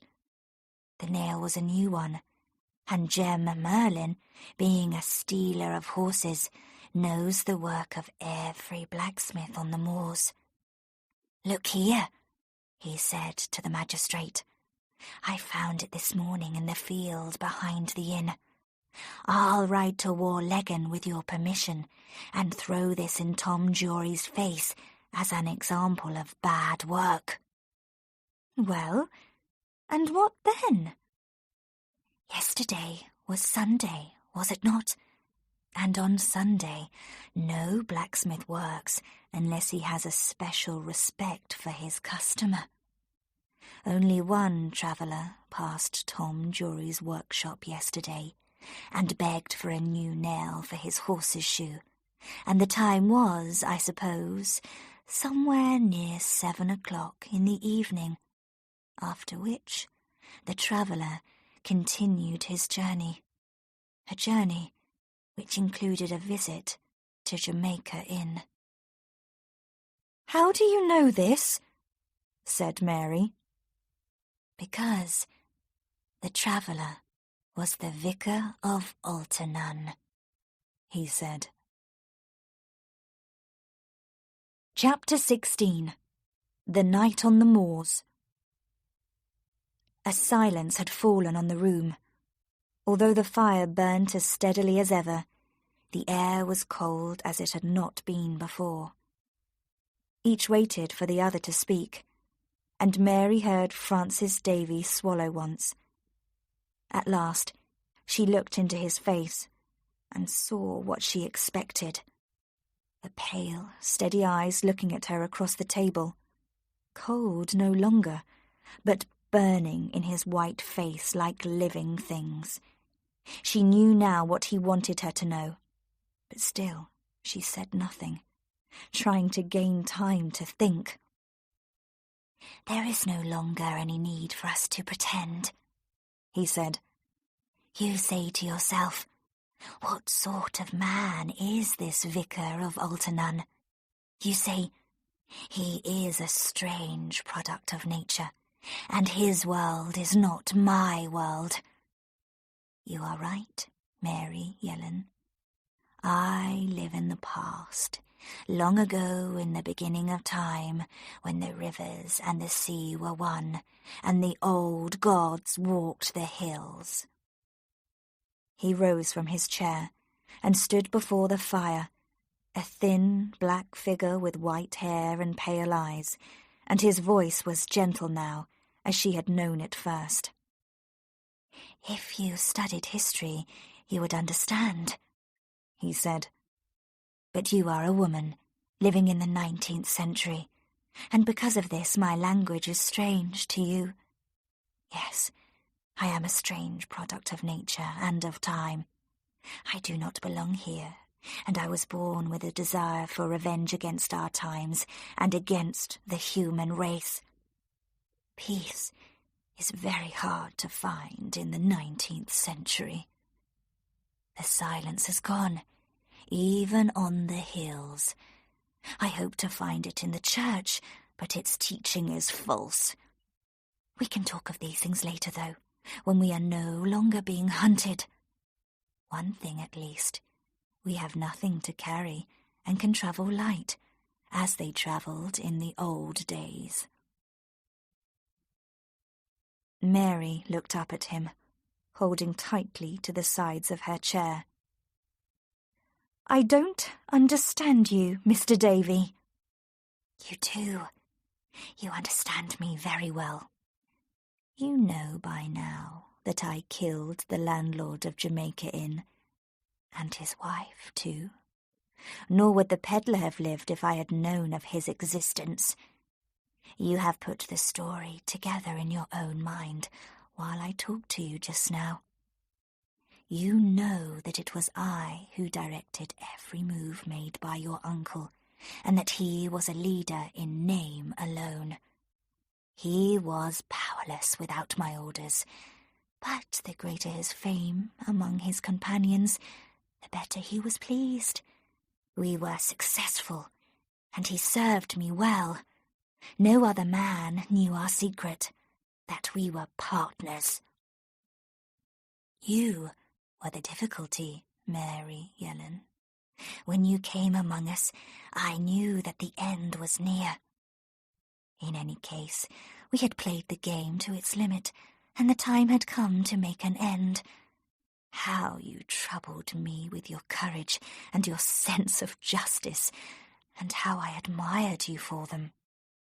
Of course, you had to hear me in the empty bedroom at the inn, and had to creep down to the kitchen and see the rope on the beam. That was the first piece of trouble that you caused. And then you had to go out on the moor after your uncle, who had an appointment with me on Roughtor, and, losing him in the darkness, meet myself and tell me your secrets. Well, I became your friend, did I not? and gave you good advice, which, believe me, could not have been improved on by the magistrate himself. Your uncle knew nothing of our strange friendship. He caused his own death by disobeying me. I knew something of your determination, and that time alone would quieten your suspicions. But your uncle had to drink himself crazy on the night before Christmas and, behaving like a fool, put the whole country in a fever. I knew then that when the rope was round his neck, he would play his last card and name me as the leader. Therefore, he had to die, Mary Yellen, and your aunt, who was his shadow. And if you had been at Jamaica Inn last night when I passed by, you too... No, you would not have died. He leant down to her, and taking her 2 hands, he pulled her to her feet, so that she stood level with him, looking into his eyes. No, he repeated, you would not have died. You would have come with me as you will come tonight. She looked back at him, watching his eyes. They told her nothing. They were clear and cold as they had been before, but his hold on her arms was firm. "You are wrong," she said. "You would have killed me then, as you will kill me now. I am not coming with you, Mr. Davey." You have proved yourself a dangerous enemy, and I prefer to have you by my side. In time, we will be able to return to our first friendship. Any friendship we have shared was disgusting and dishonourable. You wear the clothes of a priest of God to hide you from suspicion. You talk to me of friendship. Your refusal and anger please me more than anything, Mary Yellen, he replied. There is a fire about you that the women of the old days possessed. Your company is not a thing to be thrown to one side. Are you ready? You understand me. The house is empty, and your cries would be heard by no one. I am stronger than you might suppose. Your uncle knew my strength. I don't want to hurt you, Mary Yellen, but I shall have to if you try to fight me. Come, where is that spirit of adventure that you have made your own? Where is your courage? She saw by the clock that he must already have used up his allowance of time. It was 8:30, and by now Jem would have spoken with the blacksmith at Wagons. 12 miles lay between them perhaps, but no more. She thought rapidly, weighing the chances of failure and success. If she went now with Francis Davey, she could slow him down. The law would follow close behind him, and her presence would show them where he was in the end. If she refused to go, then there would be a knife in her heart, at best. She smiled then, and looked into his eyes, having made her decision. "I'll come with you, Mr. Davey," she said. "But you will be sorry in the end." I'll like you the better for it. I'll teach you to live, Mary Yellen, as men and women have not lived for 4,000 years or more. "You'll find me no companion on the road, Mr. Davey." Road? Who spoke of roads? We go by the moors and hills, and put our feet on stone and grass, as the ancient men did before us. She went into the passage. She was filled with the wild spirit of adventure, and she had no fear of him, and no fear of the night. Nothing mattered now, because the man she loved was free, and had no mark of blood on him. She could love him without shame. She knew that he would come to her again. She imagined she heard him ride along the road after them, and she heard his victorious cry. She followed Francis Davey. The sight of horses was one for which she was not prepared. "Do you not plan to take the carriage?" she said. "No, Mary. We must travel light and free. You can ride. Every woman born on a farm can ride. And I shall lead you." The night was dark, with a cold wind. The sky was filled with low cloud, and the moon was hidden. There would be no light on the way, and the horses would travel unseen. She climbed onto hers, wondering whether a shout and a wild cry for help would wake the sleeping village. But even as the thought passed through her mind, she saw the flash of steel in his hand, and he smiled. "That would be a fool's trick, Mary," he said. "They go to bed early in Altanun, and by the time they were awake and rubbing their eyes, I would be away over the moor, and you would be lying on your face in the long wet grass, with your youth and beauty spoilt. Come now." She said nothing. She had gone too far in her game of chance and must play it to the finish. He climbed on the other horse, tied hers to it, and they set out on their strange journey. They came to the edge of the moor and the rough track leading to the stream, and then headed across the stream and beyond to the great black heart of the moor, where there were no tracks and no paths. The tors rose up around them and hid the world behind, and the two horses were lost between the steep hills. Mary's hopes began to fail as she looked over her shoulder at the black hills that rose behind her. There was an ancient mystery about these moors. Francis Davey knew their secrets, and he cut through the darkness like a blind man in his home. "Where are we going?" she said at last, and he turned to her, smiling beneath his wide black hat, and pointed to the north. "The Atlantic has been my friend before. A ship shall carry us from Cornwall. You shall see Spain, Mary, and Africa, and learn something of the sun. You shall feel the sand under your feet, if you wish. I care little where we go. You shall make the choice. Why do you smile and shake your head?" "I smile because everything you say is wild and impossible. You know as well as I do that I shall run from you at the first chance, at the first village perhaps. I came with you tonight because you would have killed me otherwise. But in daylight, within sight and sound of men and women, you will be as powerless as I am now." "I am prepared for the risk. You forget that the north coast of Cornwall is very unlike the south. This north coast is as lonely as the moors themselves, and you will see no man's face but mine until we come to the place that I plan to reach." "Supposing, then, that the sea is reached, and we are on your ship, with the coast behind us. Name any place you please, Africa or Spain. Do you think that I would follow you there, and not tell about you, a murderer of men?"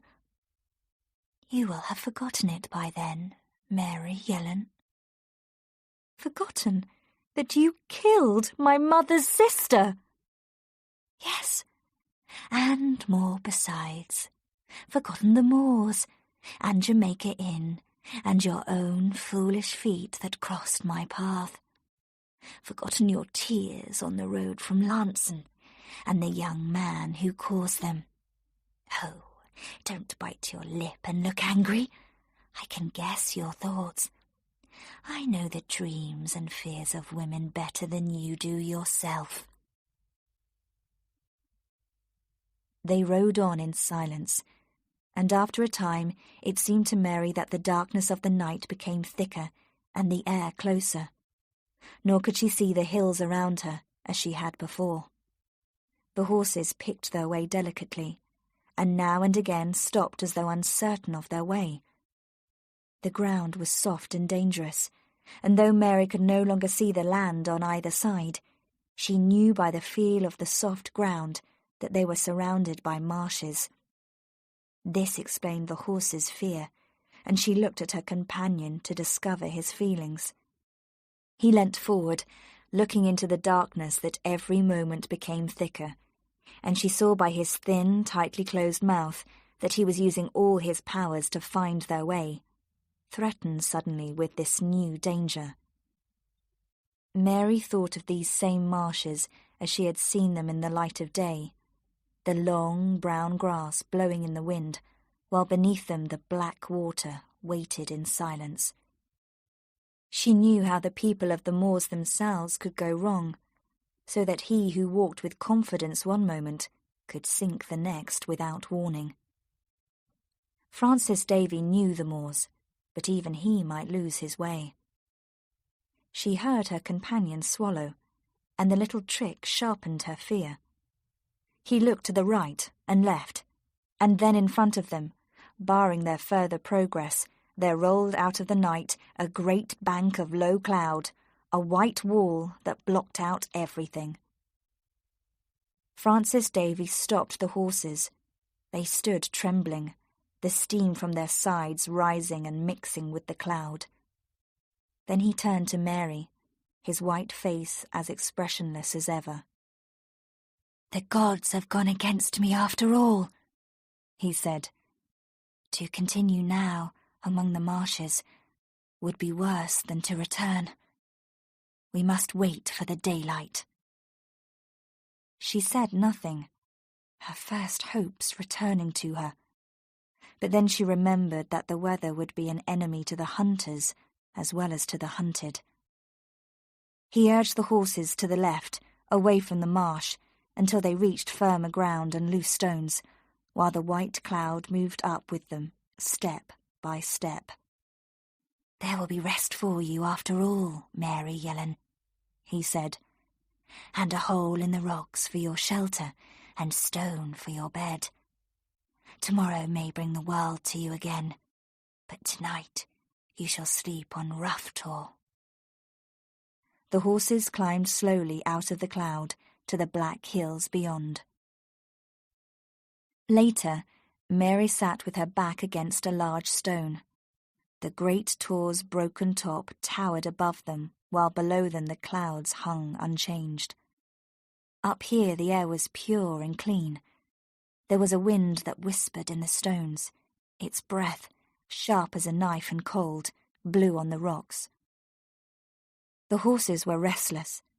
They stood against a rock for shelter, and turned now and again towards their master. He sat apart, a few yards away from his companion, and sometimes she felt his eyes on her. He was king here, alone in the silence, with the great rocks to guard him, and the cloud below to hide him. She thought how far they were from normal life. Here on the tor, the wind whispered of fear, bringing old memories of violence and hopelessness, and there was a wild, lost note that sounded in the stone high above Mary's head, on the very top of Rough Tor, as if the gods themselves stood there with their great heads lifted to the sky. She imagined she could hear the whisper of 1,000 voices and the marching of 1,000 feet, and she could see the stones turning into men beside her. Their faces were inhuman, older than time, as rough as the stone, and they spoke in a language that she could not understand, and their hands and feet were curved like the feet of birds. They turned their stone eyes on her, and looked through her and beyond, paying no attention, and she knew that she was like a leaf in the wind, while they lived on, undying creatures of ancient times. They came towards her, shoulder to shoulder, neither seeing nor hearing her, but moving like blind things to destroy her.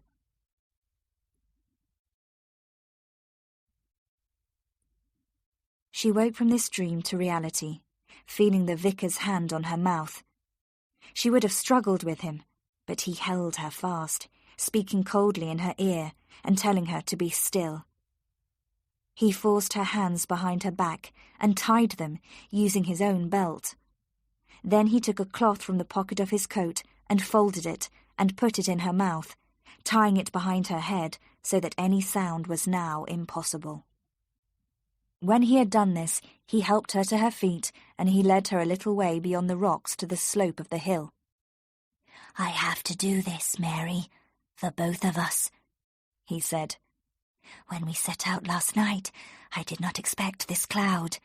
Listen to this, and you will understand why I have tied you up, and why your silence may still save us." He pointed downwards to the white cloud below. "Listen," he said again. The darkness had broken above their heads, and morning had come. To the east a faint light came before the pale sun. The cloud was with them still, and hid the moors below like a white sheet. Then she listened, as he had told her, and far away, from beneath the cloud, there came a sound between a cry and a call. It was too faint at first to tell what it was, unlike a human voice, unlike the shouting of men. It came nearer, and Francis Davey turned to Mary. "Do you know what it is?"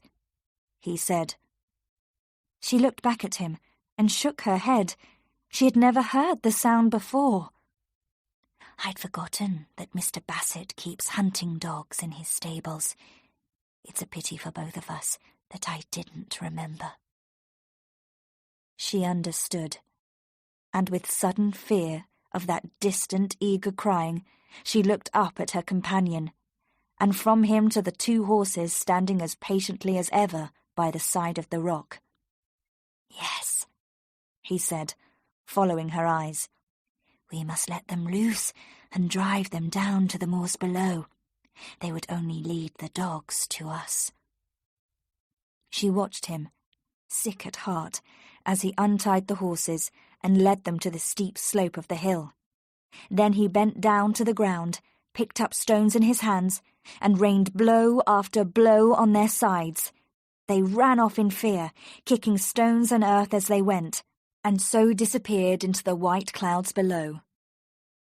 The crying of the dogs came nearer now, deep and continuous, and Francis Davey ran to Mary, pulling off his long black coat and throwing his hat away onto the grass.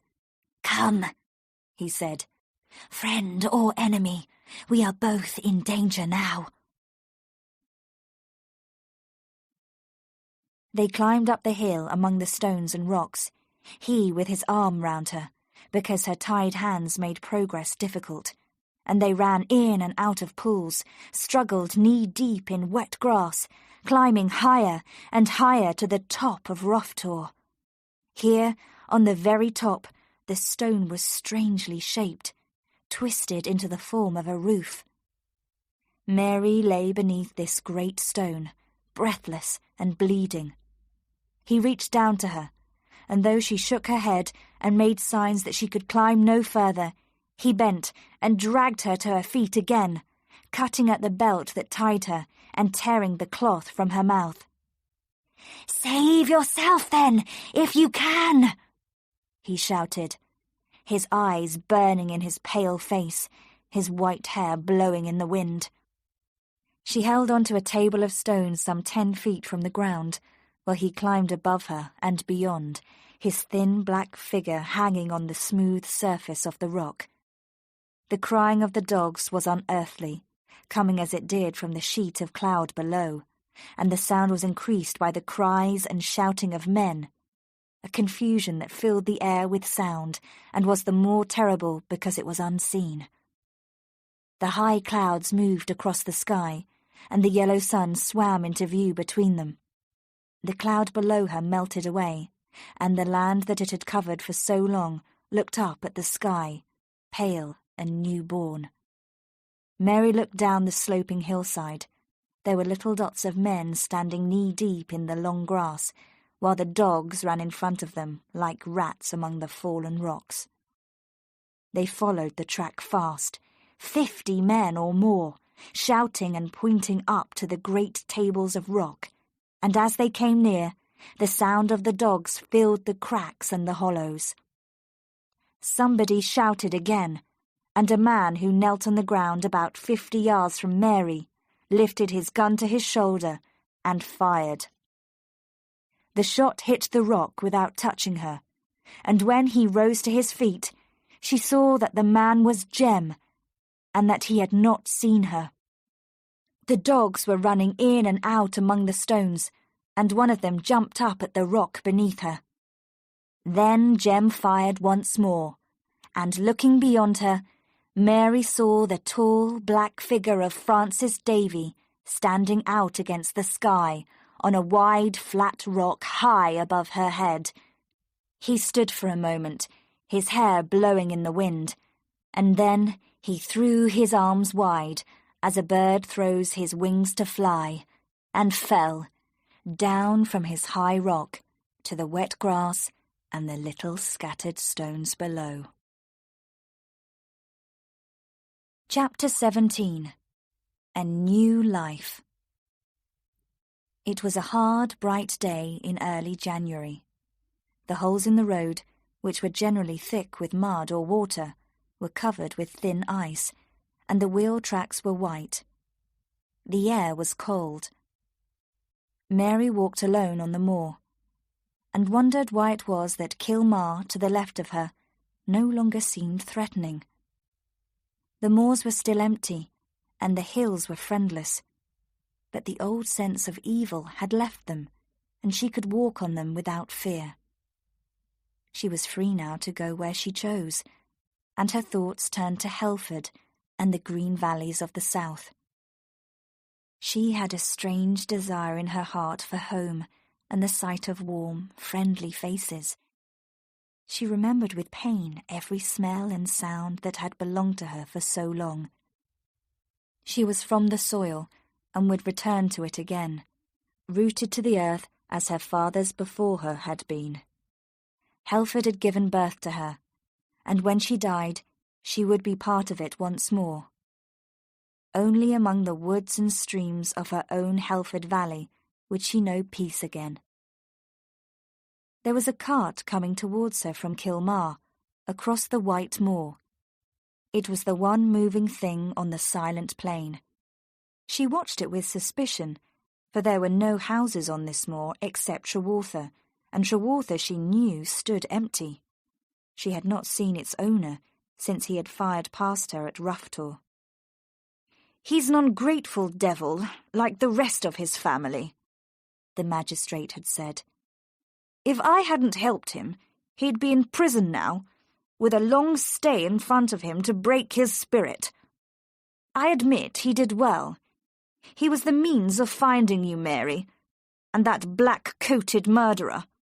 But he's never even thanked me for clearing his name in the business, and has taken himself to the world's end for all I know.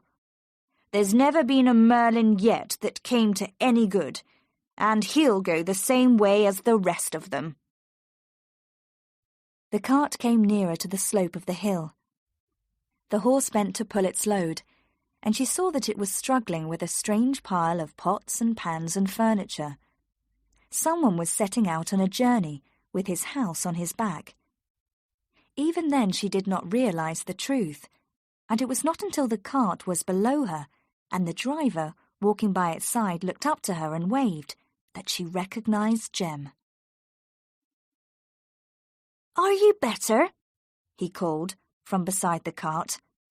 "I heard that you were ill, and had been staying in bed." "You must have heard wrong," said Mary. "I've been around the house at North Hill. There's never been much the matter with me, except a hatred for this area. There was some talk that you were to settle there and be a companion to Mrs. Bassett.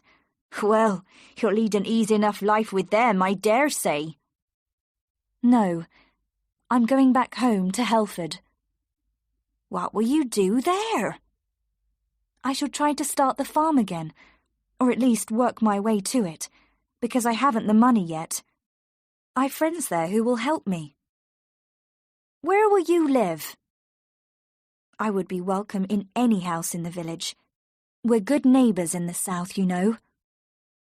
"I've never had neighbours, so I cannot say, but I've always had the feeling that it would be like living in a box to live in a village.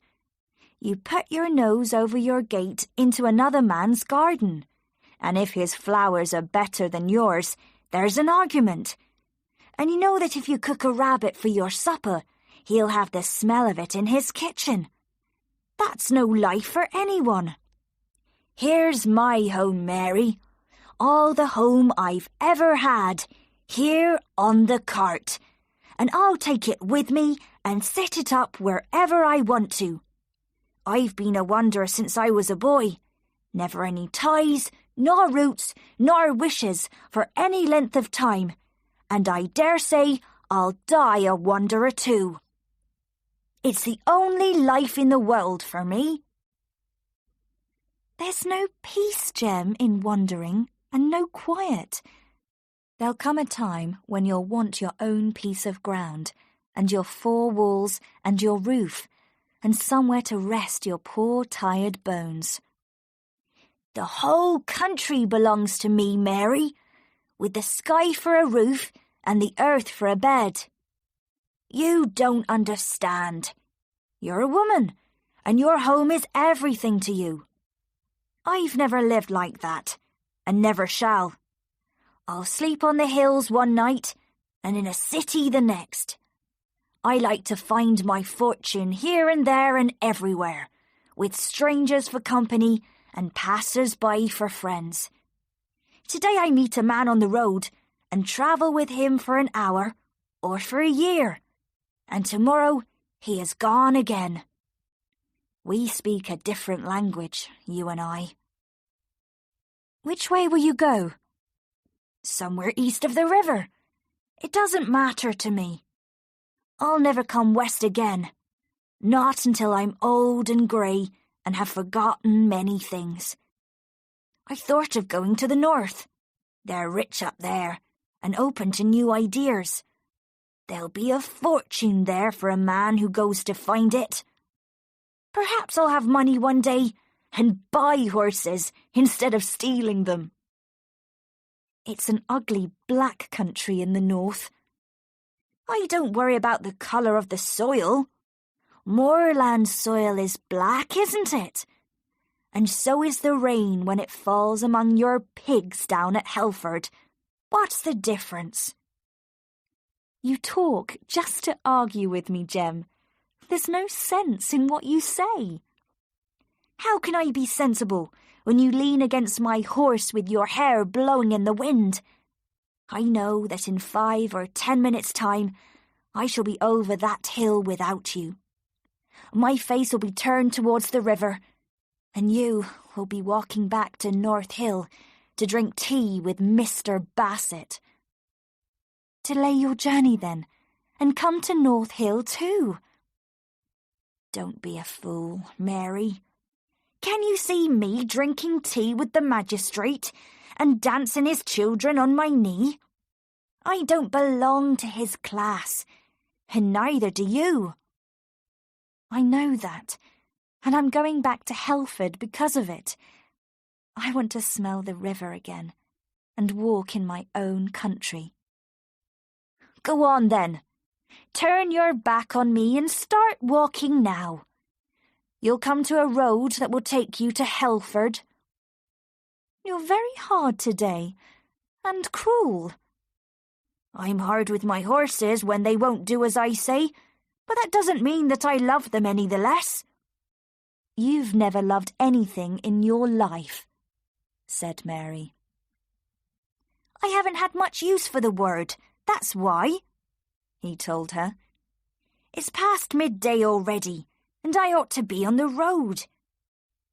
If you were a man, I'd ask you to come with me, and you'd jump onto the seat and put your hands in your pockets and ride beside me for as long as it pleased you. I'd do that now if you'd take me south."